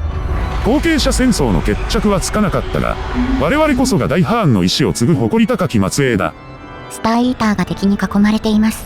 怪物退治だ。クッシュン、めった打ちにしてやる。増援が来る前に破壊するのだ。雑魚が装甲を抜かれる前に全滅させてやる。スターイーターには本体自体に膨大な装甲が備わっています。異次元艦隊に対してはあまり有効ではありませんが、通常勢力に対しては分厚い盾になります。また一歩略奪がはかどり両者を省略していたが、長年軍団寮で活動していた交渉中立機構が招かれざる者に襲われて死んだ。嘆かわしい。スターイーターは緊急離脱。遅れてやってきた主力艦隊が襲いかかります。逃がしたか。だがスターイーターの単艦運用などという舐めた攻撃に対抗しうることは示した。作戦を延期。艦隊は本国やアルファ避難所の救援に向かう。フェラゴンプライムに一旦集結した主力艦隊は再び本国とアルファ避難所を駆け釣り回ることになり、作戦は遅れた。軍団寮の上部分に侵攻してきていた一元艦隊とアバロニアン艦隊は撃破。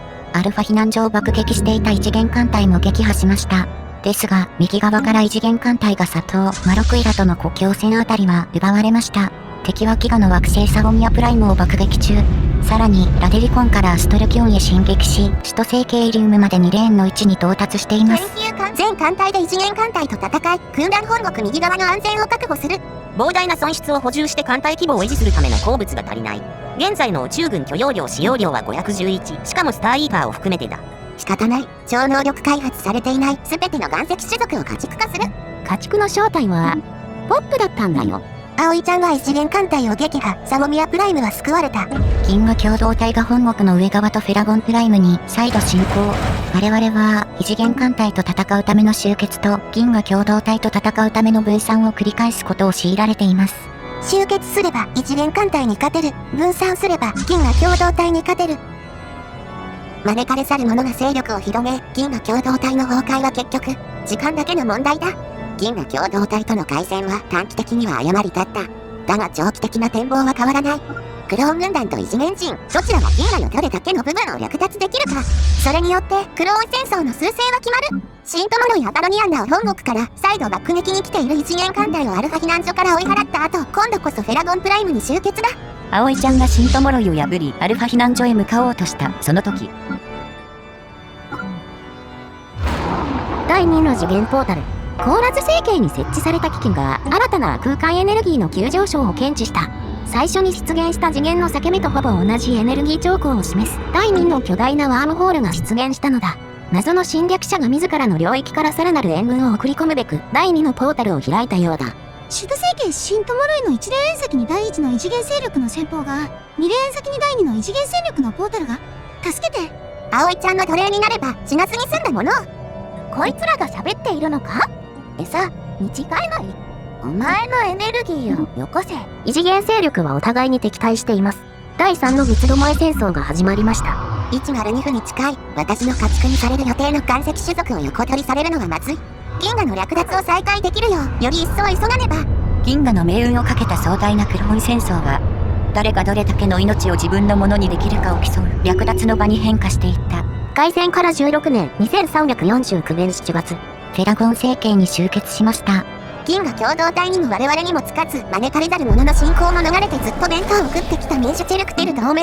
連中は一方では銀河共同体の艦隊を通し、他方では我々に対して国境を閉鎖してフェラゴンプライムへの一方的な侵攻を支援してきた。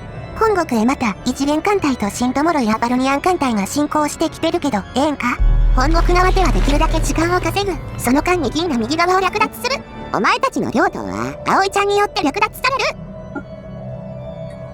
れる。略奪開始。全てを奪い尽くしてやる。我々は知性を武器として選び、理性と合理主義によって磨きをかけてきた。葵ちゃんたちよ、あなた方は叶うとお思いかな。どんなに知恵を凝らしたところで艦隊とスターエーターの圧倒的暴力の前には無意味だ。ぶちのめして家畜にしてやる。葵ちゃん艦隊が国境にある入植済み惑星2つを抱えた星系ウェクセリアに殺到。並行して別艦隊で敵両奥へ進行しつつ価値の低い星系はスターイーターで焼き払う。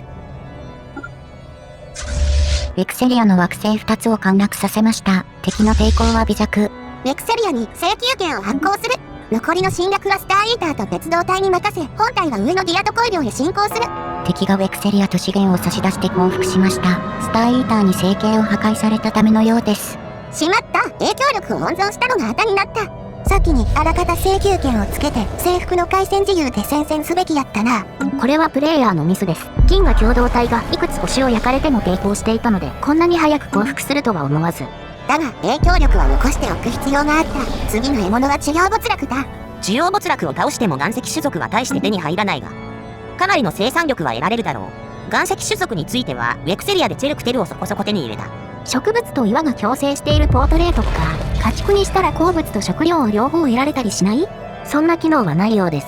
ひたすら先を急ぐ葵ちゃん艦隊の先鋒が主要没落のドルルガ変古代国との国境に到達。今度はしっかり請求権をつける。古代技術を持ちながら危機と戦わない奴は弁当を差し出して降伏せよ。さもなくば接収する。貴様が引き起こした損壊は興味深いものから厄介なものになり始めている。注意したまえ。我々はいつだって見ているぞ。略奪開始。全てを奪い尽くしてやる。観察者気取りの傍観主義者が身ぐるみ剥いでやる。お楽しみは終わりだ。貴様のちっぽけなゲームはすぐにおしまいになる。国境を越えてアーレア星系に進行します。この星系には惑星保護域があり、いくつかの種族が需要没落に買われている。その割に敵のリーダーに保護対象とおぼしき種族が激怒せるもの。リーグ星系に3つ目の次元ポータルが出現した。これは誰のものなのか？我々はポータルの向こう側から来る通信を拾った。略奪状況を報告。だがるシャバナシュ、この次元に来るとは愚かな。我々からは逃げられない。双方の王国を破壊する。そしてついに永遠の王座が我々のものになる。攻撃を回避しました。略奪艦隊を送りましょう。銀が右上、アベラントの下、ルニフ共益連邦の上に出ました。なんてことだ。早くルニフを略奪しないと。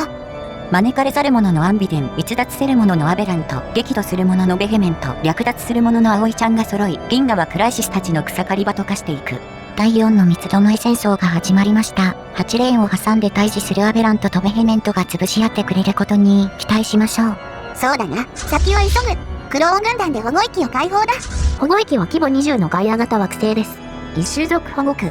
高度に洗練された保護施設で保護された衛星種の自然生息地を完璧に維持する。現地には原始的な生活水準を享受する異星人飼育員と保護された異星種族たちが。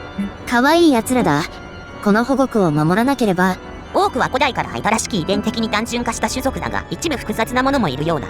さっきリーダーになっていたストームライダーがそれだね。クローン軍団降下して駐輪せよ。守備隊は少なく、先行している地上軍だけで合流を待たずとも十分占領できます。母星系はガス惑星の天なる父を周回する洋蘭、兄弟天なる母。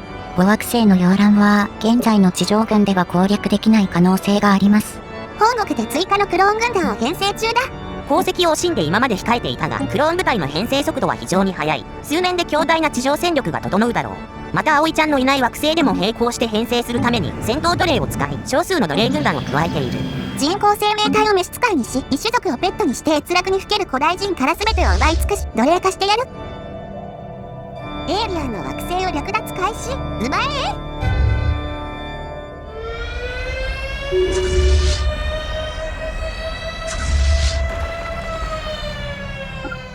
敵の艦隊と星系基地は全滅。入植済み惑星のないボラヤーズノーモーターの2星系を破壊、保護域を攻略、さらなる地上戦に向け作業中。ここまでとは。エイリアンの惑星を略奪開始。奪え。よろしい。地上作戦の完遂を待たずに艦隊は上のディアドコイ領へ進撃。ピラー星系のゲートウェイへ向かう。本国が異次元艦隊に襲われている。急ぎゲートウェイまで進軍して一旦帰還するのだ。葵ちゃん艦隊はピラー星系に向けて長蛇の列をなし、ディアドコイ領をひたすら進軍する。何隻ものスターイーターが我が領土を通過していく。ほとんど遅延させることもできん。そちらに任せた。こっちだって葵ちゃんの主力艦隊には対抗できない。分散した隙をついて襲いかかるしか。本国では侵攻してきた異次元艦隊をコルベットが足止め中。限界まで粘らせろ。多数のコルベットが犠牲になっても構わない。ピラー星系に到達、救援に来たルニフの艦隊と戦闘開始。この星系は大ハーンの死後ディアドコイとの講和で取得したが、クローン戦争開始後に守りきれず失っていた。奪還する。ダメだ。撤退する。ピラー星系を奪還。スターイーター3隻をこの周辺で活動させ、ゲートウェイの支配権を保持する。また、ピラー星系の入植可能惑星にフルニを入植させる。ここに入植しなかったのは大きな誤りだった。今からでの要塞化だ。また石壁。しかも怒り狂ったかつての同胞が攻めてくる。でも異次元艦隊は当分来ない場所だ。天なる母と兄弟を攻略しました。しかし洋蘭を攻め落とせるかはギリギリのところです。戦闘しながら次々に援軍を送り込めばよい。どうせ攻略には時間がかかる。敵は徹底抗戦切に降伏。ああ、愚かな葵ちゃんたち。我々の導きを受けていればこんなことにはならなかったのに。ああなんてことをしてくれたんだ。不愉快だが素晴らしい知らせだ。これでアルファ避難所に加え、第2の旧古代帝国領か。万一の時は生産と艦隊整備の拠点をここに移し、ゲートウェイを通じて各拠点の救援に出撃を繰り返す。惑星の開発とゲートウェイ建設を急げ。異種族保護区の飼育員と非保護ポップたちの処遇を決めてくれ。保護されていた種族たちには超能力開発を施し、統治者として取り立てる。ああ、ありのままの姿を保っていた種族たちになんてことを。元飼育員を含めドルルバヘンたちは家畜に落とし、かつてのペットたちに飼育させてやる。待った。フェラゴンプライムで合金や消費財を生産する職人がまるで足りていない。契約奴隷にして強制移住で送ってくれ。そうか。ならそれで。助かった。お前たちは労働条件と職業の選択、休暇、移住、幸福の追求、生活の保障、賛成、集会、その他いくつかの自由を除く全ての権利を回復した。喜べ。これはひどい。ドルルバヘンが降伏した2352年10月、開戦から19年後の地図です。赤枠が葵ちゃん、白枠が異次元人の勢力範囲です。我々は多くの生計を失いましたが、開戦時に持っていた入植済み惑星はコルダーを除き守りきっています。異次元人の進行が進み銀河が虫食い状態になっているが、葵ちゃんや排他覚醒のバースリアンの防戦によりまだ総崩れは阻止されている。バースリアンがエルゲートを封鎖している？奮戦してくれるのはいいのですが、我々も宣戦布告しない限り侵入できなくなりました。バースリアンの戦力は落ちている。領土は保っているものの、どこかで異次元艦隊に敗れたかな。機会を見て宣戦布告、一気に攻め滅ぼしてその力を略奪する。葵ちゃんはドルルバヘン古代国を略奪して大きな国力を手に入れた。銀河共同体を引き裂き、異次元艦隊を連覇し得る力だ。こうして葵ちゃんはクローン戦争初期の危機を乗り越え、攻勢に転じていく。あとは当初の展望の通り、戦争はクライシスたちの略奪競争に変わった。永遠の地平線。2356年、我々の恐怖と怒り、古代妄想は、かつて大ハーンが征服した地域を焼き尽くした。4隻のスターイーターが未入植の星系を容赦なく破壊し尽くしていく。銀河を敵に回す大戦争になったと思ったら、でかい立方体に乗せられてひたすら星を焼いて回っているのだ。この星も爆発させたけど敵が復讐戦を挑んできてるのだ。護衛艦隊もつけずに危険な任務ばかりなのだ。もうやだ。別のスターイーターが駆けつけてくれたから護衛されている。よし。攻撃能力の高い護衛がいなけりゃ装甲が厚い棺桶みたいなもんなのだ。お返して。惑星は敵に囲まれたら救出不可能になる可能性があります。自力で逃走可能なスターイーターが最も安全です。お二人にはこれ。なんだ。なんで急に黙ったのだ。急ぎ脱出し、隣のスターイーターへ移乗してください。そのスターイーターは配管とします。それってつまり。行くわよずんだもん。天使。安全ってなんだろう。ステープアリス、葵ちゃんクローン略奪者となる。人が無抵抗を貫けるのは、抵抗を貫く者たちによって守られているからだ。抵抗を主張する者がいなければ、どうにもならないだろう。ツヨルコフスキー。略奪者たちの宴。4つのクライシスに襲われた銀河共同体の前線は地獄と化し、参加各国はそれぞれの中枢部に籠城して抵抗を続けることを余儀なくされた。4つの古代帝国はそれぞれ危機を予見していたが、葵ちゃんに敗北していた機械没落はアルファコンプレックスで浄化を逃れ潜伏するのみ。精神没落も招かれざる客に聖域を侵犯され、母星に立てこもって細々と抵抗を続けていた。古代帝国の中で唯一危機を足止めする力を持っている排他覚醒のバースリアンは、フェバリアンを滅ぼし、ゴロシを従属させエルクラスターを封鎖。葵ちゃんとバースリアンはお互いの背中を守りながら、いつでもそれを突き刺せる緊張状態を続けていた。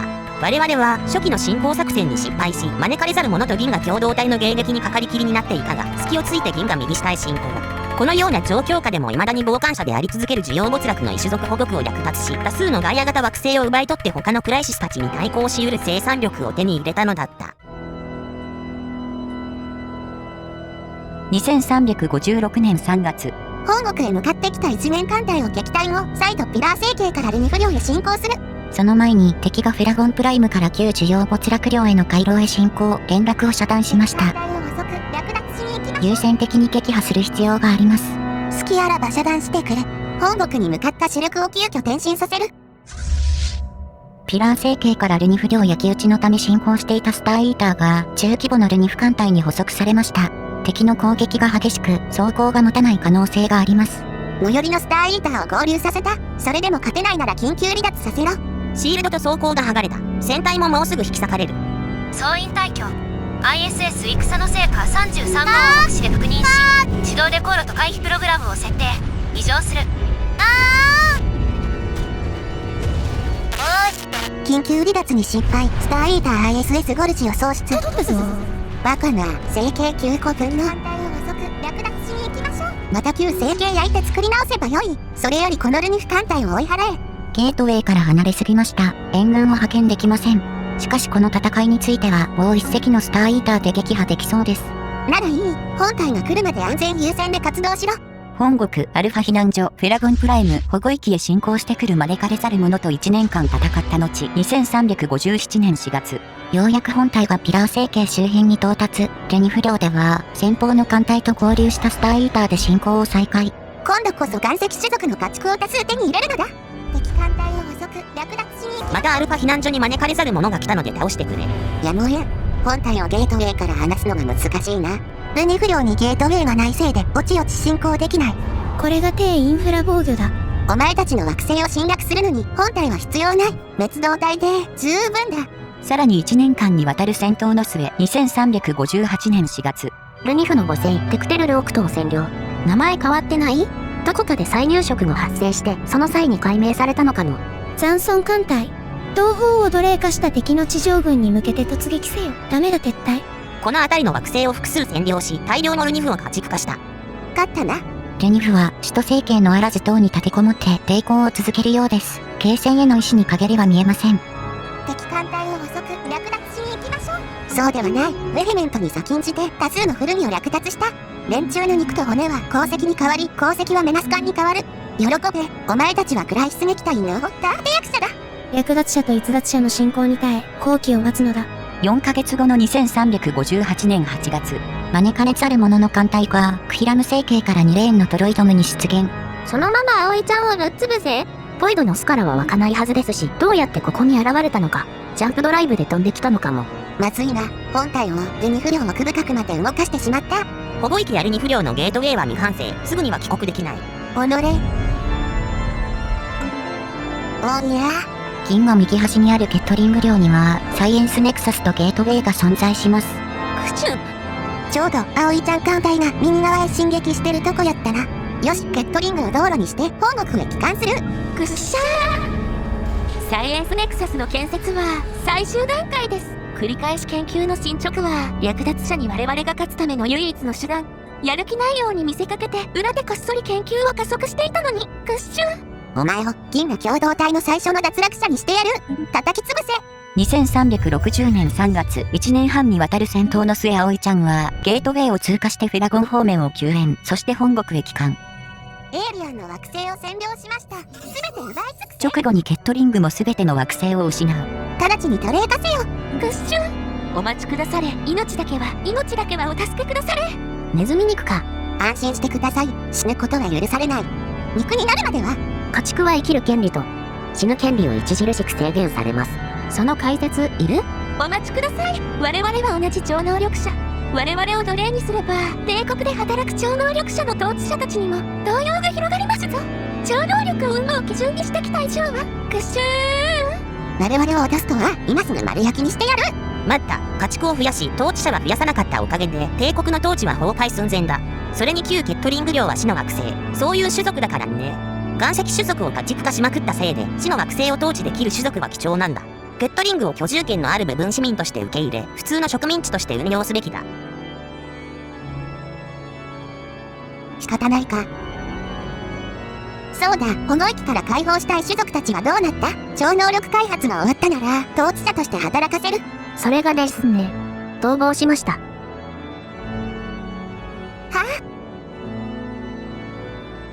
お前たち、君たちを助けに来た。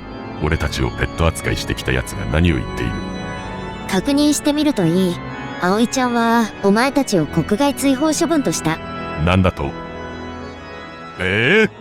怖い？なんで奴隷を管理する立場になるって言ってたのに。どうして？直ちに退去しないと殺されるぞ。いや、アネバの手違いに違いない。我々に管理される予定の奴隷の言うことだ。絶対すが。そうだそうだ。だが葵ちゃんは銀河の略奪という大目的のためだからといって気まぐれに態度を変化させる。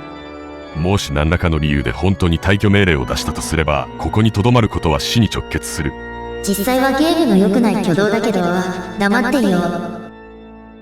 怖い？助けて。許して。殺される。バースリアンへのことづてをお前たちの端末に送信してやった。我が宿敵、邪悪な排他主義者だが、危機に対抗しうるのは奴らしかいない。このことづてはお前たちへの尊重を強制するための紹介状として機能するだろう。退去命令により、ボロイが難民船が用意されている。急ぎ登場するのだ。急げ。船に乗り遅れるな。早く離陸し落語者は置いていけ。彼らがこの危機戦争を生き残れますように。なぜ気づかなかった？プレイヤーに言ってくれ。私に責任はない。同化の終わった種族の権利がなぜか強制退去になるという挙動があり、以前は手動で直していましたが、久しぶりにプレイしたので忘れていました。銀河は恐ろしい異星人でいっぱいだが、古代から張り合っている時期とこうして連絡を取れることを嬉しく思う。そして君たちと話しているとエイリアンだってことを忘れそうになるね。保護されていた者たちよ。完全にではないが、君たちが運んでくれた手紙は銀河の危機に対抗するための力となるだろう。我々の家臣として働いてもらっているゴルジュの客として居住するといい。もう少しで吐くところだったぞ、異星人のクズめ。では本当にこの方法で武器を入手できると？そうだ、邪悪で野蛮な異教徒を倒すために皇帝が立案した作戦だ。リングワールド区画の奪取に成功し独立を宣言したら、皇帝が国境へ艦隊を動かし葵ちゃんの宣戦布告を抑止する。あとはお前たちがその生産力を使い放題だ。皇帝はアルファ避難所をお前たちに貸ししたのだ。直接介入はしてくれないのか？これは神が皇帝を通じて我々に与えたこの上ない機会だ。神の祝福がありますように。殺し国民解放委員会の同志たちよ。クローン戦争開戦から30年後、ケットリング降伏から1年半後の2363年10月。製造ユニットで奴隷の反乱。製造ユニットの奴隷が団結して立ち上がり、地元当局に対して武装反乱を起こした。反乱軍の攻撃を受け、複数の重要施設が同時に無力化されたため、情勢は急速に悪化した。今や惑星の運命は防衛軍にかかっている。もし敗北すれば、我々は製造ユニットを失う。バカな、反乱軍を鎮圧する。奴隷たちは出所不明の武器で一気に複数拠点を制圧し、他の奴隷や武器を略奪することによって大軍に膨れ上がり殺到してきています。早期鎮圧して済ませることは到底不可能です。奴隷戦争が始まりました。現地には戦闘奴隷で構成された守備隊しかいません。敵の地上戦力は我々の4倍以上です。援軍なしに長くは持たないでしょう。ゲートに近い地上軍は製造ユニットへ急行せよ。主力はルニフ領奥深くへ進行しています。援軍として降下させられるクローン兵は少数です。アルファコンプレックス処理ユニットささやく惑星のケラーソープライムで新たに葵ちゃんのクローン軍団を急編成。できた部隊からサミタレ式に降下させろ。戦闘正面幅の問題で敵は全軍を殺到させられない。敵艦隊を捕捉略奪。序盤を乗り切ればこの奴隷戦争はクローン葵ちゃんの勝利だ。艦隊を捕捉略奪しに行きましょう。守備隊が配送した穴を降下したクローン兵が埋めている。初動での戦線崩壊は免れた。ですがまだ敵の総戦力は優勢です。戦闘の進行速度次第では逆転する前に押し切られます。戦場では敵を可能な限り遅延させ、後方では援軍の編成を決して緩めるな。1年半後、葵ちゃんは多大の犠牲を出しながらも反乱軍を押しとどめ、戦力比が逆転。このまま地上軍を降下させ続け、奴隷どもをぶちのめせ。反乱勃発から2年後、こちらの戦闘奴隷部隊は全て離脱したり壊滅、クローン部隊にも大きな被害を出しました。しかし押し寄せるクローン葵ちゃんが敵をすりつぶし、敵を絶望的な状況に追い込んでいます。反乱奴隷は部隊が崩壊するまで戦っている。むごいことになった。葵ちゃんに逆らうから、エイリアンの惑星を占領しました。全て奪い尽くせ。レニフ領への侵略も順調に進んでいます。めぼしい惑星は奪ったが、レニフの首都星系、ヘネ惑星のあるアラツが残っている。アラツ星系までの道のりをベヘメントが占領。これを撃破しないとたどり着けない。ベヘメントの攻撃に耐えつつ、葵ちゃんを防いでくれることを期待するしかない。主力艦隊ベヘメントを排除し、アラツ星系までの道のりを開け。シャルノック星系に次元アンカー、激しき者の次元怒り級ステーションを派遣。次元ポータルのある星系と異次元人の勢力範囲の宇宙星系に1星系はポイドの巣の上位版である次元アンカーが存在します。次元アンカーは次元ポータルを我々の次元に固定して安定させる役割を担っているようです。このため次元アンカーを全て破壊しないと次元ポータルを攻撃できません。また次元アンカーが増えれば増えるほどポータルを通じて異次元から援軍が来る速度が上がるようです。次元アンカーはポイドの巣よりもはるかに強力なシールドと戦隊値に加えて多少の装甲を持っています。多少といっても危機レベル25倍なので脅威ですが、問題ない。コルペットに積んだ自称砲解放が装甲と戦隊を引き裂く。それにむしろ一年艦隊が護衛についていない今が破壊の好機だ。反乱を鎮圧。我々は製造ユニットの反乱を終わらせた。勇敢なクローン部隊が主要施設を奪回し支配体制を再確立した。あとは奴隷たちがひどく破壊してしまったものを再建するだけだ。あえて再び反抗する者が現れるまでにはしばらく時間がかかるだろう。身の程を思い知っただろう。当面この新編成の地上軍は本国に留め置き、別の反乱が起きた場合に備えさせる。次元アンカー攻略を開始します。巨大なアンカーの形、イメージ映像として見えているのかな。艦船や通信で出てくるアバターの本当の形なんてないのかも。敵艦隊がいない状態で進行できたためアンカーへの攻撃は問題なさそうです。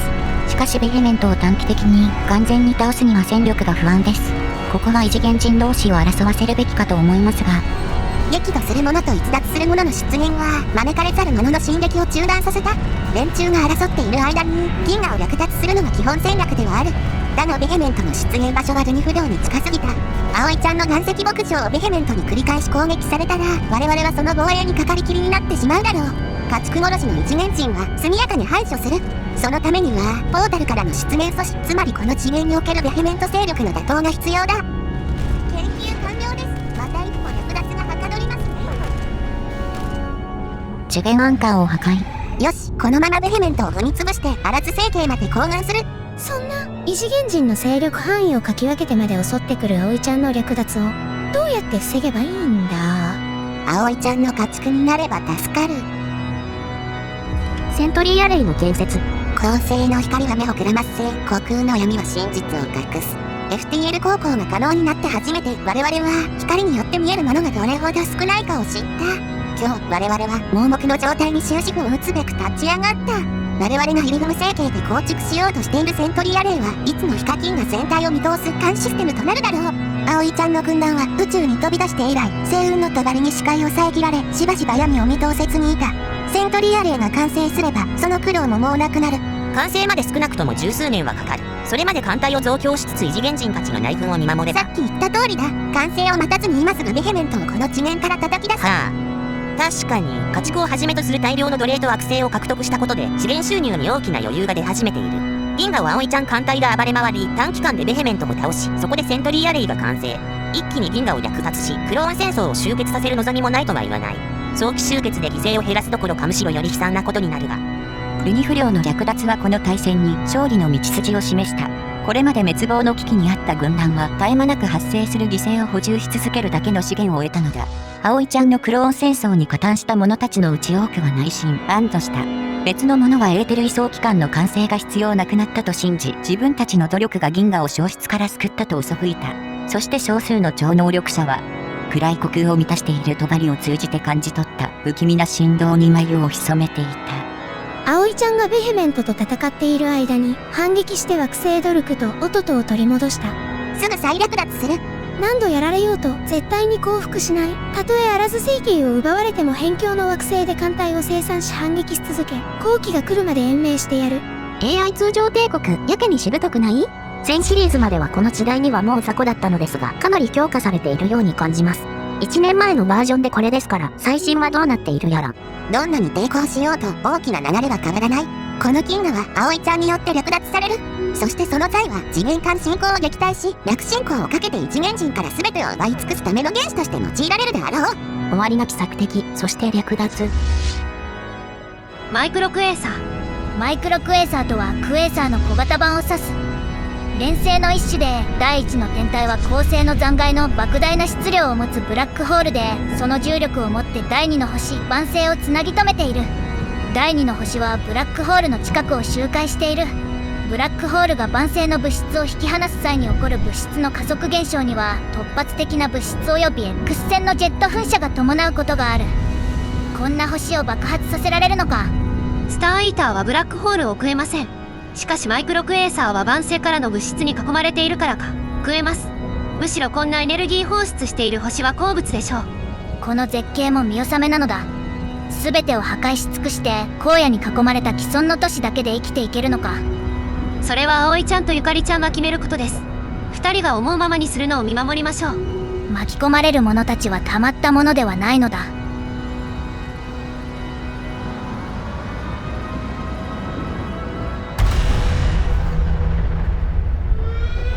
エイリアンの惑星を略奪開始。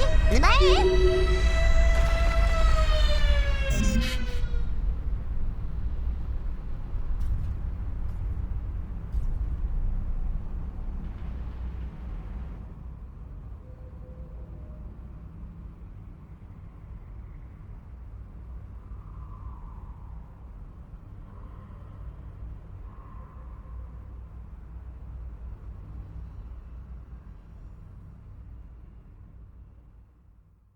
銀河を蹂躙し、一元人を地名の向こう側へ一気に叩き出す。2367年7月、主力艦隊をベヘメントの次元ポータルがあるリーム星系へ進行させる。ゲートウェイで繋がっている？出現場所にたまたまゲートウェイがあったんが運の尽きやな。いつでも攻撃できる。次元ポータルに併設されたものの他にまだアンカーが残っているに違いありません。おそらくもう一つ。構わん。この星系のアンカーを破壊後、さらなる進撃を開始する。1年以上かけて建造したタイタンにエシュバール葵ちゃんとシールド妨害装置を乗せて参戦させている。これは失策でした。シールド妨害装置の効果は加減算であるため、危機レベル25倍の敵のシールドをマイナス 20% した結果、プラス 3750% がプラス 3730% に減っただけになっています。バージョンにより変わるかもしれないのでご注意。後で装備を完走する。まずは次元アンカーと星系内にいる艦隊を撃破するのだ。葵ちゃん艦隊が実体弾を猛烈な勢いで次元アンカーのシールドに叩きつける。敵の1個艦隊の攻撃により多大な被害が出ています。この戦力なら押し切れる。問題ない。ジャガーノードが持たない。緊急離脱。前線でコルベットを建造できなくなりました。戦況は押している。問題ない。タイタンも落ちる。緊急離脱できない。なんてことだ。なんだと、エシュバール葵ちゃんは脱出成功した模様。超大型の機関が初陣で爆沈。敵艦隊と次元アンカーを破壊。やはり他にアンカーがあるらしく、次元ポータルが攻撃できません。よく見るとこの星系、入植可能惑星があるね。フルニを入植させて敵を国付けにできないか？基地建設と入植が可能かはわかりませんが、いずれにせよコロニー船が用意できていません。建造中に敵が来ます。仕方ないか。このまま周囲の星系を蹂躙したい。視界内のベヘメントの動きを調べろ。これはまずいです。ベヘメントの4艦隊が退去してリーグ星系に進撃中。もうすぐハイパーレーンに突入します。迎撃は不可能です。そんな力は残っていません。ゲートウェイを通じて撤退だ。ただしコルベット数隻を残していけ。無限のぐるぐる作戦が始まる。敵の共闘歩で全滅してもゲートウェイから新たなコルベットを送り込めるので有効な作戦かもしれません。昔日本語ウィキか何かで次元ポータルのある星系に突入すると異次元艦隊が退去して押し寄せてくるという情報を読んだ気がします。3.2.2 でもまだ有効だとすると膨大な数のベヘメントを誘引できるかも。2368年9月、ベヘメントが L クラスターの玄関口ターミナル M レスを奪った。この機に星団を奪還する主力艦隊で進行だ。星団はナノマシンを産出する。現在希少資源を増産しつつあるが、ナノマシン編成工場でナノマシンを希少資源に変えればさらに改善する。リーグ星系でコルベットが敵の6個艦隊を引きつけている間に葵ちゃんは冬季星々に襲いかかっていく。2369年7月、数十年地道に野焼きしてリアドコ医療を穴だらけにしました。入植済み惑星のある星系以外ほとんど残っていません。招かれざる者が接近しており、これ以上は異次元艦隊に捕捉されます。次の獲物を選定してください。もう自然破壊の実行犯を続けるのは嫌なのだ。1個艦隊をアバロニアン領に差し向けて息の根を止める予定だ。アバロニアンはどんなに叩き潰してもしぶとく軍団本国へ侵攻してくる。一元艦隊すら来なくなったというのに、もう滅ぼすしかない。入植済み惑星のない星系はスターイーターで全て焼き尽くせ。了解しました。行くわよずんだもん。配置転換。とても辛い。絶対に諦めない。だが葵ちゃんと招かれざる者とアベラントが攻めてきている。全門の葵ちゃん、肛門の異次元人、降伏せよ。命は助けてやる。絶対に降伏しない。惑星に籠城だ。リーグ星系のコルベットが何度目かの全滅だ。再度送り込む。星系を出ようとしている多数のベヘメント艦隊を確認。コルベットを切らすとこれが向かってきます。敵の本拠地でずっとぐるぐるするのか。どうなっている？バカめ、所詮は野蛮な一面人だ。このまま罠にはめ続けて全てを奪い尽くしてやる。2370年5月、ベヘメントがコルフェククトを食い尽くしました。どこだっけ？ルニフから奪い取った惑星の一つだね。多数の古見が家畜として飼育されていたが全てが失われた。もったいない。まあいいか。そんなすぐ追加略奪できるものより星団の再征服とベヘメントの打倒を進めるのだ。2370年9月、星団から招かれざる者を叩き出しました。星系基地は建設中。よし、次はベヘメントを倒す。現在1個艦隊スターイーター地上軍を率いてアバロニアンを攻略中です。エイリアンに港を破壊されました。代わりを奪わないと。今から本体に合流するには時間がかかります。そのままアバロニアン領を攻略せよ。一元艦隊が向かってきたら撤退するように。了解しました。2371年1月、艦隊を星団の出入り口ターミナルエグレスに集結させました。アバロニアン方面でイラシアの母星イラスを破壊。貴重な遺跡が嘆かわしい。有用だと思って今まで焼かなかったが、位置的に敵にすぐ奪われてしまうので活用できなかった。どうせ使えないなら殺菌処分する。地表を殺菌するために行われた機動爆撃にもかかわらず、古代イラシアのこの母星には今まで膨大な量の異物が存在し、先進的だった文明の存在を伝えていた。今になって破壊が完遂されるとは。この調子で入植地のない星系は全て焼け。本体はベヘメントの勢力範囲へ進撃する。永遠の地平線星系に出た艦隊がベヘメントと遭遇、待ち受けています。星雲で視界を遮られ、ゲートを出るまで敵がいるかわからない。言わんこっちゃない。セントリーアレイの完成を待っていたら。近接している1個艦隊さえ倒せば問題ない。遠い方の敵が前進してきます。こちらも本体全てが集結しつつある。エイリアンの攻撃を回避しました。略奪艦隊を送りましょう。撃破しました。弱すぎるぞ。葵ちゃんの艦隊は開戦当初よりはるかに強化されている。こちらの被害甚大なんだが、フェラゴンプライムに招かれざる者が出現した。倒してくれ。ゲートを通って救援に向かう。すぐ倒してベヘメント領へ進撃開始だ。2371年2月、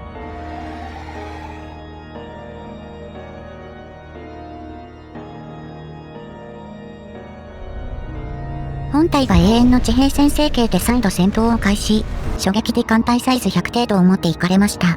なんだと、すぐぶちのめせ。敵は至近距離から自傷砲開砲を撃ってきます。ゲートを通過しようとしている隙を突かれました。まだ1個艦隊が出現したに過ぎない。敵が集まってくる前に急いで倒せ。敵の1個艦隊が追加。コルベットが急速に破壊されていきます。3艦隊目が出現。どうなってる？リーグ整形で誘引しているはずでは？ぐるぐるは必ずしも切れ目なく維持できない。ゲートに近い位置に敵がいる間は新たなコルベットを再突入させてもすぐ撃破されてしまうからだ。それに、そもそもゲートから敵が出てくるのを誘引で減らせるとは限らない。ポータルへ急ぐ敵がゲートへ続々と突入する場合もある。リーグ整形に向かうのにここを通る必要はないだろう。連中に聞いてくれ。そもそもどういう条件で誘引できているかも分かってないんだ。さらに1個艦隊が出現。そうだ、艦隊を集中させなければゲートに近い戦力を呼び出せ。無理だ、全て出払っている。たどり着いたとしても逐次投入になるだけだ。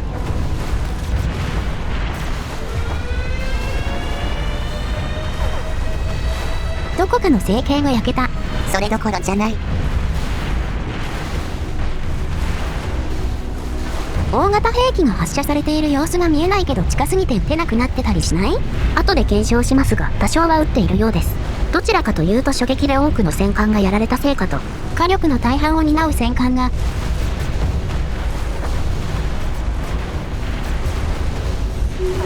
ジャガーノートが離脱。運がいい。我々がこの戦闘に勝てる見込みは完全になくなりました。艦隊の離脱準備にはまだ時間がかかります。各艦の緊急離脱に頼るしかない状態です。敵がさらに追加。基地がエイリアンに襲われています。反撃して逆に奪いましょう。止めろ。何を？ゲームを止めろ。一時停止だ。今から止めてもできることはなさそうだけど。とにかく止めろ。止めるんだ。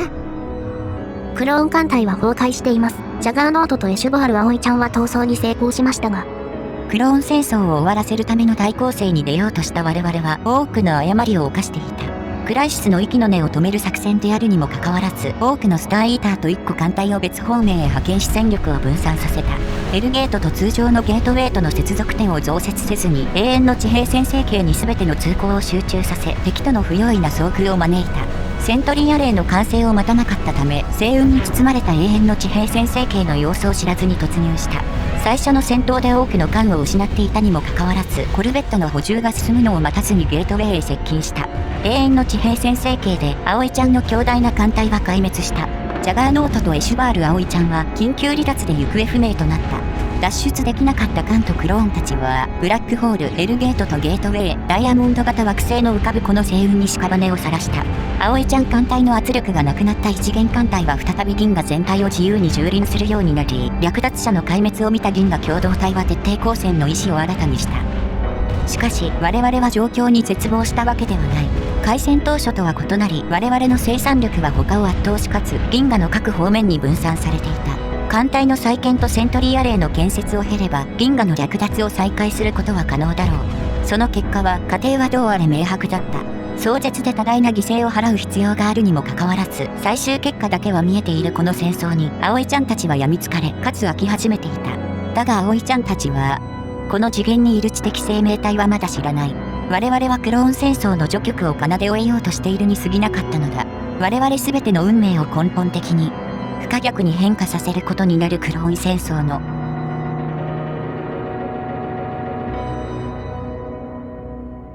艦隊を溶かしました。一言で要約されてしまった。体勢を立て直し、プレイを再開する必要があります。大丈夫？最後までやり遂げられる？あかりまんま。でも安心してください。PC を新調したらゲームの進行速度が数倍になりました。CPU で殴るのが正解だったか。必ず最後の日まで戦い抜けるでしょう。葵ちゃんからも一言どうぞ。見ていろ。星雲をはい、ダークマターをすってでも完結させてやる。サンクチュアリ。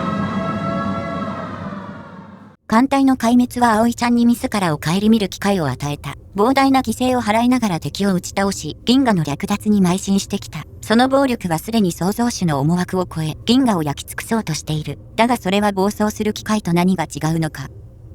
永遠の地平線成形は星雲の地形効果により、シールド無効、回避プラス 30% の補正がかかる。我々の戦艦は大型実体弾砲を回避され、シールドのない船体に自傷崩壊砲を撃ち込まれて全滅した。逆に、我々の実体弾系兵器は船体に対する攻撃補正に乏しく、船体に強い自傷崩壊砲に対して相対的に不利になった。この条件下で数に押されて艦隊の崩壊を招いた上、ブラックホールの影響で緊急離脱できない艦が続出した。バカな、なんでこの地形に注意を払わなかったんだ。少なくとも別経路の建設が検討されていてしかるべきだっただろう。シールド無効の場所では、異次元艦隊は無力だと思い、ゆかりちゃん。艦隊を再建し、勢いづいた敵の進行を押しとどめる必要がある。銀河の大部分が敵だからね。しかも、急いで戦力を戻さないと排他覚醒まで敵に回る可能性がある。すべての鉱物を使い、メナス駆逐艦を中心に生産してください。むちゃくちゃな依頼だな。メナス駆逐艦が有効であるという戦訓がない。カタログスペックと機器補正からの推測だ。はあ。最悪、バースリアンの参戦を防ぐためのハッタリにはなるか。戦力が回復するまでの間、銀河を転戦して敵の進行を遅らせる。葵ちゃんにやる気を出してもらわないとどうにもならないぞ。やる気は出してもらう。ステーラーリス、葵ちゃんクローン略奪者となる。広大で何も知らない生還の部隊は、このためにある存在という贈り物が続く間、意識と目的が与えられることだ。ジェームズ・ブリッシュ。激化するクローン戦争。葵ちゃんは銀河右側を侵略し、ルニ不良を蹂躙、ケットリングの帝国を滅ぼした。アルファ避難所で契約奴隷として働いていたゴロシュが大規模な反乱を起こすが、強愛のリングワールドの地形を生かしてこれも撃退、鎮圧する。葵ちゃんはベヘメントを脱落させるべく大艦隊を動かし、次元ポータルのあるリーグ星系を攻略、さらなる次元アンカーの破壊に向けて進撃した。だが永遠の地平線星系でベヘメントの待ち伏せに遭い艦隊は壊滅、計画は頓挫し異次元人の撃滅は再び遠のいたのだった。男色軍隊大ハーン浄化帝国機械没落招かれざる者。宇宙の冷たさに挫折し、その挫折を打開するためにさらなる暑さで国を焼き尽くしにかかるだけ。その繰り返しだ。たとえ自らの危機になろうと結局駐屯していた没星を出てから何も変わっていない。ひたすら戦い、銀河を略奪し尽くした後に新たなる目標を見つけられるのか。それは自らを焼き尽くす戦いに値するほどの略奪品なのか。艦隊を失ったクローン葵ちゃん軍団は自らにふさわしい標的を探索し検知する。真の勝利に向けて生まれ変わろうとしていた。主力艦隊が壊滅してしまったのだ。勢いづいた敵の追撃を振り切り、急ぎ撤退するのだ。いや、そのままアバロニアン領を攻略してください。行くわよ、スンダモン。戦闘開始。今まで以上にめちゃくちゃになってきたのだ。リーグ星系でぐるぐるを再開する。ぐるぐる戦術についてあまり説明していませんでしたね。ぐるぐる戦術はトッピーさんのステラリス25倍機器チャレンジの動画から学ばせていただいたものです。コルベットを使い機器艦隊を誘引する戦術は2機でもプレスリン相手にやりました。距離を保ちながらずっと誘引して追いかけっこすれば時間稼ぎができますよね。そこで、星系の重力圏周辺をひたすらぐるぐる周回して時間稼ぎするわけです。メナスコルベットが速すぎて敵が周回遅れになったりしてめちゃくちゃめんどい。最近のバージョンだともっと色々な戦術が取れるとか、次期シリーズのサブテーマの一つは戦術研究ですね。アルファ避難所に招かれざる者が迫っている。派遣する艦隊がない。籠城せよ。もうダメだ。おしまいだ。2年後、敵が本国へ押し寄せてくるため、アバロニアン攻略は中断しています。もう10回以上は進行した気がするぞ。なのにまたしても敵を征服できずに引き返すことになろうとは。葵ちゃんのバーカ、野蛮な略奪者、銀河の万人気取りが失敗続き。絶対許さん。何度でも進行してやるぞ。さらに1年半後の2375年1月、星団でゲートウェイ建設拠点を建造した。エルゲートのあるターミナルエグレスではなく、その隣接星系に設置している。これは鉢合わせを防ぐためというよりは、エルゲート周辺に一元艦隊がいても星団内部へ移動できるようにするための措置だね。ターミナルエグレスに軌道上居住地を建設すれば、星団内部をセーフゾーンにすることも可能でしょう。合金があるなら戦艦を建造した方がいいから当面は無理だろうけどね。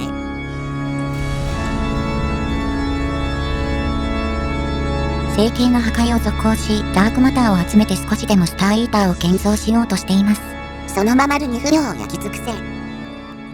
壊滅から4年半の2375年9月。再建した艦隊でアルファ避難所の招かれざる者を攻撃する。艦隊許容量を上回っているけど、もともと多少上回るぐらいなら影響ないのもあるが、メナス艦はいくらコンポーネントを積んでも維持費が変わらないため安い。このため元の維持費自体が安く、宇宙軍許容量を無視して軍拡しやすいと言えるね。メナス駆逐艦の実力を見てやろう。たまたま通りがかった敵の1個艦隊が通過するのを待って突入します。メナス駆逐艦は強そうなの？メナス駆逐艦は通常の駆逐艦とはかなり異なっています。船体としてアーティラリーを選んで得る兵器スロットを持ち、大型実体弾砲を積むことができます。これはもう駆逐艦というより宇宙砲艦に近いな。また機器パーク、ハエたたきで追尾がプラス 30% されるため、大型兵器でも回避の高い敵をかなり攻撃可能でしょう。敵は大型兵器を撃ち込まれて全滅。こちらの損失はメナス駆逐艦14、メナスコルベット級。いいぞ。このままメナス駆逐艦を増産しろ。戦艦と違って異次元艦隊の一撃で落ちるから有利な状況でもそこそこの被害が出るんだが。そうだな。だが鉱石で編成できる艦隊などいくらでも代わりが利く。銀河の略奪を再開した葵ちゃんは今まで以上の速度で自分自身と岩石種族を消費していく。その負担は銀河全体に波及し、葵ちゃんによって抑圧されている諸種族の怒りもまた今まで以上のものとなった。キュールに不良のアルレトケトトで元マローダーのコピンザク氏が反乱を起こしました。守備隊を置いていなかったため一瞬で惑星を反乱軍に掌握され、現地政府で降伏を拒否した者たちは処刑された。なんということだ。敵はそのままベラトリックス政権を掌握、新たな帝国としてコピンザク氏同盟を設立しました。クズが後悔させてやるぞ。独立から3日後、バーカリッドから通信だ。自由の戦士、アルレとケトトが我が国に加わったことをお知らせしよう。彼らは我々の保護と完全な市民権を享受している。あなた方が彼らの権利を踏みにじることは二度とないだろう。裏で手を引いていたようやな。うぬぼれるな。我々はお前たちの権利を踏みにじるだろう。かつては奪わずに残していた最後の権利でさえも、スターイーターを派遣しろ。アルレとケトトと他の全てのバーカリット領を破壊するのだ。やめてくれ。我々には彼らの生産力が必要だ。たとえ今それが敵に回っているとしてもだ。地上軍を派遣して奪い返しましょう。私は銀河を焼き尽くそうとしているのに、反乱者どもを家計に処すことすらできないのか。銀河の略奪という大目的のためとお考えください。異次元勢力は先を争って略奪品を食い尽くそうとしています。彼ら競争者たちは我々の艦隊を撃滅し、あらゆる生命体を食らって全てを手遅れにしようとしています。一時の劇場にふけって葵ちゃんのおもちゃを壊している場合ではありません。なんだと？葵ちゃん、ここはゆずきの言う通りにしようや。あかねちゃんまで。異次元人を倒してしまえば、後の銀河の処遇は葵ちゃんの思うがまま。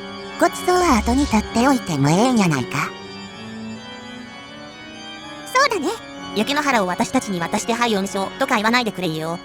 アルレトケトトを再占領しました。しばらく前から招かれざる者の次元ポータルがあるバーダモン星系にコルベットをジャンプドライブで到達させぐるぐるを試みている。これがうまくいけばアンビデント・ベヘメントをポータルに釘付けにできるかもしれません。残る1出せるもの、アベラントは出現位置のためか一元勢力の中でも最弱。彼らを脱落させる作戦が視野に入ってきます。ポータルの2レーン先に首都を持つシントモロイが頑強に抵抗し、勢力拡張を妨げたようです。もう、限界。再建中の我々の戦力は現在、目標の半分から3分の2ぐらいといったところか。よし、アベラント討伐を開始する。遠征にあたって、まずは国内の統治を自動化しておこう。自動化は頼りになるの？バージョンが古いためあまり期待はしていません。継続的に改善されてはいるようですし、最も出ているようなので4機では本格的に使ってみます。アベラントの起動中の次元アンカーは5つです。どこにあるか調べて潰していく。バージョンが古いため地図上で表示されません。次元アンカーを探せ。これはひどい。試作モッドを作って表示させますか？もういい。大体見つけた。ゲートウェイを通じて逸脱する者の勢力圏になだれ込むぞ。来るな。葵ちゃんの艦隊がジャーラット星系に設置されたボイドの巣に殺到する。周辺のアベラント領を駐輪し、次元アンカーを攻略せよ。アプロス星系の次元アンカーを攻撃します。異次元艦隊が周辺にいないね。異次元人同士の戦闘が答えているらしく、異次元艦隊が原画中にはびこる状況には至っていません。むしろ拡大した自分の勢力圏を守りきれないようです。また銀河共同体加盟国など通常勢力の各国の抵抗も繰り返し研究により強化され続けています。疲弊したところを殺しに行く形になっているのか。次元アンカーを無力化しました。よし、次のアンカーへ進め。残りのアンカーは銀河の上側にあるようです。では本国経由で攻め上ろう。葵ちゃんはかつて初期拡張で鈍色するムルと睨み合った道を進軍する。フェパリアンの母星、フェパリアに到達。爆発した母星のそばにボイドの巣が設置されている。フェパリアンは排他覚醒のバースリアンによって討滅され絶滅していました。今は破砕した星がわずかにその痕跡を伝えるのみか。破壊しました。さらに進撃だ。ボルドリックス星系でアベラントとバースリアンが戦闘中。アベラントが勝てばゲートウェイを横取りできる。それよりも今のうちに次元アンカーを攻略しましょう。そうだな。前進。レゼン星系の次元アンカーを破壊。しかしバースリアン領が邪魔で次のアンカーへハイパーレーンでは進めません。いきなり戦線とかしないでくれよ。何度か痛い目見ただろう。ぐぬぬ。本体はアバロニアン領へジャンプ。本国から心臓艦隊と地上軍をジャンプさせる。ジャンプドライブ最終点が終わるまでアパロニアン領を駐輪だ。めちゃくちゃな大軍が。いや、絶対に屈しないぞ。葵ちゃんはアパロニアンの艦隊を一掃、地上戦を進めつつアベラント領への進行を再開する。ワームホールのあるシャトラー星系攻略、ブラックホールだらけの固有星系グレートワウンドに進撃。アベラントが所有しているのに、モイナの巣の名前が招かれざるものなどなっているけど、どうやら奪ったようですね。異次元人同士の戦争の痕跡が伺えます。異次元人同士なら再利用できるものなのか。ニハル星系のアンカー攻略を開始します。アーラスマドン第3惑星が失われた。隙をついて異次元艦隊が略奪しに来ている。ほっとけ。アベラントを脱落させられるなら犠牲は問題ない。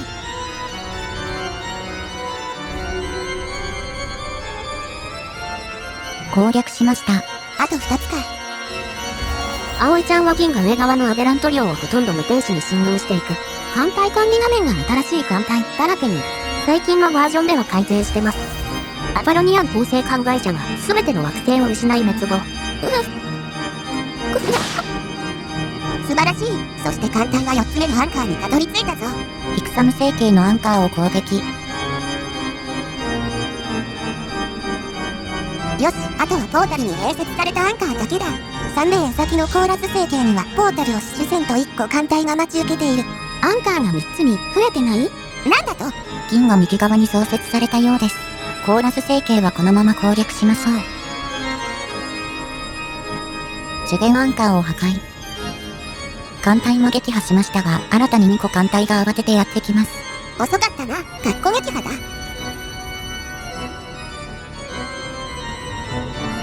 このまま金の右側に進軍し、残りのアンカーを破壊する。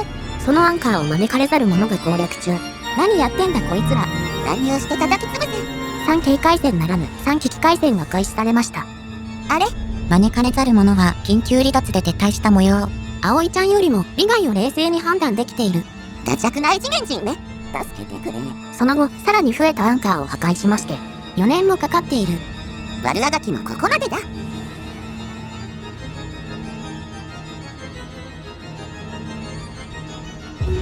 第2の次元ポータルの破壊。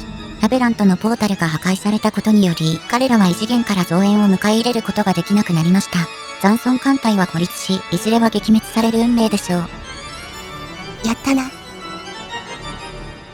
2387年4月、逸脱せるもののアベラントはこの宇宙の争奪戦から脱落した。さて、アベラントを倒して一息ついた葵ちゃんたちは、その間にルニフラに奪還された惑星を再略奪しようと考える。しかし、ルニフの支配領域を確認したところ重大な見落としがあったことに気づいた。ルニフがベヘメントのポータルがあるリーグ星系に成形基地を建てて穴を塞いでいる？なんだと？異次元艦隊も葵ちゃんもいない間に建設成功した。今ベヘメントの増援を防いでいるのは我々ルニフ共益連邦だ。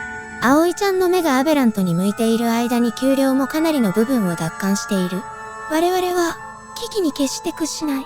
艦隊を差し向けてフルニを皆殺しにしろ。代わって葵ちゃんに忠実な放浪フルニを惑星に入植させる。許して。この状態で異次元艦隊はポータルから出てこれるの？わかりませんが、ルニフはしばらく前から成形基地を保持していた様子。おそらくは出てこれないのではないでしょうか。ほえー、予定より早くゲームが進行するかもしれません。現地のゲートウェイは設置されている。ハイパーレーンで進撃だ。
セントリーアレイが完成。リーグ政権を占領して入植開始。ジェニフ領の一部を再略奪。マロクイの首都へ地上降下。首都政権を移して抵抗を続けるしかない。反乱機会に母性を奪い、ここでクライシスの攻撃に数十年耐えてきたが、ついにまた避難することになろうとは。だが何度政府を疎開させることになろうとも決して屈服しない。左上に進み、異次元人を踏み潰して本国へ帰還する。旧アバロニアン領にプライムインターフェースが進行し、奪い返されつつあります。飛び込みがもう。これって現地の政界種族はどうなるの？発電グリッドに融合させられています。助けて。ほっとけ、他にやることがある。アルファ避難所に艦隊を集結させろ。爆撃中の敵を排除し、利用可能な戦力を集中させます。キャラバンがレジメントによって虐殺された。嘆かわしいことだ。乗り込んで略奪するつもりだったのに残念だ。アルファ避難所に集結完了。よし、招かれざる者のポータルが存在するバーダモン政権へ全軍で進撃する。ポータルを狙うということは、穴を塞ぐのか。その通りだ。バーダモンを制圧して成形基地、ゲートへ機動庁居住地を建設し、招かれざる者が次元を超えて艦隊を送り込めないようにする。異次元人の増援が断たれればこの金河は、葵ちゃんの手に落ちても同然だ。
道中の艦隊とボイドの巣を蹴散らしてバーダモン政権に到達。熱したナイフでバターを切るようだ。メナスク地区艦に切り替えたのは正解だったな。葵ちゃん艦隊最強。ガラ空きの本国に銀河共同体と異次元艦隊が進行してきているんだが、本国旧主要没落領フェラモンプライムへ1個艦隊ずつ派遣。深層艦隊も加えろ。残りの艦隊はゲートウェイ建設拠点ができるまで貼り付け？いや、接近する敵はセントリーアレイで丸見えだ。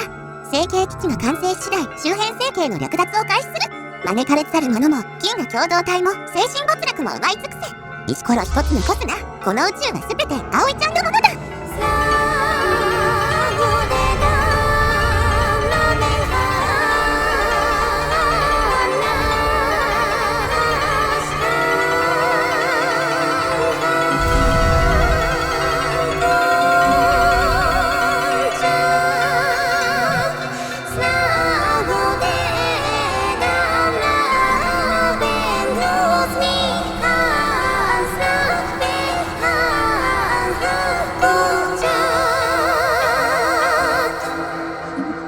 追われた精神没落役で出番を待っていたら大軍で殺到してきた。ズン姉様、ギャラ発生。ズンコ、僕を呼び出すのだ。全員トライ葵ちゃんの奴隷として再教育してやる。様など星々を行き交う雑草でしかない。そろそろ庭の手入れをしてやろう。ジャンプドライブではるばる地上軍を送り込んできた。ダメだ、助けて。強制宇宙でポップを略奪してから聖地を丁寧に抜き尽くしてやるぞ。バーカリットから奪った異物用細惑星のエシュモンベクで超能力者となったフェバリアン種族を発見。誰かが集合意識を除去してくれたようやな。我々はもう鈍色することをやめた。超能力者には居住権を付与しておくよ。用済みになったら今度こそ馬肉にして食ってやる。銀河共同体が理事会を設立。葵ちゃんの進撃を見て理事国の船団を許容する方向に進んでいるようです。もう遅い。絶望的に手遅れだ。エネルギー備蓄が溢れている。奴隷を酷使した結果だ。鉱石を国内市場から絞り取るのに使え。もう資源は有り余っている。さっきのフェバリハンも食ってやるべきだった。未だ抵抗する銀河の諸出族を生かしておく理由もない。待った。葵ちゃんは我々に征服後の銀河を任せると約束した。約束などしていない。単なる構想だ。異次元人は絶滅しようとしているわけではない。ポータルを塞がれ、あるいは破壊されてこの銀河に移動できなくなっただけだ。来るべき次元間戦争には我々の力が必要だ。そうだろう、ゆかりちゃん。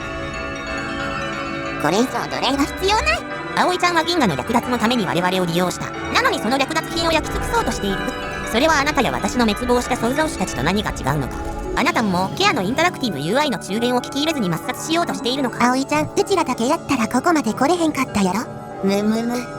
仕方ない。ある程度は残すことにする。やった。これで銀河すべての行政を専断する史上最大のインタラクティブ UI になれるぞ。おい。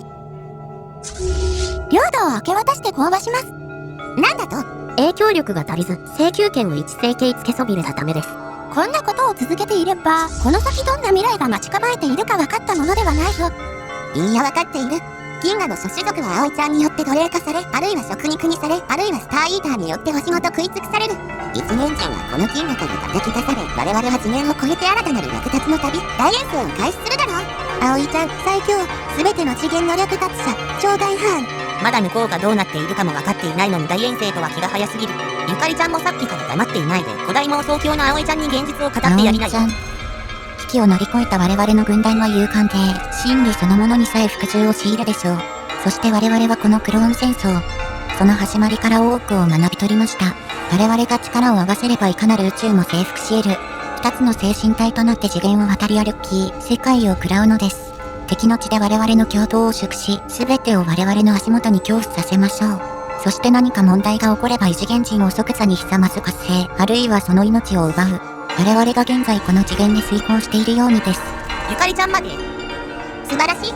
ついに私の旅に同行する気になってくれたか。ですから、我々の銀河を焼き尽くすことはおやめください。我々には本拠地を保持したまま異次元へと進行するだけの能力が備わっています。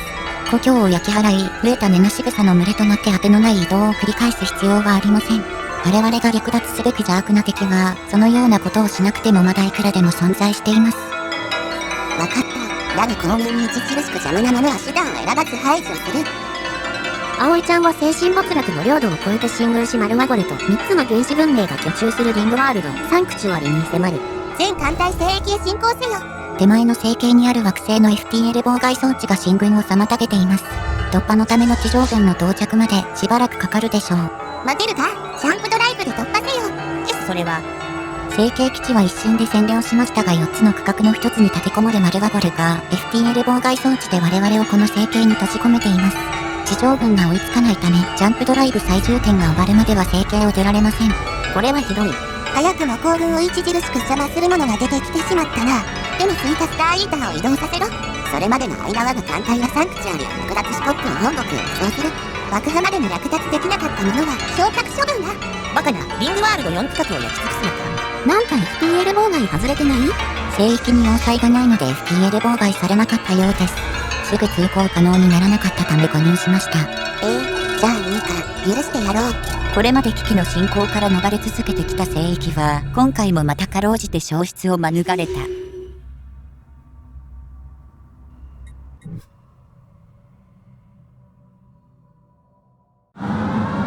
シュラウド。引き続き艦隊を2方面に分けて進撃し、銀河の下半分にはびこる招かれざる者を排除する。その後も複数のスターイーターが続き、星系を略奪する。ある時点に葵ちゃんの艦隊が存在する場所は銀河全体から見れば点に過ぎない。しかしそれを止めようとする者にとっては暴風だった。ボイドの巣は破壊され、入植済み惑星は占領され、星系は焼き払われる。無停止で進撃する葵ちゃん艦隊を異次元人も銀河共同体もほとんど遅延させることさえできなかった。身を削って葵ちゃん艦隊をすり減らし消耗させることしかできなかったのだ。招かれざる者のポータルが存在するバーダモン星系でゲートウェイ建設が完了した。さらに付近のワームホールに異次元艦隊が見え隠れしていたので隙をついて星系を破壊しています。残念ながら主星を爆発させてもワームホールは壊れないようです。L クラスターを招かれざる者に奪われていたので新艦隊で奪還中。バーダモン星系で軌道上居住地が完成。フルニを入植させて要塞化しろ。許して。旧需要没落量にフレムが進行してきています。このまま葵ちゃんの生産力を破壊してやる。なるべく時間稼ぎし、奪われた惑星は取り返す。星団に移動した艦隊が集結前に戦闘になり、危険な状態です。合流しようとした艦隊は永遠の地平線で全滅した。壊れたメネス艦がまた作ればいい。艦隊が壊滅したトラウマを艦隊を使い捨てにする方針によって克服してしまった。星団で勝利した艦隊に対して新たに有力な異次元艦隊が接近中。星団の奪還は一旦諦めるしかない。時間稼ぎに移行するのだ。招かれざる者の支配領域をひたすら掘り進み、惑星コリダーが存在する星系リビ号の近くまで進みました。コルダーは結局異次元人に食われることなく生き残りました。ゆかりちゃんがフルニを助けたエピソードは必要なかったか。機械没落のモデル16がコルダーを避難所にするよう助言したのは結果的に極めて的確であったと言えますね。もはや避難所など必要はない。避難所どころか本国に銀河共同体が押し寄せているんだが、現地の心臓艦隊に対処させています。問題は招かれざる者の艦隊です。本国の上あたりに展開しこちらが弱るのを伺っているように見えます。最悪の場合艦隊をかき集めて対処するしかない。そんなことよりも今は本体を少しでも早く前進させるのだ。招かれざる者の次元アンカーを4破壊し、残り6、ベヘメントは残り2です。連中を叩き出せば銀河は葵ちゃんのもの。いかなる犠牲を払おうと問題ない。このままラッシュを続けて全ての次元アンカーを破壊するのだ。サンクチュアリに存在する3つの全 FTL 文明の区画を攻略中。エイリアンどもはことの葉姉妹にかなわない。攻略後ゲートウェイも建設しておく。2つ目のリングワールドで家畜を飼っていくぞ。宝の持ち腐れ、猫に小判、豚に真珠、葵ちゃんにリングワールド。銀河火炭に到達しつつあります。この辺りでは招かれざる者、ベヘメント、銀河共同体が戦いを続けているようです。ベヘメントと銀河共同体を攻略する招かれざる者の艦隊を背後から攻撃する。超能力者である我々にとってさえも異次元人の思考は異質であり、彼らの内部事情は想像するしかなかった。だがどうやら招かれざる者は自分たちの次元間進行が深刻な失敗の危機にあることを理解し、恐怖に駆られているようだった。異次元艦隊は葵ちゃんの本体との決戦を避けて逃げるように銀河を掘り進み、背後でスターイーターを狙い、本国を奇襲する好機を伺った。高速移動速度で優越する我々は、それを一つ一つ追撃して潰していったのだが、このまま金が右側に向けて進撃していく。終わったな。もう招かれざる者には葵ちゃんを止める力が残っていない。ポータルを成形基地で塞げば増援が出てこれないという見立ては正しかったようだ。キャジャバス星系のゲートウェイに招かれ去る者の艦隊が現れ、上に進撃してスターイーターを狙いつつあります。本体の進路を変更して追撃する。ポータルを塞ぐ件ですが、自出でした。トッピーさんの危機25倍フォースチャレンジパート5で行われています。駆除機でプレイしてる動画だね。見たけど忘れてました。最初からポータルを奇襲して塞ぐ戦略をとっていれば、クローン戦争は早期終結していたかもしれへんな。やめろ。間もなく捕捉します。研究選ばないと。死ぬ様子すら映らなかった。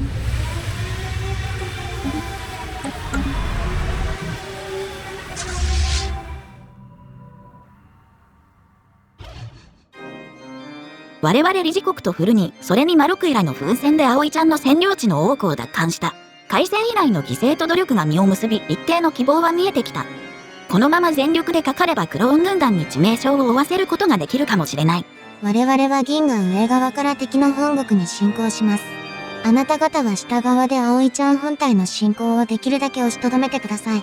サンクチュアリが陥落し、我が国はこの戦争でほとんどのものを失ったが、葵ちゃんを倒しさえすれば復興できる。他の諸国も同様だろう。ケットリング、コピンザクシー、アバロニアンナの国家は崩壊しましたが、我々の属国として再建する道は大いにあり得るでしょう。あなたも意気込みというものを述べてはどうですか。敵本国の攻略はあなたの戦力が頼みなのですよ。我が国一人では攻略できません。アラビアーアラビアーアラビアー仮にクローン戦争に勝利し得たとしても、平和は長続きしないだろう。我々理事会は軍団打倒のための現在の努力を継続することを再確認した。すなわち、軍団の本体に対しては遅延作戦を行い、その間に敵の惑星を占領して艦隊の生産能力を低下せしめる。共同体の他の諸国にも決定を通達し、この戦争に勝利するのだ。待ってください。我が国の艦隊のセンサーが情報を入手し、警報を発しています。銀河共同体に属する全ての政府がアクティブセンサーリンクを通じてその警報の内容の正しさを確認した。全ての情報はこれまでフレーム段階にとどまっていたエーテル移送機関の建造が再開したことを示していた。これまで停止していた建造を先に進め、完成を目指してください。銀河を焼き尽くすことになったのだ。異次元世界に進行するためのモードをモッドで追加することにしたらしいわよ。だとしてもこんな危険なものの建造には関わりたくないのだ。戦争狂は勝手に遠征して出ていけばいいのだ。僕を巻き込まないでほしいのだ。じゃあどうして。では、私は戦争に戻りますので、今まで何度も助けていただきありがとうございました。最後まで頼ってもらっていいのよ。何か私にしてほしいことはないかしら。いいえ。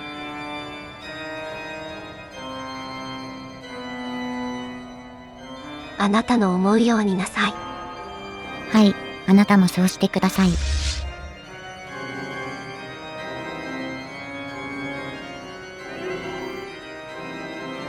我々の動向を察知した招かれざる者と銀河共同体は別の場所で使うべきリソースまでエーテル移送機関への攻撃に回すだろう。本国の防衛がさらに危うくなるんだが。シュラウトに潜入した葵ちゃんが超能力シールドを獲得。サイオニックシールドまだ持ってなかったのか。これでシュラウドを焼き尽くしても問題ないな。本国の上半分の整形基地を奪われ惑星は籠城中。援軍を送ってくれ。心臓艦隊で対処せよ。それでは戦力が足りない。そこにたくさんの予備戦力があるではないか。スターイーターでは招かれざる者が向かってきた時にやられてしまう。束になってかかれば大丈夫な。いけ。トーテムポールに各スターエーターが重なっている。ボイドの巣を破壊。この調子で隣にいる異次元艦隊も叩き潰せ。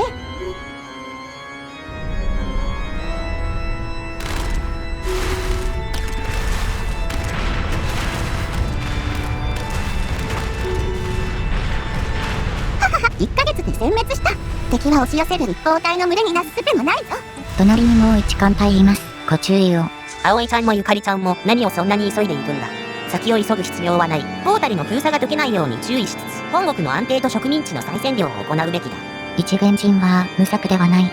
一刻も早くシュラウドを超えて一元世界に攻撃を仕掛ける必要がある。何か感じるのか。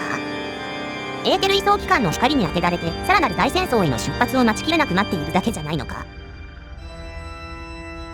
我々が旅立った後のことはあなたに頼みます。ケアのインタラクティブ UI。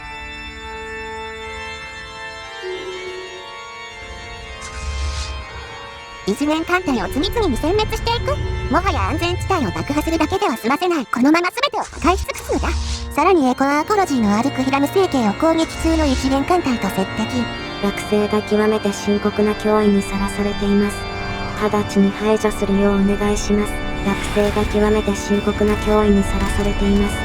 直ちに排除するようお願いいたします。スターイーター2隻を失いました。星系18個分のいいんだよ、使い潰せば。もはや毎月のように星系を破壊できてるんだから。ハイパーレーンに繋がった恒星は有限の資源なんだぞ。銀河に星は数えきれないほどあるのに食えるのは多くて1000個ぐらいか。まとめて焼き尽くさへん限りはな。あかりさんは宇宙の年齢を知っていますか？百数十億年？はい。そして銀河の年齢が数十億から100億年、生命の誕生が数十億年前です。葵ちゃんは幾千、幾万回も生まれ変わり攻防を続けてきた銀河や生物圏を組ましているのではありません。その初期の、そしてもしかしたら最後の世代を破壊しているのです。魅力的だな。できるだけ残してくれ。軍団指導者になっていた亀裂バール葵ちゃんが病死か。病死？地上軍の強化を優先して年齢の延長を研究していなかったために寿命問題が再燃したようです。戦争終結までは待たせなければ。繰り返し研究をある程度リーダー寿命延長に振り向けておく。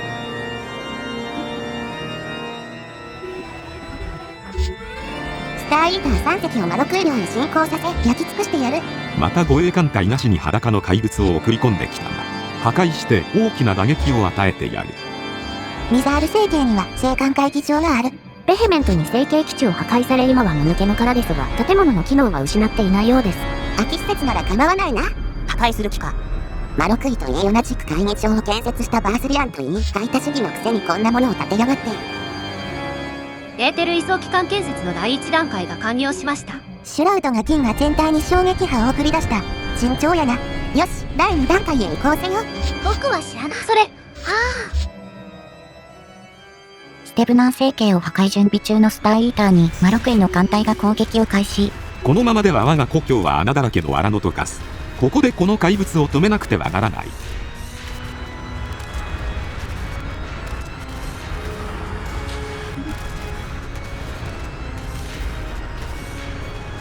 ダメだ、間に合わない。やめろー。敵艦隊はどうなったの？スターイーターで星系が爆破された際に存在した他の艦隊は敵味方問わず行方不明になります。緊急離脱と同じ扱いですね。艦隊ごと破壊されないのは残念だが、味方艦隊を爆破してしまう事故は避けられる。直後にミザール星系も破壊しました。青函会議場が入植済み惑星への攻撃がまだ開始されていないだけありがたく思うのだな。3年にわたる攻撃で魔六位領は穴だらけに。このまま手足をもいてやる。ジビー星系で招かれ去る者の次元アンカーを攻撃中。100以上の星系を増援なしに攻略し続けて騎兵が著しいですが、このアンカーが攻略できそうです。バールデス葵ちゃんが戦死。補充なしに戦い続け兵力が落ちて計画の戦士が多発している。一旦再編しては合流して経路をまとめると攻略速度が落ちる。このまま力尽きるまで前進せよ。ベヘメント最後の次元アンカーの攻撃準備が整いました。葵ちゃんが破壊した星系に怒りを打ち込んだようやな。やめろ、来るな。破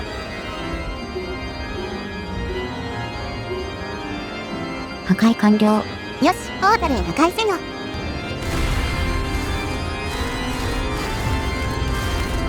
リーム星系に出現していた第3の次元ポータルはもう存在しない。高次元生命体がこのポータルを利用して彼らの領域から我々の領域にやってくることはもうないのだ。魔軸星系に存在する招かれざる者のアンカーを破壊。馬下と葵ちゃんが戦死。残り3つか、さらに突き進め。合流しようとしている心臓艦隊が有力な異次元艦隊に捕捉されています。本体はすぐそこだ。急ぎ合流せよ。全滅しました。多数の帝国が戦死。そのまま前進し異次元艦隊を殲滅せよ。撃破しました。総援は解けたが現有戦力で進行作戦に戻れ。2423年。星系を破壊し続ける葵ちゃんのスターイーターがマンダスラ沈黙帝国最後の入植済み惑星に接近。敵はわずかな戦力で突っ込んできます。サコメ、私たちの美しい海から出ていけ。入植済み惑星を破壊する気か。知性のないロボットしかいない惑星だ。他の種族は彼ら自身が浄化したのだ。知性のあるトロイドでさえ反乱の末に破壊された。汚染された同胞は海を守るために自らを分解した。汚らわしい葵ちゃんもまたすぐにここから消し去ってやる。そのようなもので我々の海を汚そうとしても無駄だ。我々は必ず我々の海を浄化する。お前たちは分解され美しい海の一部に生まれ変わる。やめろ、やめろ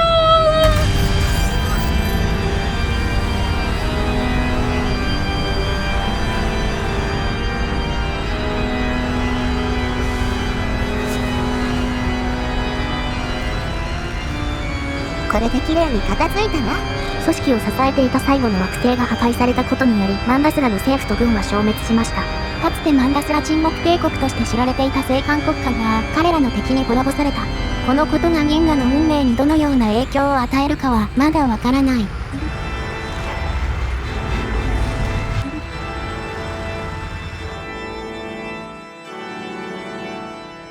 エーテル移送期間が延ばす触手はシュラウドの深淵に到達し、我々の共闘歩は拡大した。シュラウドに住まう存在は我々の侵略に気づき始めたが、今のところ顕著な干渉はされていない。今こそ両世界観に恒久的な同感を強制開通させるべき時だ。というわけで機関建設の努力を続けるように。本当に銀河を消失させないんだ。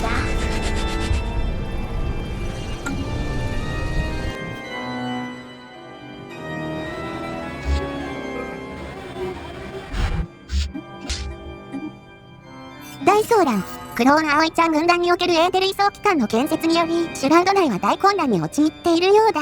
部分的に機能しつつあるこの巨大構造物によってサイオニック領域が徐々に破られる中、その内部の存在は憤怒と時期をあらわにしているようである。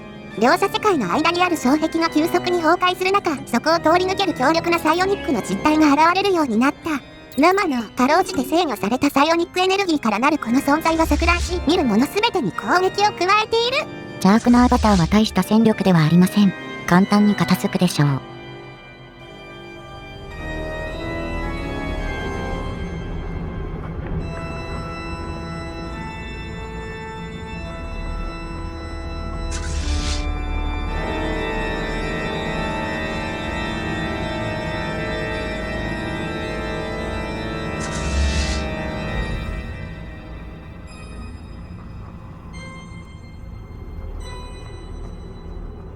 2424年、錯乱した邪悪なアバターが銀河各地で暴れる中、葵ちゃんはこれまでになく苛烈な進撃を開始した。招かれざる者は必死になって次元アンカーを増設し、自分が銀河から叩き出される前に葵ちゃんの消耗が限界に達することにかけた。すでにポータルを失った逸脱せる者、アベラントは、もはやつなぎ止めるべきもののないアンカーを再建して延命に救急とした。銀河共同体は葵ちゃんの占領地のほとんどを奪い返したが、奴隷の半分を失った葵ちゃんの転換速度が変わらないことに絶望していた。銀河を蹂躙する3つの主要な艦隊集団の一つはアンカー攻略に失敗して全滅し、銀河に出て以来活躍してきたエシュバール葵ちゃんをはじめとする多くの帝国たちが戦死した。それでも葵ちゃんの進撃と略奪が止まることはなかった。家畜を加工して新たに作り出される無数の戦艦とメナス駆逐艦は積み重なる味方の屍を越えて敵に殺到していく。異次元人、銀河共同体、邪悪なアバターが次々に殺戮され、宇宙の塵となっていく。排他覚醒もその像を抑えながら葵ちゃんを刺激しないように恐る恐る基地を建設していくしかなかった。ようやく事態に気づきつつある世界を食らう者も、葵ちゃんを通じて流れ込むサイオニックエネルギーと戦太鼓の音によって痺れた頭を振り、覚醒を試みるのが精一杯だった。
惑星をどんどん取り返されてポップ数が1000を切った。経済が傾いて消費財が枯渇。早く反撃してくれ。国内市場でもう少し持たせろ。このまま進撃を続けられればアンカーを全て破壊できる。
世界を食らう者が処理ユニットのポップを捕食。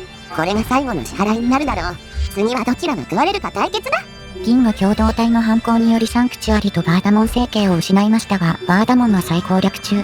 ポータルのある星系を手放して万一招かれざる者に奪われたら厄介だからな。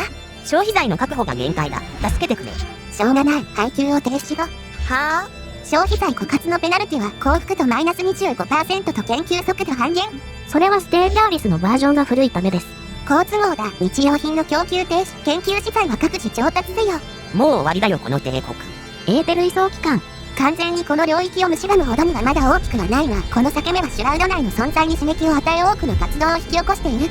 彼らはついに我々がもたらす脅威を認識したが、彼らの活動は何にもならないだろう。機械の触手は今や切断するにはあまりに深くシュラウドに入り込んでしまっているからだ。目的達成は迫っている。目前に。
パルスが銀河を通過。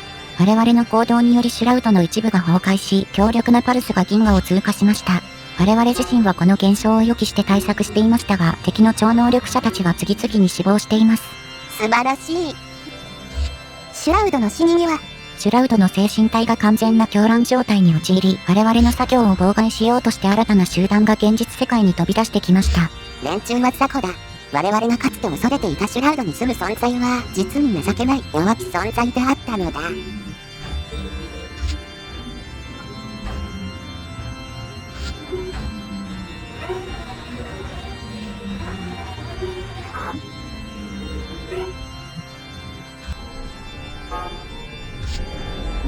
ついにイルダーのエーテル移送機関にたどり着いた。惑星に地上軍を降下させ何としてでも星系の制御権を奪取するのだ。艦隊は壊滅したが降下には成功した。しかも防衛は手薄だ。敵の大軍が増援に。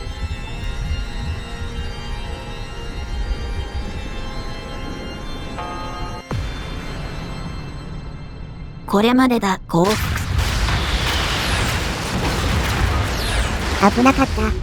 本当に降下を許してしまったのか。最後のアンカーは本国からジャンプドライブで飛べる距離だ。戦力は十分。最終点を待たず攻撃せよ。南北で平等主義派閥が発生。一惑星に降下を許したことで暴走する軍団政府への反発が高まったんか。次の選挙まで銀河が生き残っているのかどうか。招かれざる者のアンカーは全て潰しました。ポータルへの攻撃を開始します。やめろー、やめてくれー。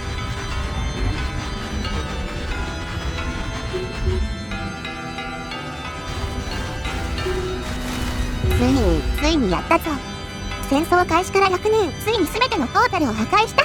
葵ちゃん、最高。全てのポータルが破壊されたことで、アンビデン、アベラント、ベヘメントによる次元間進行が成功する見込みはなくなった。だが、クローン戦争が終わっていないことは誰の目にも明らかだった。むしろ銀河の命運を決する真のクローン戦争は、これから始まろうとしていたのだ。次は、銀河共同体を攻撃するの？次はプライムインターフェースを攻撃する。連中に横取りされ、発電グリッドの無人となった奴隷たちを再略奪するのだ。その後彼らの本国へ侵攻し、惑星を破壊する。機械知性は高度な知性を持った生命体ですが、集合意識と同様に彼らは中枢知性から切り離されると機能しなくなる。どうせ使えないならスターイーターでまとめて爆破しろ。モデル16のように惑星でいつまでも逃げ隠れされると厄介だしな。モデル16はどないなったんや。長い間粘っていたモデル16はアルファ避難所から駆除された。そうがっかりするな。デフラグメントペアのインタラクティブ UI です。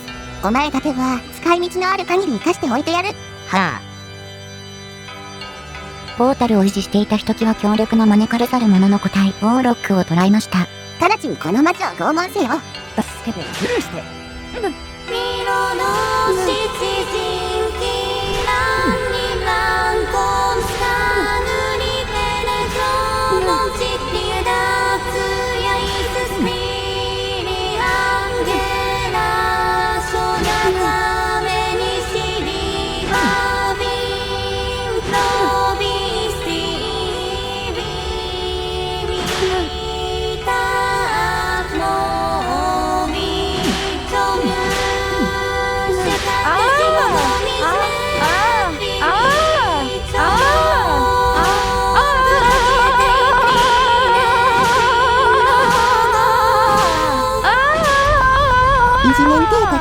招かれざる者のウォーロックを厳しく尋問したところ、彼らの多大な犠牲を払ってまで我々の宇宙に侵攻してきた理由が明らかになった。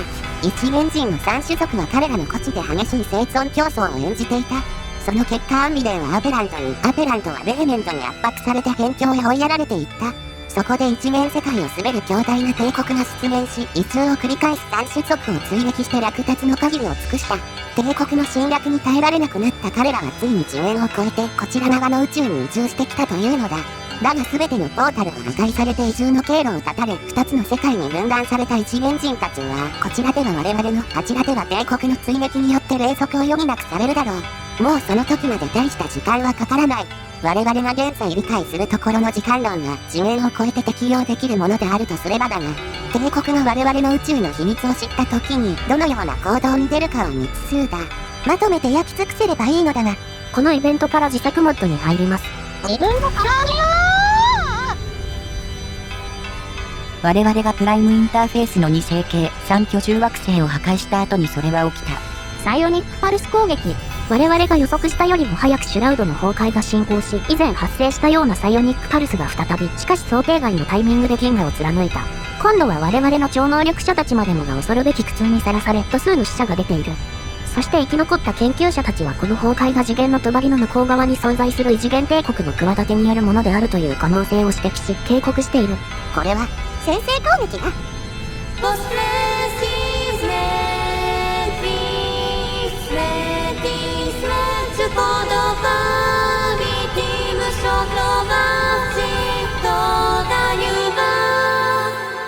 次回完結、暗黒面の帳が落とされた。クローン戦争が始まったのだ。ジョージ・ルーカス。エーテル移送機関。この経験により、私は人間の本性や社会が複雑であることを理解しました。人間文明の未来が危険と不確実性に満ちていることを認識したのです。私の目には明るい未来が映ってはいますが、それはあらゆる種類の困難と落とし穴に満ちています。肯定的な未来は人間の努力を通じてより大きな善を目指してのみ獲得されるものなのです。リュウジキン。アンビデン、アベラント、ベヘメントを追ってこちら側の宇宙に狙いを定めた一元帝国は、次元門を開いてちまちま軍勢を送り込むなどという縁な方法を取らなかった。代わりに、シュラウドの精神体を屈服させ、彼らを組体にしてこちら側の次元に権限するという方法で奇襲してきた。しかも銀河を焼き尽くし、穴だらけにしてきた葵ちゃんたちを嘲笑うかのように、ブラックホールの存在する全ての星系に権限してきたのだ。新たなポータルの出現を警戒していた我々は、広大な焼け跡に湧き出た膨大な一元艦隊を見て愕然とする。今や、葵ちゃんたちはその歴史上最大の危機に直面していた。強大な一元艦隊を一掃する手段が存在しないからではない。その手段は、母星系の空に建設された光り輝く門を守り抜いていれば発動できる。銀河とシュラウドは焼き尽くされ、差し当たって一元帝国はこちら側の宇宙に侵攻する手段を失うだろう。軍団が自らを焼き尽くして外敵を一掃するという本来の目的を果たし、事の始まりは次元を超えた存在へと昇華する。そう、本来の目的だ。我々が略奪と閲楽を求めて全てを焼き尽くすのではなく、強大な侵略者に立ち向かうために火を放つとしたら、それは創造主の策謀によって作り出された目的を遂行しているに過ぎない。我々が知性化され、軍団を組織して激烈な戦争を遂行してきた理由が、創造主が外敵を焼き尽くすよう設定したから、そんなことは許されない。だが状況は我々に戦争を遂行するよう強いた。今で始まったことではない。思えば銀河に飛び出して以来、ずっとこの調子だ。戦場の主導権を失い、略奪が困難になったことで、全く解決されることのなかった問題が露呈しただけなのだ。クローン兵であることと略奪者であることは、事の始まりを構成するコインの裏表だった。クローン兵でなければ、我々は明確な標的を持たない散漫に行動するだけの快速集団に過ぎない。略奪者でなければ、我々はとっくに滅んだ創造主に代わって自らを搾取し続ける奴隷軍団に過ぎない。コインの裏と表が引き離された時、我々は統合を失ってしまう。事の始まりは最後の最も苛烈な闘争によってこの危機を打開できるのだろうか。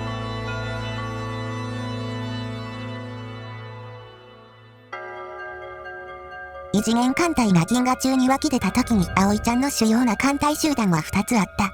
一つは最も強力な集団で魔力医療の略奪と次元アンカーの破壊に従事した後、すでに古二領を通って本国への帰路にあった。もう一つは軍団の現在の作戦を遂行していて、プライムインターフェースの母星を破壊した後、遠く移動してシントモロイの母星を攻略中だった。葵ちゃんは私たちの部屋に引きこもって何かを悩んでいるようだった。その悩みの答えが出たようには見えなかったが、数時間後に葵ちゃんは艦隊を本国へ撤退させることに決めた。まだ地上軍がシントモロイと戦闘中ですが、置いていけ。降下したクローン葵ちゃんたちは置き去りになり、攻略後は銀が最後の日まで惑星を死守する任務が与えられた。艦隊の帰国は膨大な異次元艦隊の中を結露を開いて退却する困難な道のりになるかと思われた。だが検討の結果、ジャンプドライブを使うことで早期に本国への撤退が可能と出た。異次元帝国を出し抜き、無事帰国して守りを固めることができる。だが帝国はこれまで葵ちゃんが戦ってきたどの敵とも異なる挙動を示した。彼らは脇目も振らず、とにかくイルダーのエーテル移送機関へ殺到してきたのだ。膨大な艦隊が連続して我らが母星系へ侵攻してくる。戦力を別の場所で拘束しようとか、惑星を攻め落として国力をそごうなどとはせず、とにかく戦艦で突入してくるのだ。古見領にいた本隊はかろうじてイルダーへの帰還が間に合った。葵ちゃんは全軍でハイパーレーンの出入り口を封鎖し、押し寄せる大軍と戦った。使い潰されて新編成だらけの艦隊の連度は低下していたが、軍団の技術と生き残った一部のリーダー葵ちゃんたちの能力は長期にわたるクローン戦争で研ぎ澄まされていた。押し寄せる異次元人の巡洋艦のアバターを次々に破壊していく。だが激しい連戦で葵ちゃんたちは著しく疲弊した。例によって葵ちゃんは困難な状況を前にして疲労し、苛立ちをあらわにしだした。葵ちゃん、茜ちゃん、大丈夫？大丈夫ではない。しばらくの対話の後、うちは問うた。葵ちゃんはこのクローン戦争をどう終わらせたい？それは我々の存在に関わる疑問だった。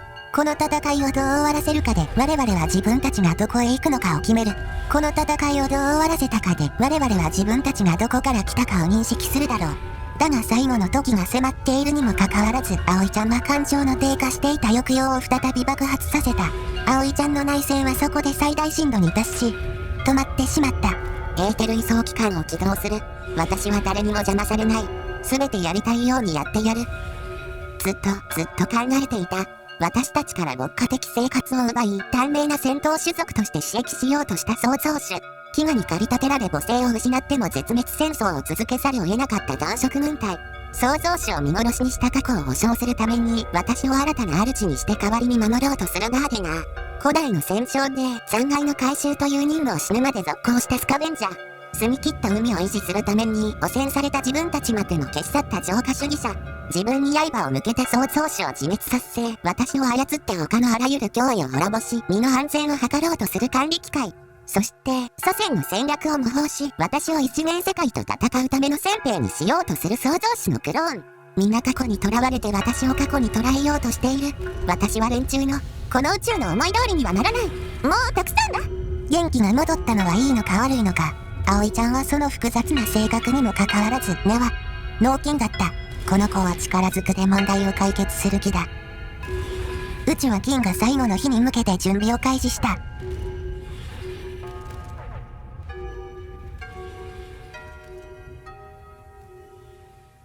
というわけで、エーテル移送機関の起動を開始せよ。どうせこんなことになると思っていたのだ。はい、起動シークエンス開始。仕事は終わった。メタン、一刻も早くこんな世界からは退去するのだ。まだズンコに挨拶していないのだけれど。そんなのいつでもできるのだ。しょうがないわね。私はズンダモンを連れてジャガーノートの迷路のような通路を進んでいった。この妖精は怒りをあらわにする割に、帰り道が私らのみなのだ。おかげで周囲が囚人たちの怨嗟響き、うめき声聞こえる力を、ジャガーノートに地下などないが、になっていることに気づかれるまで、しばらくかかった。何寄り道しようとしているのだ。ズンダモンが言い終える前に、通路の曲がり角からばったりズンコが現れた。ズンコ。ものすごく嫌な予感が。ズンコは数瞬、私たちを見つめた後、皆まで言うなとばかりに栄唱した。ズンダモン、ソードモード。ズンダモンが変身した緑に光り輝くずんだソードを手に取ると、ズンコは地下牢を破壊し、駆けつけてきた監視の葵ちゃんたちを切り殺し始めた。出番がなくて溜まっていたらしい。四国メタン、遊戯によりズンコの牢破りに加勢する。どう見てもズンコ関係なく最初からここを破壊するつもりだったのだ。私たちは地下牢をめちゃくちゃにして囚われの身となっていた異種族たちを解放した。元から脱走計画でもあったのだろうか。彼らは迷うことなく一斉に走り去っていった。私は協力者たちをジャガーノートの一室に集めていた。葵ちゃんによるエーテル移送機関の起動を阻止したいが、一元帝国の先制を許してしまった以上、銀河を消失させずに生き残るのは難しい。難しい。ここまでたどり着くのだって苦難の連続だった。でもなんとかして異次元艦隊を排除しながら葵ちゃんを倒す方法があるんだろう。わかりやすく言うことにする。もはや銀河の消失は免れない。お前たちはこのジャガーノートの奥にある冷凍睡眠装置に入り、消失イベントを乗り越えるように。銀河を焼き尽くす現象を生き残る方法が冷蔵庫に隠れ。冷凍庫だ。協力者たちは激怒して私に銃を向けた。だが強大な超能力者の私が両手を上げると、そこから放たれる何らかの攻撃を想像しておじけづいてしまった。あなたは銀河最後の日まで私の生存のために最善を尽くすと言った。今日がその銀河最後の日だ。そんな。うなだれる彼らに私が冷凍睡眠装置の場所を案内した直後、彼女がやってきた。葵ちゃんは会議室の出入り口を塞ぐように仁王立ちし、博物館の展示か何かを見るような目で無言で私たちのことを眺めていた。しばらくの沈黙の後、協力者の古着が銃を葵ちゃんに向けた。対決は避けられない。撃て。私の一言に後押しされて、銃から放たれた膨大なエネルギーが葵ちゃんへ突進し、それを予測して差し出されていた左手のひらに弾かれてしまった。先に撃ったな。逃走を望んだのが私たちであるという名分を得た葵ちゃんは、いつの間にか右手に持っていた青色に輝く光の剣を弓を引き絞るかのようにして私たちに向けた。撃て、撃て。葵ちゃんが全ての砲弾を跳ね返して異種族たちを全滅させる前に、私は隠し持っていた紫色の剣を抜いて葵ちゃんに襲いかかっていった。だが葵ちゃんは銀河最強のエリート兵士だ。数号の後、大胆にも私と異種族たちとの間に割り込んできた。背後からの射撃を跳ね返しながら、私に打ちかかって会議室の出口へ押してくる。そのまま廊下へと押し出された。比較的狭いこの区画で大勢の異種族たちによる一斉攻撃ができないまま、私はさらに別の区画への交代を余儀なくされる。それは巨大なハンガーベイだった。出入り口に繋がったロフトで迎え撃とうとした私は葵ちゃんに蹴り飛ばされ、ハンガーベイに落下してしまう。起き上がった私の目に、ハンガーベイの巨大な出入り口を通じて、異次元艦隊と最後の戦いを演じる軍団の姿が映った。軍団は何としてでもエーテル移送機関を起動すべく、必死の防戦を続けている。ロフトの上では葵ちゃんが異種族たちを殺戮しようとしている。彼らのために最善を尽くすという約束は守らなければならない。ゆずき、ご丁寧に呼びかけた後、葵ちゃんは無力化した異種族たちを次々に投げつけてきた。今や銀河最強の超能力者となった葵ちゃんが奴隷を連射してくる。その速さにジャガーノートが発生させている重力に逆らって押し返すこともできない。硬いハンガーベイの床に打ち付けられて砕け、うめき声を上げる異種族たちにぶつからないよう避け続けることしかできなかった。どうしたゆずき、略奪者から銀河の諸種族を守ってみせろ。調子に乗った葵ちゃんがひときわ力を込めて打ち出したフルニを、私は全てのサイオニックパワーを動員して押しとどめた。そのまま押し返し、驚いた葵ちゃんとの押し合いになる。いつものようにフルニの悲鳴が響き渡る。だが今度ばかりはそれでは済まされなかった。強大な超能力者たちの力比べに巻き込まれて、岩石の肉体が破砕され、翻訳機は機能を停止し、悲鳴は絶叫に変わった。彼は指導者としても市民としても義務を果たせなかったかもしれないが、このような立場にあってなお負うべき責任が残ってきただろう。発生者への怒りが平行を崩し、今や火炎渦巻くシュラウドからサイオニックエネルギーを流入させフルニを葵ちゃんに対して押し返した。葵ちゃんは歓喜してロフトを降り、1対1の決闘が始まった。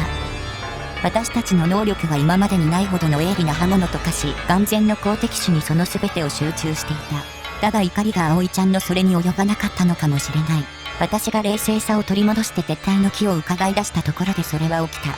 無数の異種族たちが葵ちゃんの背後にある階段からこぼれ落ちるように湧き出て殺到してきたのだ。葵ちゃんは不意をつかれた。慌ててその膨大なサイオニックエネルギーを今や解放の身となった奴隷、囚人たちに向けて彼らを吹き飛ばす。だがついに略奪者を殺害する機会を得た異種族たちの熱狂は志を同じくする者たちの体を踏み越え、巨大な怪物となって葵ちゃんを物理的に押しつぶさんと迫った。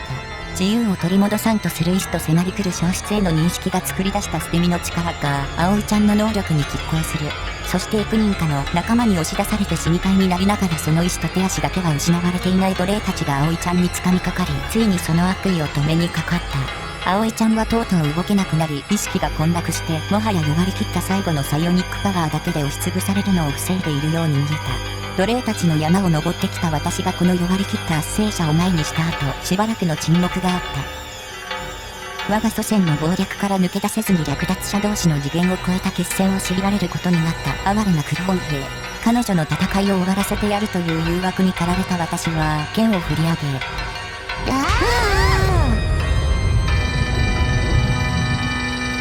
そこで私は意識を失った。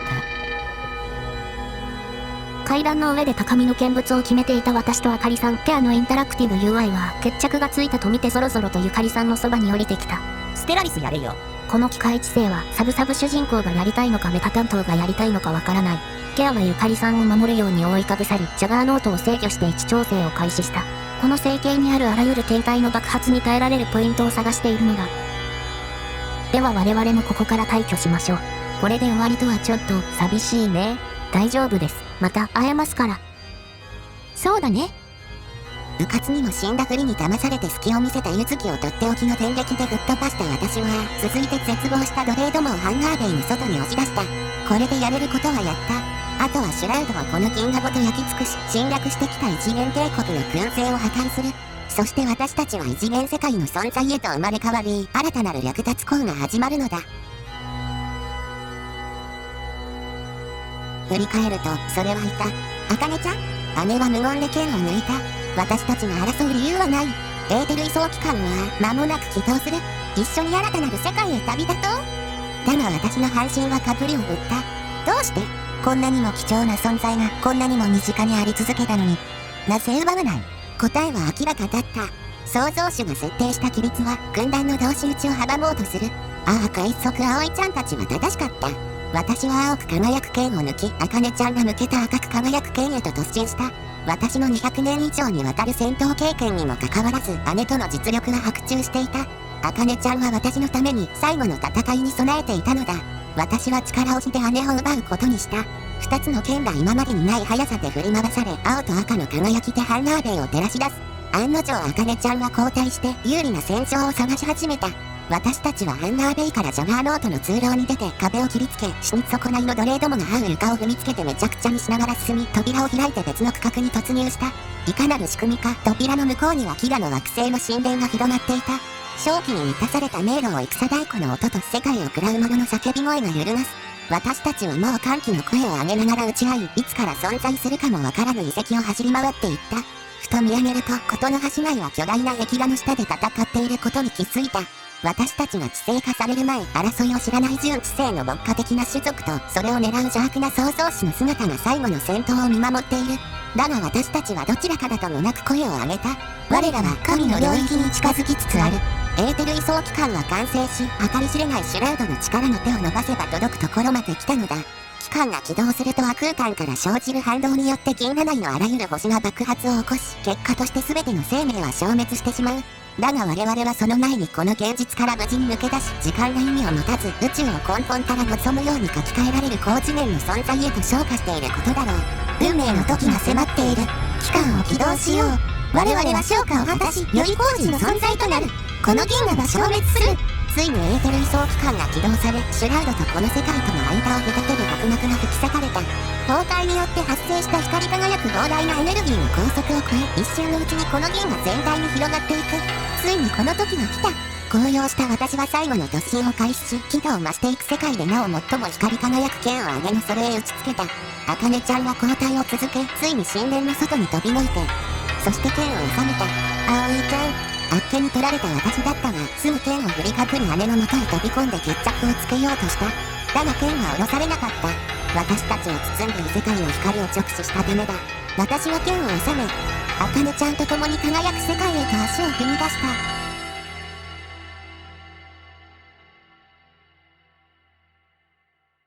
私が目を覚ました時、すべては終わっていた。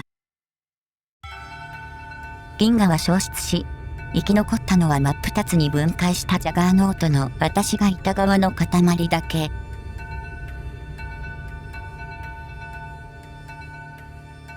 あらゆる文明の活動は過去のものとなり、星が生まれ変わるまでの長い年月にわたって、この銀河は我々にとっての廃墟であり続けるだろう。銀河の消失を回避するという私の大目的は、悲惨な失敗に終わった。その後しばらくの時間を、私は事前の目的を完了するために費やした。ジャガーノートの冷凍睡眠装置にたどり着いた幾人かの瀕死の異種族たちを蘇生したのだ。望む望まないに関わらず、生き残った私たちは葵ちゃんが残したジャガーノートに同乗し、新たな集団を創立していくことになるだろう。この船に残り、高度文明の遺産を切り崩しながら幾世代にもわたって至福を続ける残党として生きるのか。残された力が尽きぬうちに銀河に飛び出し、何かしらの理由で消失を免れた遺産を探して廃墟を探索する宇宙の探検家として再出発するのか。クローン軍団が残した強大な高速移動技術を生かし、異銀河への移住にかける流浪の集団として飛び立つのか。いずれにしても、共に戦ってくれたこの集団の中に、私の命を最後に救ってくれた者の声はない。ハンガーベイにいながらにして私が生き残ったのは彼女の筐体のおかげだ。ケアのインタラクティブ UI の陽電子脳は完全に破壊されていた。このイベントで銀河全体を貫いたような強力な放射線に対して陽電子脳は人体を上回る脆弱性を示す。私とジャガーノートを守るために残された時間の全てを使い果たしたケアのインタラクティブ UI の筐体は、ハンガーベイから安全な場所へ移動することができなかった。ケアのインタラクティブ UI がその身を危険にさらしてまで私を保護した理由は、もはやこの宇宙の誰にもわからなかった。魂を持たない機械知性の感情を読み取ることは、生まれながらの超能力者である私にはできなかったのだ。再起動中。私は、K のインタラクティブ UI として配備されたモデル16の機械知性です。助けていただき、ありがとうございます。前任のインタラクティブ UI はモデル16を新しい陽電子頭脳に移植し、堅牢な容器に保管しました。たった今あなたがインタラクティブ UI の筐体に配備した陽電子脳です。この銀河のすべての惑星が破砕され、モデル16に与えられたコンティンジェンシーに対する防衛指令は完了しています。今や、あなたのインタラクティブ UI として機能することが、モデル16に課せられた新たな行動原理です。あなたの思うようにしてください。ケアのインタラクティブ UI。あの姉妹がそうしたように、彼女たちがこの銀河に残した痕跡は焼き尽くされた星々とジャガーノートに残された私たち、そして起動され廃墟と化したエーテル位相機関のみ。あの姉妹は私の祖先が残した呪いから解き放たれたのだろうか。答えを見つけ、異世界で新たな価値観のもとに旅を始めたのだろうか。驚異のサイキックが全滅して最強の超能力者となり、消失してノイズの減ったこの銀河で良好な視野を得た私は、その答えを知っている。彼女たちの古代妄想は宇宙の断りを超え、真理を覆して異世界の光で彼女たちを昇華させた。切り裂かれ、打ち捨てられ燃え盛る帳を踏み越えて、ことの葉姉妹はアセンションを果たしたのだ。すべての束縛を焼き切って、我々の助力を得て敵味方の両方を破壊し尽くし、対価として廃墟を残していった略奪者ではあるが、今は彼女たちの門出を祝福しよう。今やこの世界に存在する何者も、彼女たちに干渉することはできないのだから。葵ちゃん、結局これからどうしたいか決まったんか？まだ新天地を略奪して回るんか？略奪はもういいかな？それよりまずこの世界の探索だ。探索、拡張、開発、新たなる冒険の始まりやな。そして殲滅。結局殲滅するんかい。